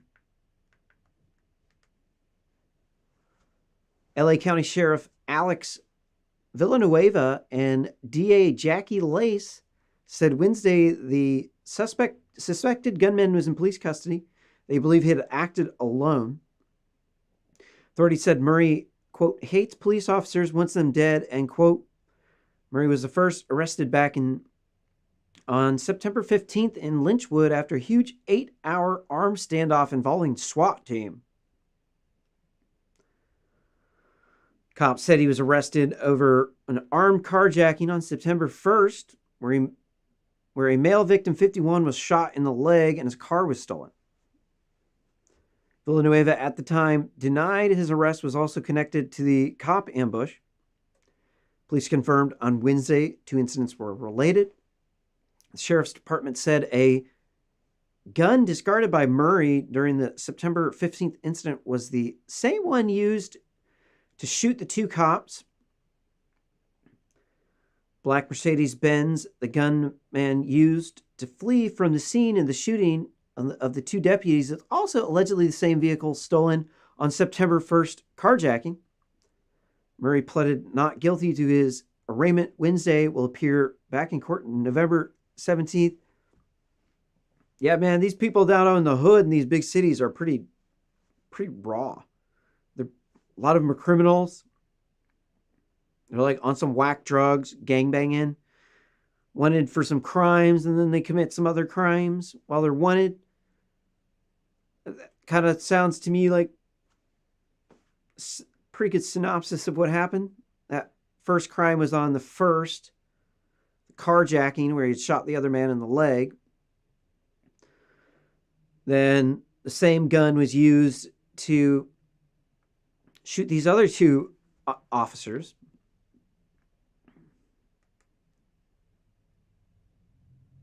I think these people were transit cops. So they're not even like, I mean, they still probably would bust people for drugs. But it definitely looks like they were just ambushed just because they were cops. Like, doesn't matter. They're transit cops, all right. I don't know. I mean, transit cops kind of need to be there. There's people that won't pay the fee. Kind of need to do what you got to do to enforce, make it so you can be on the public transit. There's a lot of criminals that will cause crimes. They'll rob people on public transit, or they'll beat people up. Sometimes they'll even rape people.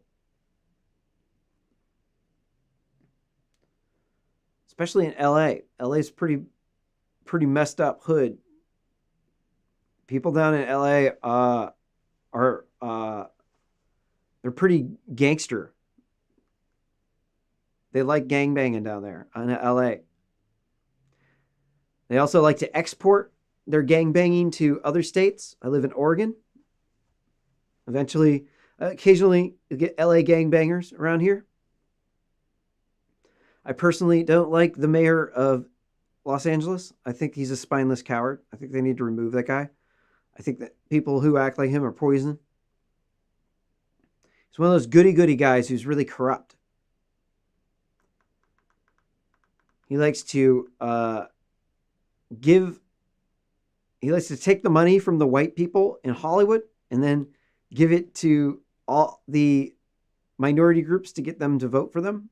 That's kind of their game in Los Angeles. They're pretty woke, anti-racist, and they're all about robbing Peter to pay Paul to get him to vote for you. That's just the name of the game down there.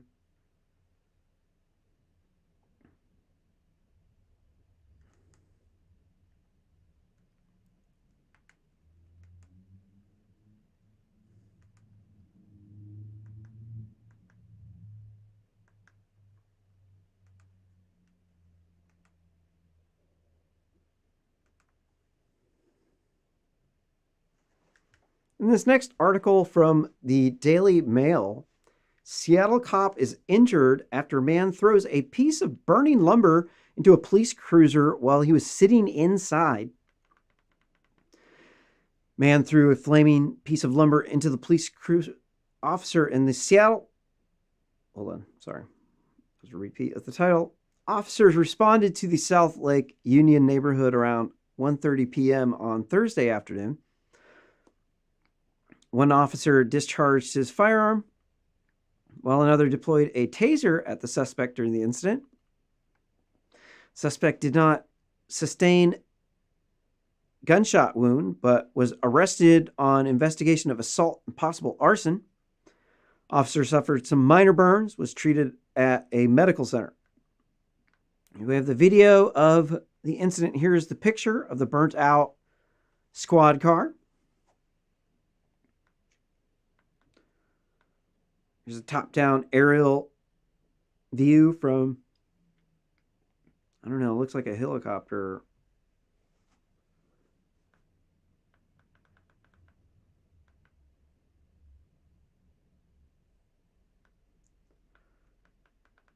There's a picture of the board hanging outside of the broken window of the police cruiser.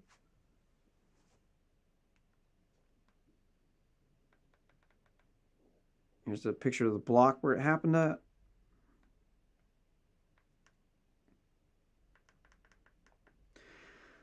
The tweet from the Seattle Police Department says police arrested a man in South Lake Union today after he threw burning lumber into a patrol car. One officer taken to HMC with injuries from fire.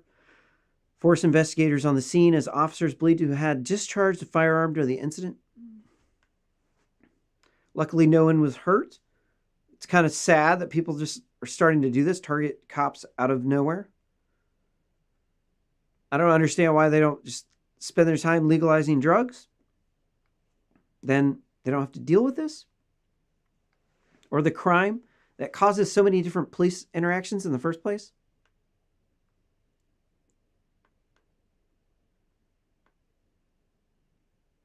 I'm tired of covering this shit, man. I just want them to stop. It's not going to stop. The election's right around the corner. I mean, it's kind of going on right now. Be going on for another few weeks. And then after that, what's going to happen when Donald Trump wins? More race riots? Is this like the permanent new thing? It's just like never going to stop. They're just going to be like targeting cops and Trump supporters. I have to like worry about people trying to like beat me up and kill me when I go out to the bar for running a RSS commentary. Where does this stop? What's the next step? What's the game plan here? Do they have a game plan? Is this just like race rioting? Democrats just like taking advantage? Or is there like a greater plan? I would like to know. Comment down below. What do you think the Democrats are trying to do with these race riots? What do you think is going to happen after Donald Trump wins the election? Don't forget to like and subscribe and hit the notification bell.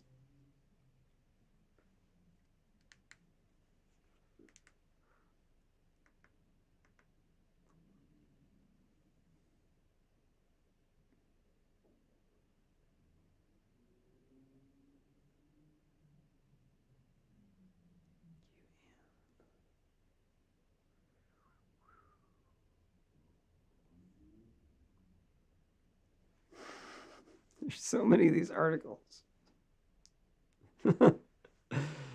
Oh, 5 hours.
In our next article from the New York Post, the St. Louis protesters won't be charged in June face-off with armed couple.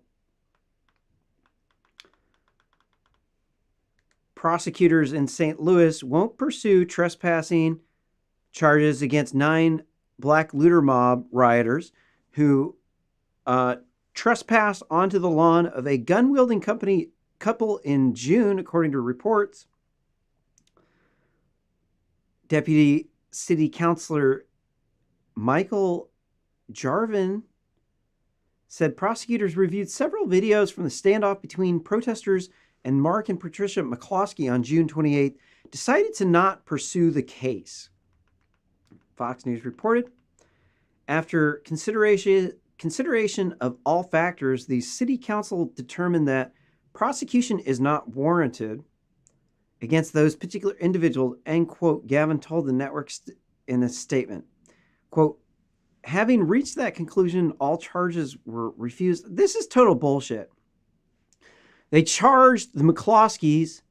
Do they have a picture of the McCloskeys? Here's the couple, if you don't remember the McCloskeys. They're internet famous now at this point in time. They are legends. But they charged them in this incident for pointing guns at the protesters. But they're not charging the trespassers. That's a political prosecution. It's absolutely political prosecution in every way, shape, or form. We can't let stuff like this stand in our country. It's only going to get a lot worse. Personally think that they should have been charging the trespassers and the law-abiding homeowners who are defending their home should have a right to do that. If you don't like that, get the F off our property. But sadly, it seems like Democrats are all too apt to not follow the law when it's their people. If it's liberals, they'll give them a pass on the law. They'll allow them to break the law. And if it's somebody from opposing parties, then those people will suffer the rest. They'll get the books thrown at them. That's kind of the way that these people work. They've been working like that for a long time. Democrats were the ones who owned slaves, started the KKK, and opposed women's suffrage. So the fact that they've had racism baked into the cake, white supremacy, and utilization of violence and retribution to control the power structure, that's been baked into the Democrat cake for a long time. It's just a part of their MO and their operation. They've always been like that because liberals feel like they're justified in being jerks to people because they're right, because they're trying to help people, and the other people are trying to hurt people, and then they're bad people. This is the problem. It's like a repeating element in human nature. People do that.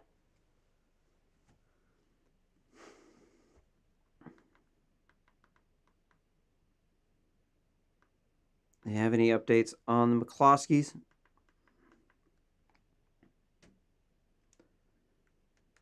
Don't have any updates on the McCloskeys thing. It says the encounter made the McCloskeys champion of pro-gun groups earned them a invitation to make virtual appearance in the Republican National Convention. Nothing else over here. So I don't know whether or not at this point in time the charges have been dropped against the McCloskeys. Didn't say anything about that. If you know, if you could leave a comment down below.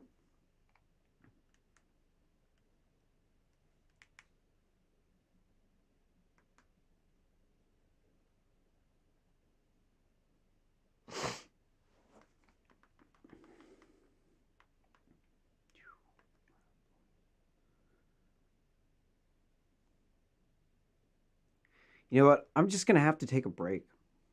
I can't. This is just too long of a stream. I need to like sit down for a little bit. I'm going to end the stream. Sorry if you were into it. Probably don't have an audience right now. But thanks for watching. I'm going to take like an hour break and come back. Just my body's hurting. It's hard to stand up here. There's a lot of stories, a lot of comments. I need to add value. And then this is another segment. So what do we got? We got some QAnon stuff with Ghislaine Maxwell being a little rapey dom chick. Got COVID stuff with China. Chinese virologist saying COVID was man-made. More info from her. Goat walking through a village in India on its hind legs.